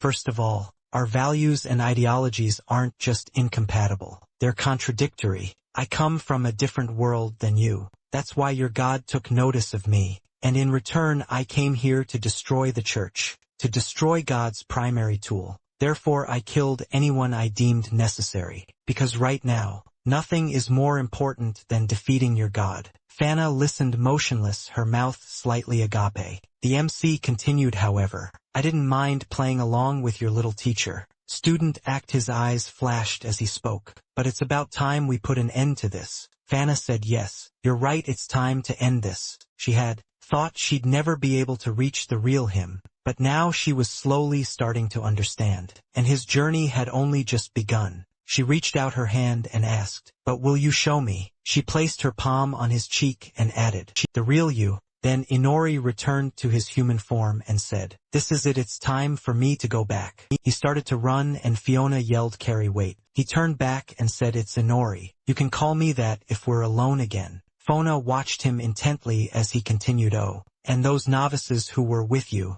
they're still alive. It was news to me too. But it turns out those demons only react to movement. They didn't even bother to tell those poor sinners the details of their plan." He climbed out of this pit and said, "See you again, master." Fana watched him go, whispering Inori. Everything around her began to crack, and she looked around in fear. The monsters began their attack, and Fana started leading the other girls out of the building. People were screaming in the streets. Where did these demons come from? Why are they inside the church? Where's Captain Raven? Fiona froze at the sight of the terrifying creature before her. Suddenly Arya appeared in front of her. Slashing at the monster, she said, "I knew you'd be okay, but I'm so glad to see you're alive, Fana." Fana cried out in surprise. Arya. She turned back and shouted, "Stay back, they're dangerous even without their heads. Help the injured and get them out of here, please." She swung her sword, attacking swiftly. Arya yelled, "Now let me get them away." Fana replied, "No. But thank you for saving me, Arya." An arrow flew from behind, lodging itself in the monster, and catching Fana's attention. The archer yelled, "Follow the black rose." The girl shouted in agreement, "Yes." Arya commanded her guild, "Listen to her. Draw all the demons to us." She ordered them to let the survivors get away. Everyone yelled yes. The monsters began to attack the knights, as everyone else tried to save the wounded. The MC watched from a window, thinking, "I have an idea." A while earlier Arya had entered the room and spoken. "Answer me, have you been planning to attack the church this whole time?" Inari asked. "And what if I was?" Arya replied, surprised when he came to help them. Unlike her, he seemed indifferent to the city's fate. At first she was even happy to see him, but he could have avoided the battle with Fenrir if he hadn't disturbed their territory. He didn't stop the coup to save the country, but to provoke Commander Aizen and challenge her. And the same goes for Chris's situation. He didn't have to destroy all her demons. For some reason he's always looking for an opponent. Inori looked at her silently and she said, "You don't care at all. You don't care about the people who might get attacked, and you wouldn't even think of saving them. Right now all you care about are their demon kings, and your desire to fight the gods." Inori turned back, and asked if she still wanted to help him, now that she knew everything. Arya said that the church was no joke, but there were good people there too, including Fiona. She wanted to help her, but she didn't want to kill civilians. She now had enough power to get the guild involved in the church's investigation. With their help, their numbers, and their influence, they would be able to hide the fact that he was the mastermind, and there would be no need to risk hypnotizing witnesses, or even killing them. There would be fewer victims. She held out her hand and said, "But on one condition. I'll be the one to take care of this girl, all right?" Inori waved his hand dismissively and said, "Do whatever you want, I don't care. She's already lost the will to live." Arya said she knew this was selfish, but she wanted to try, even if he disagreed with her about something. In the present, Inori stood watching the church tower collapse. Recalling Arya's words, she belonged to him, but she still wanted to help people in need. She would continue to help him, but she would do it her own way. In the present, Inori looked at her from the window and thought, well, either way this doesn't affect my plans. The key figures of the church have been eliminated, and the stones have been stolen. If she wants to try so hard, then let her, that's her problem. He looked on as the people dealt with the monsters, and said, "They're finished." Inori looked up at the sky and said, "That's right, congratulations on losing an eye. Are you satisfied? Now your goddess will suffer the same fate." A moment later in the forest, Arya said, "It's all over, Chris." She was sitting near the base of a tree, hugging her knees. Arya looked around and said, "Both Raven and the churches meant they're all gone." Chris kept her head down and remained silent. Arya sat next to her and said, "I had a younger sister too, but she died." Chris turned to look at Arya, who smiled and said she was very sweet. "She used to always cling to the hem of my skirt. Brushing her silky hair was a joy for me." We were even alike in some ways. Both of us couldn't be honest with ourselves. But we had a chance to make up before she passed away. Chris listened to her intently but remained silent. Arya stood up and said, "All right, what does any of that matter to you? What I'm trying to say is you're free now." She handed her a piece of paper and said, "And I found out where they buried your sister. Go visit her, because I never got the chance to visit my own sister." Chris watched Arya leave, and after a moment of hesitation, stood up a while later. Voices echoed in the city. "What's the latest news? Did more demons escape? They say Captain Raven was attacked by one. And what happened to him? How did demons even get inside the church? Are they raising them in there like rats or something?" The villagers were talking in a tavern about how it was the guild members who stopped the invasion instead of the church. After clearing the rubble, they discovered that someone had quietly entered the church's cemetery and dug up a grave. A shout rang out. Why would someone dig up a grave? One mystery after another. The people were terrified, imagining what would happen to their town next. As Chris sat in the cemetery holding a skull, she hugged it, remembering how she used to hug her sister. She thought, it's so cold, so cold. If only we could find a place with no winter or hunger. When we grow up, we'll definitely find it. But for now, this is enough for us. Chris wondered if that was her sister's voice. The cold is nothing. When you have someone to keep you warm, you keep me warm and I'll keep you warm. And we'll be so toasty. Chris hugged the skull and cried. She said her sister was such an idiot at that moment. Arya asked, "Are we leaving this place?" Inori replied, "Yes. There's nothing left in this city to surprise me. Don't you like it here? I thought you were settling in quite well, but alas, the decision has been made." Arya replied, "It's fine. I'm ready to go too." Inori turned back and asked, "All done? Excellent." Arya asked, "And where are we going now?" Inori replied, "I don't know." Arya said, bewildered, "Sometimes you just surprise me." A while later, Chris was riding a monster and said, "We'll find a place that's always warm." She looked up and thought, far away from here. Arya thought to see new lands. A while later, people in the city were talking. "The Black Rose is leaving the city." A man said, "They say she's moving away." A young man said with teary eyes, "But I didn't even get to say a word to her." A girl entered the room and shouted, "You fanatic, here's your water and medicine." She looked at the open window confused, and asked where did she go. A moment later, a voice echoed inside the house. "The freshly baked pastries, your tea set, all the gifts and everything else. I'm happy to report that it's all been safely transferred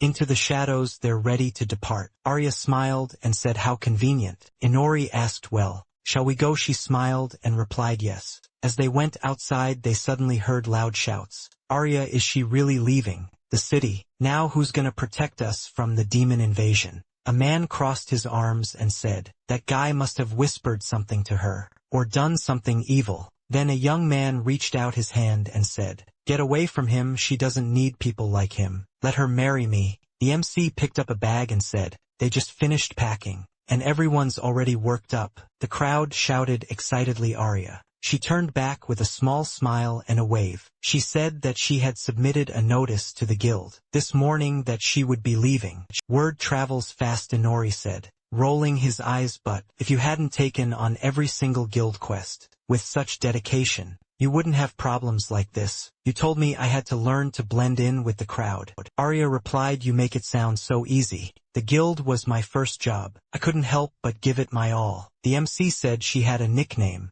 and her eyes suddenly lit up. They continued down the road, when they suddenly saw Fiona by the wall. She had her hands on her hips and asked, "Were you just going to leave like that without a word?" "I certainly didn't expect that," Arya said in surprise. "Fiona, are you allowed to walk around already?" Fiona smiled and asked, "Why would they suddenly forbid me? Thanks to you, I wasn't seriously injured." "So where's Kiri?" Arya cried out in a panic. "What happened to him? Wasn't he just walking next to you?" The MC had climbed onto the bridge railing and was lying down to avoid being noticed. Arya said, "He ran off." "So that's how it is." Fiona smirked and replied, "That's just like him, Kiri." "No, Inori hasn't changed." Arya looked at her in surprise and asked, "So you knew?" Fiona looked up and said a little. Arya seemed a bit embarrassed. "Please forgive them and me actually. My name is Arya. I am the former princess of the kingdom of the rising sun. Fiona's eyes widened in surprise and she yelled Ari. Princess Arya cried out in embarrassment.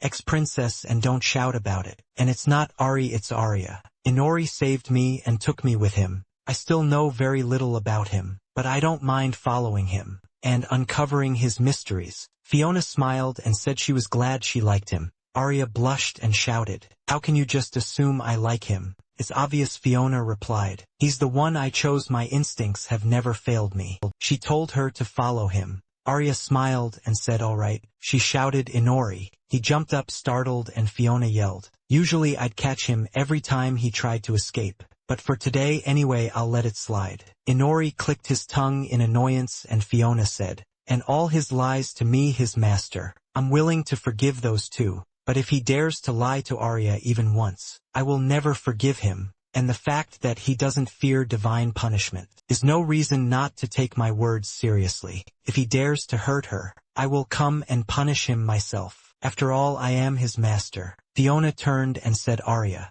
thank you for telling me your real name." She told her to take care of herself. A moment later Fiona waved goodbye to her, thinking, this city has changed so much since they came here. They will continue to change the world around them. For now I'm forced to say goodbye. But one day a while later, birds were perched near a waterfall, and water cascaded down the cliff. Suddenly the water spray was cut by a sharp sword, and Arya was moving forward. I couldn't have escaped the castle on my own. I couldn't have stopped the demons on my own, let alone prevent them. I didn't even realize some things, both the impending coup in the kingdom, and the dark side of the church. I still have a lot of work to do on myself, but I need to know where to start. Inori looked at her and asked, "What's wrong with you? Did you decide to take a bath?" Arya looked at him and, slightly embarrassed, cried out, "Inori, no I didn't. I was just..." The MC pointed at a wild boar and said, all right, whatever you say. Let me get a better look here."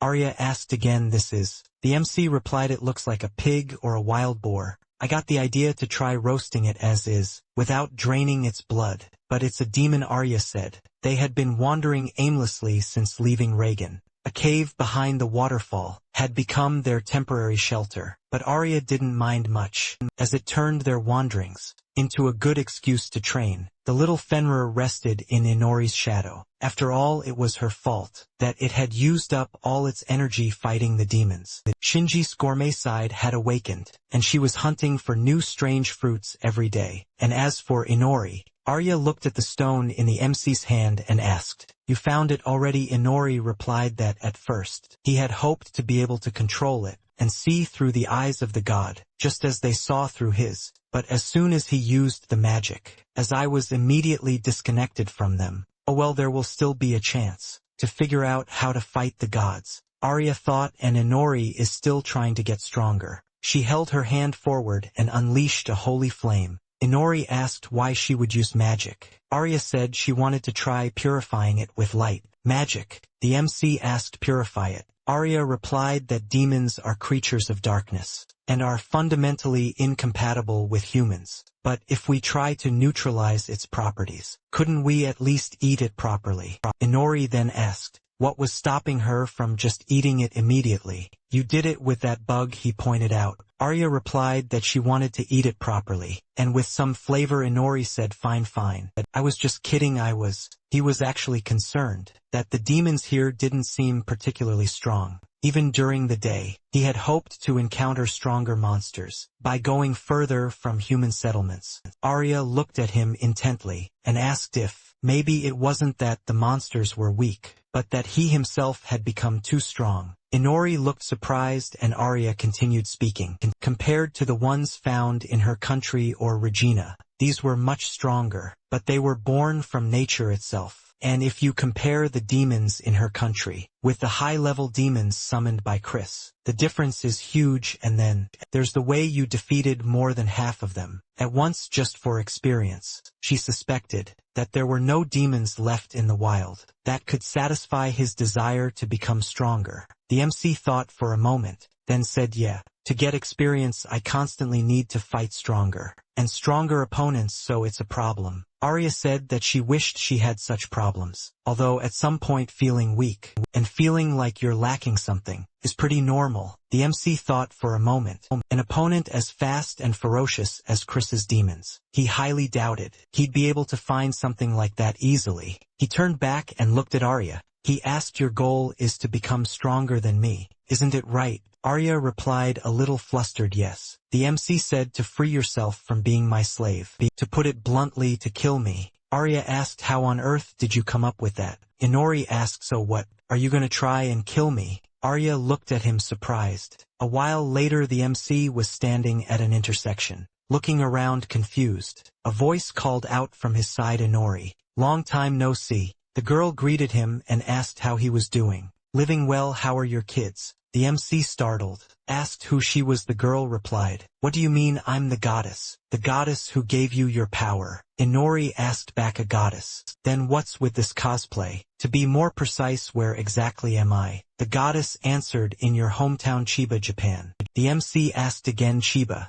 But why especially since I'm not from Chiba? The goddess replied, let's just put it this way. Adjusting your abilities had a much bigger effect on your soul than I thought. That's why I sent you home for a while, so your soul could be more at peace. At first I figured any city would do, but Chiba sounded more fun than all the other places. The MC asked back, so you just wanted to come to Chiba? Is that it? The goddess simply smiled in response, and Inori told her she should learn to make better excuses. Suddenly, the people nearby then started taking out their phones and snapping pictures of the building's exit. The MC turned around and asked, what are they doing? The goddess replied, oh well, it's not like they have anywhere else to go anyway, so why not have a little fun? Arya raised her hands and said, no, this isn't cosplay. People started asking, are those her everyday clothes? She's so cute. Inori looked at her and asked, how did you get here? The goddess replied, for company. Why not? She handed him a card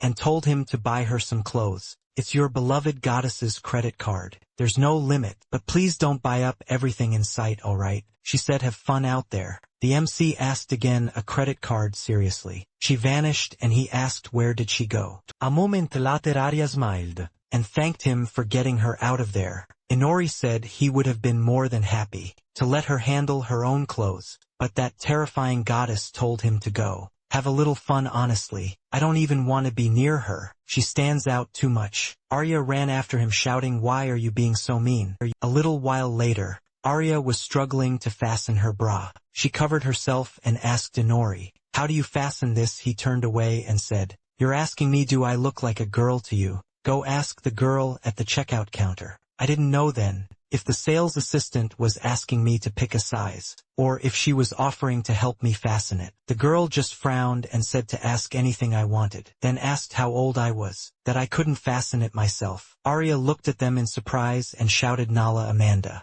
The girls replied yes. So one of them is Nala and the other one is Amanda, yes. A moment later Inori swiped the card on the machine and paid 29,800 yen. The girl bowed and said, thank you very much, please come again. Hinori looked at the card and said, isn't it a bit much to pay with someone else's credit card? Arya smiled and said they looked exactly alike. I almost ran over to hug them. Inori turned back and said, even their personalities are similar. It's as if their souls were transported here from that place. Suddenly they couldn't see Fenrir anymore. They kept walking and it thought, master. A moment later they stopped at a doll stall. Arya said, your homeland sells so many strange things. They even have these unbelievably detailed dolls. Inori cut her off, they're called figurines. Arya pointed to a fairy and said, what about this one? Wow, she's the spitting image of Shinji. Inori agreed with her, then saw the figurine's hand trembling. He said, wait a minute, she's not an image that is her, she said while eating. Thank you both so much. I was afraid you wouldn't recognize me. You're being so kind today, even treating me to this. Inori said, that's because it was free. A masked waiter approached them and said, excuse me. Inori shouted, why are you here and why the mask? The waiter apologized and said, it's the establishment's policy, anti-infection measures. As for the order, it's a gift from the table next to yours. Inori looked over at them and shouted, where did these idiots come from? A moment later a crowd gathered around them, and started taking pictures. Inori and Arya left the cafe and walked down the street. Shinji was lying on Arya's head while she ate ice cream. They passed by Fenrir again. Thought master. After a while Inori said annoyed, "That damn goddess, it's already dark. Why are we still here?" Arya smiled and said, "I'm enjoying everything. And I got to see your homeland. It's reminding me of my own home now." They were standing on a rooftop, looking at the city at night. Arya asked, "Are you really not coming back here?" Inori looked at her then answered, "Yeah. Everything's familiar and so is the food. But it's too quiet here." He stretched and said, "All right, let's just forget about that goddess. Let's go get something to eat." Arya replied, "I'd love to. Do you have any suggestions?" Inori said, "Since this is our last time, let's go to a restaurant bar later." Arya asked a bar. Inori cut her off saying, "Go ahead and spend freely." Just then a blinding light appeared behind them. It quickly began to illuminate everything. Inori asked confused, "Wait, the goddess is space?" Arya asked. "Why so suddenly?" The goddess appeared before them, lying on the ground and said, "Damn it, I told you not to just buy everything indiscriminately. Have you seen my bill yet?" "I'm ruined," Inori said. "Who said there was no limit?" He turned back and the goddess screamed, "What? You bought a 1964 car. Did you see the price on that thing?" Inori smiled and said, "I've always wanted to buy something like this. It's not that I have a license, but I still wanted it." The goddess shrieked, "I told you not to spend too much, and I told you not to buy everything in sight. Were you even listening to me?" Inori smirked and said, "At least you can see how much fun I had, right?" Arya smiled along with him. "And by the way, Your Grace, you still haven't told us why we were sent to Siberia in the first place." He replied, "Exactly. You said something about his soul or whatnot." At that moment, a cardboard poster in the shopping center read, "In collaboration with Siberia." Fenrir was still in the same spot thinking, "Master." A moment later Inori asked, "So are you going to try and kill me?" Arya looked at him confused and shouted, "Kill you? What are you talking about?" Inori answered, "It's simple. We're going to fight, except I won't kill you, and you can fight any way you want. There's no point in fighting if your opponent is intentionally holding back." He smirked and asked, "You want to become stronger than me, don't you?" Arya wondered just how close she had gotten to his level. She wanted to know. She shouted, "Yes, let me fight you." Inori smiled and said, "Excellent, Fenrir.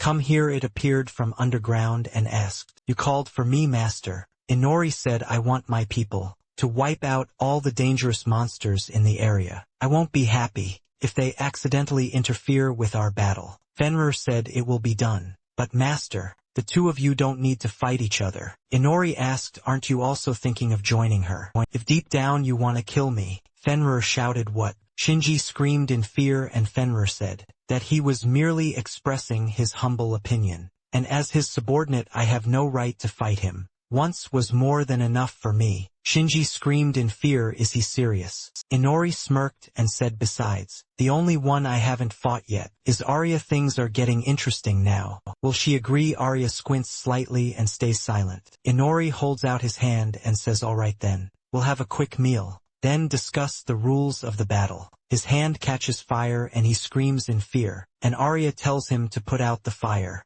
before raising his hand. A moment later, Arya says the battle will begin in 3 days, when the sun reaches its peak, and it doesn't matter where they are, or what condition they're in. Fenrir says that until then, the master will not use searching or clairvoyance, and will not set any traps. Shinji sits on a rock and says, "It's a good thing." Inori doesn't use commands on his subordinates. Arya speaks up saying she didn't expect him to suggest a fight during the day, of course. At night she's no match for his level, but she remembers Inori's words. It's too optimistic to think he'll only ever be able to fight at night. Her power level during the day also has to be taken into account. Arya had said, that's why he said it doesn't count as a handicap. Fenrir says he's lying, it's obviously a handicap, although at night it could hardly be called a battle. Shinji asks if that's going too far. He didn't even use dark wind, he just threw her out of there and left, and she could have just LED him to these springs,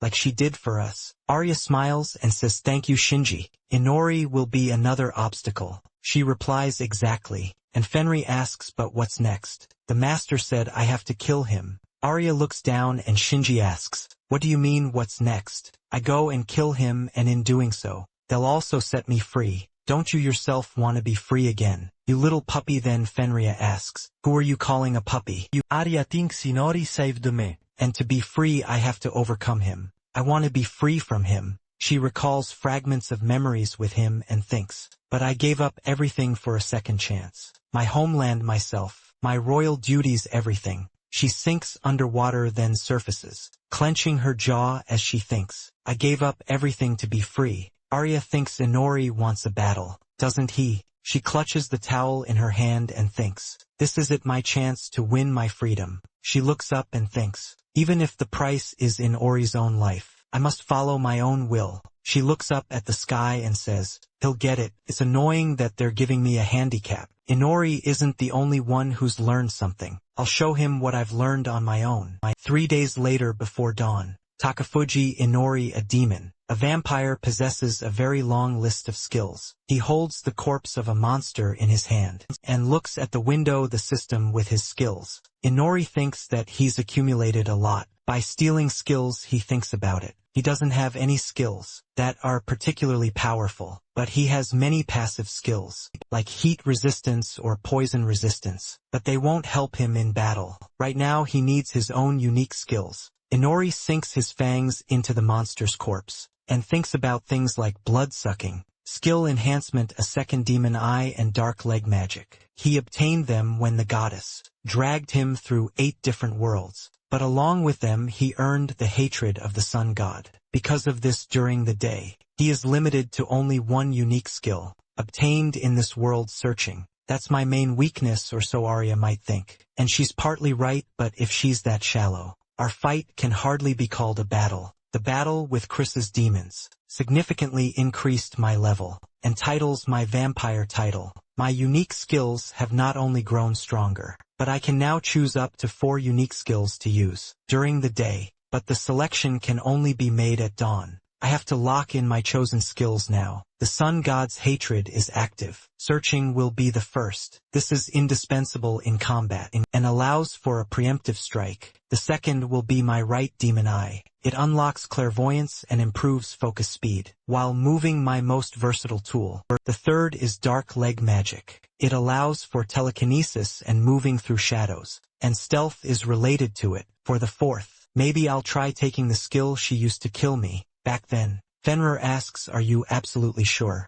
Arya smiles and says yes, let Inori try his own tricks. Shinji says that she doesn't believe that's enough. She doesn't believe it. Fenrir says he wouldn't mind lending her something, but I have no intention of fighting my master. Arya says that's enough, this magic tool entered my body, along with Inori's blood and memories. She thanks Fenrir for helping her get it. Unlike Inori, I can use magic weapons. The sword he gave me is now simply called a long sword, and it will be a great help to me in this battle. I've done everything I can in these 3 days, and hopefully this will also be useful. Shinji sighs and says it's useless. He's underestimated her, it's useless. Let her take this chance and kill him. Then Arya says, the master said he wouldn't kill me, but please don't let me die. Arya smiles and says it's okay. If I push Shinori to the point where he's willing to kill me, then so be it. A moment later, the MC floats in the air and thinks as vampires bah. They are very sensitive to the sun's movement. They can feel the moments of sunset and zenith, as if the sun were right in front of them.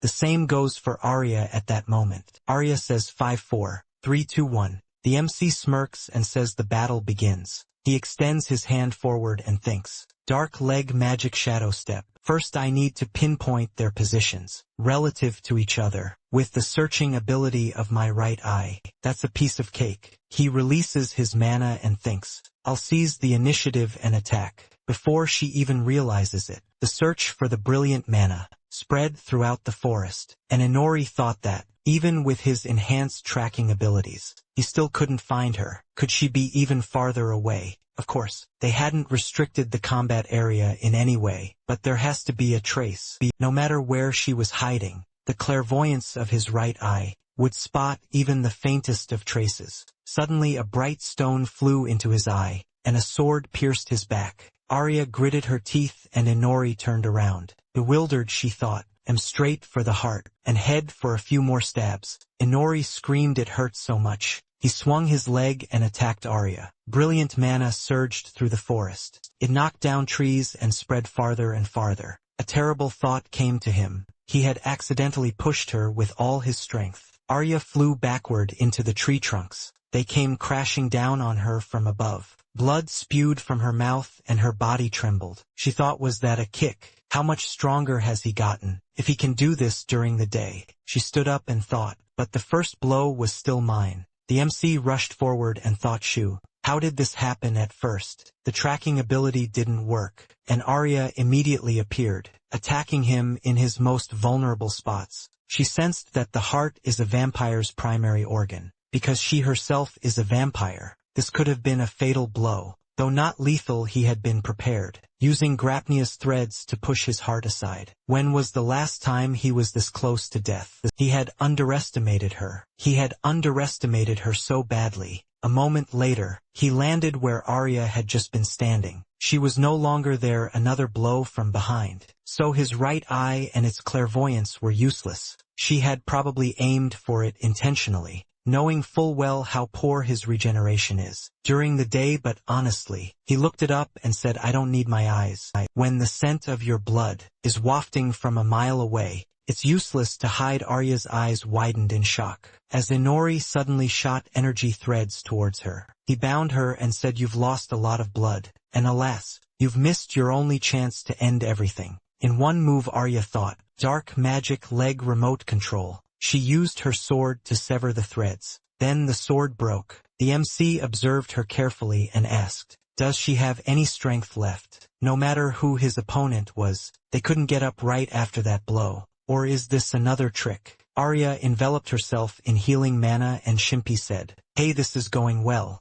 Isn't it? If she's lucky, she might even win. Fenrir said, just take it slow in terms of strength, stamina and recovery. The master still surpasses her in every way. However, she did very well. She neutralized his clairvoyance and tracking abilities. Otherwise she wouldn't have stood a chance. Shimpi asked, and what happens when he recovers them? Fenrir replied, she'll lose instantly, but the blood trail no longer allows her to hide. The only option left is to fight him head-on. Before he can recover from this moment on, the real battle begins. Shimpi asked, she'll lose instantly, even with your stone? Fenrir said, a shelter created by a witch's secret. Stone is a magical tool, and since ancient times, it has protected their lands from invasion. It blocks tracking, so even the master couldn't find them immediately. It used to be hidden in the hollow of a tall tree. I lent it to that girl. Fenrir suspected that the master had recognized the stone, but showed no interest, because he can't use magical tools like them.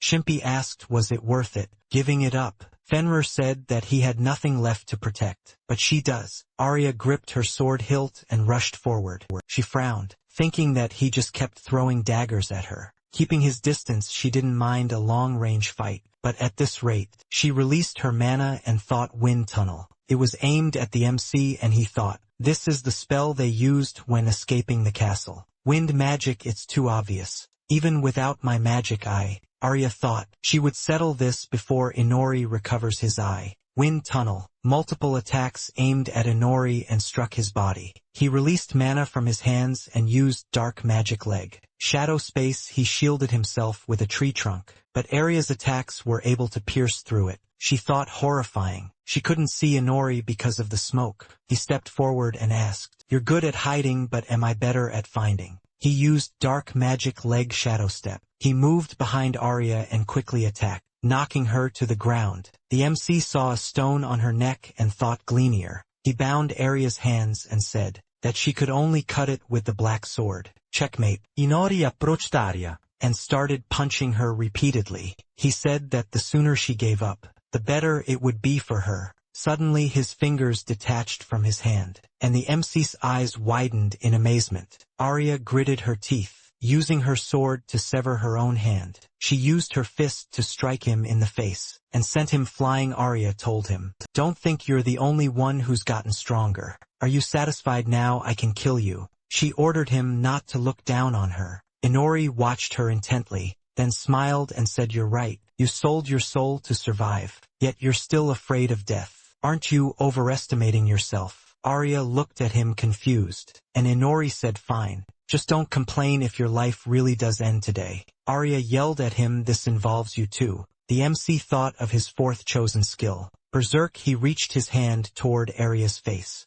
and attacked quickly. He flew up, grabbing Arya's face and flying across the pond. Inori yelled, I tried to take advantage of this when I killed Mask, but it's pretty hard to control. He swung his arm and threw Arya into the water. She landed on the sand and coughed up blood. The water spread out around her. The MC laughed loudly and rushed towards Arya, who had just tried to get back up. She jumped to the side and Inori swung his fist. Arya flew sideways and crashed into a wave. The MC said, I told you this when you fought Chris's demons. Stubbornness isn't bad, but it's meaningless if you end up dead. Arya sat on the ground and the MC said, I understand how you've been able to fight for so long. Thanks to Shinji. Arya snorted in displeasure. And Inori said, my wounds are healing faster than I thought, but now you have no chance of winning. Through Shinpi's dark wind, she was supplied with blood to restore her strength and mana. She did well. She made good use of the 3 days of preparation. She collected the blood of those she killed to use in battle. That's commendable. So your goal was to win by wearing me down. But, unfortunately, you decided to cut off your own hand to escape Gleania. She lost a lot of blood. She can no longer use a strategy of attrition against him, and without a hand to hold the dark sword, she's lost her main weapon for close combat. Arya lowered her head and said, yes, I don't have many trump cards, and now I have even fewer. But then she shouted, that's not a reason to give up. She created a wave and pointed her blade forward, rushing into attack. She stabbed Inori's palm and he said cheerfully, you fell for the trap. Arya said, no, you're the one who fell for the trap. Shinji's dark wind also passes through your shadow. It'd be a waste not to use it. She bound them with a red thread and said, you can only cut Repnia with the dark sword. Don't you remember, isn't that right? She used holy fire and said, be patient now, we'll see who burns first. I wondered, light magic, how does she know? Vampires are vulnerable to light magic. Is it because she's also a vampire? No, unlike me. She's fine in the sun and can use magic. Did she notice when Master used light magic add on me during training? Or did she realize it from the wound on my mask? Inori asked, when did you realize I couldn't handle light magic? Arya said, to be honest, never. I just decided to take a wild guess. After all, I have nothing left to fight with. Although wasn't there a moment you were scared when you touched my flame? She laughed and said, that doesn't look like you at all. You look ridiculous. The flames spread across their bodies, and the health bar started beeping. I'm telling you, I'm dying. The fact that you're vulnerable to light doesn't make me immortal, and I don't have time to recover from the flames. Your berserk state triples all your stats. When activated, I'll die first. Absolutely not. His eyes saw the reflection of her endurance. Through the numbers, I'm serious. And so am I. I won't believe the words of my enemy. Besides, for the first time in my life, I fought with a clear killing intent, to win at all costs. I'm not afraid to say I had a lot of fun. He looked up at the sky and said, I order you to stop the magic. He returned to his normal form, and the threads began to cut into his body. He said, I told you, I wouldn't kill you. I offered another way. Arya's mouth fell open. A moment later she woke up and saw Fenrir beside her. Said, you're awake. She smiled and said, Fenrir, where am I? It replied, your home in the cave behind the waterfall. Arya looked at her hand and said, my hand, it's still here. Inori said, I don't see any joy on the face of a winner. Her eyes widened in surprise and she said, Inori. She asked him to wait and then said, Did I win? He replied, you forced me to give you an order. That automatically means I lost. Don't you want to drink some blood? I went monster hunting for a bit. Otherwise you would have drained me completely dry. Arya cried out, a little embarrassed. What do you mean by that? Inori replied, I literally collapsed from exhaustion. Fenrir looked at them confused, and Arya blushed beet red. Her hands in her lap, he said, you were ready to risk your life to kill me. I need to set you straight, and quickly. All right then. Let her ask whatever she wants. He will answer every one of her questions.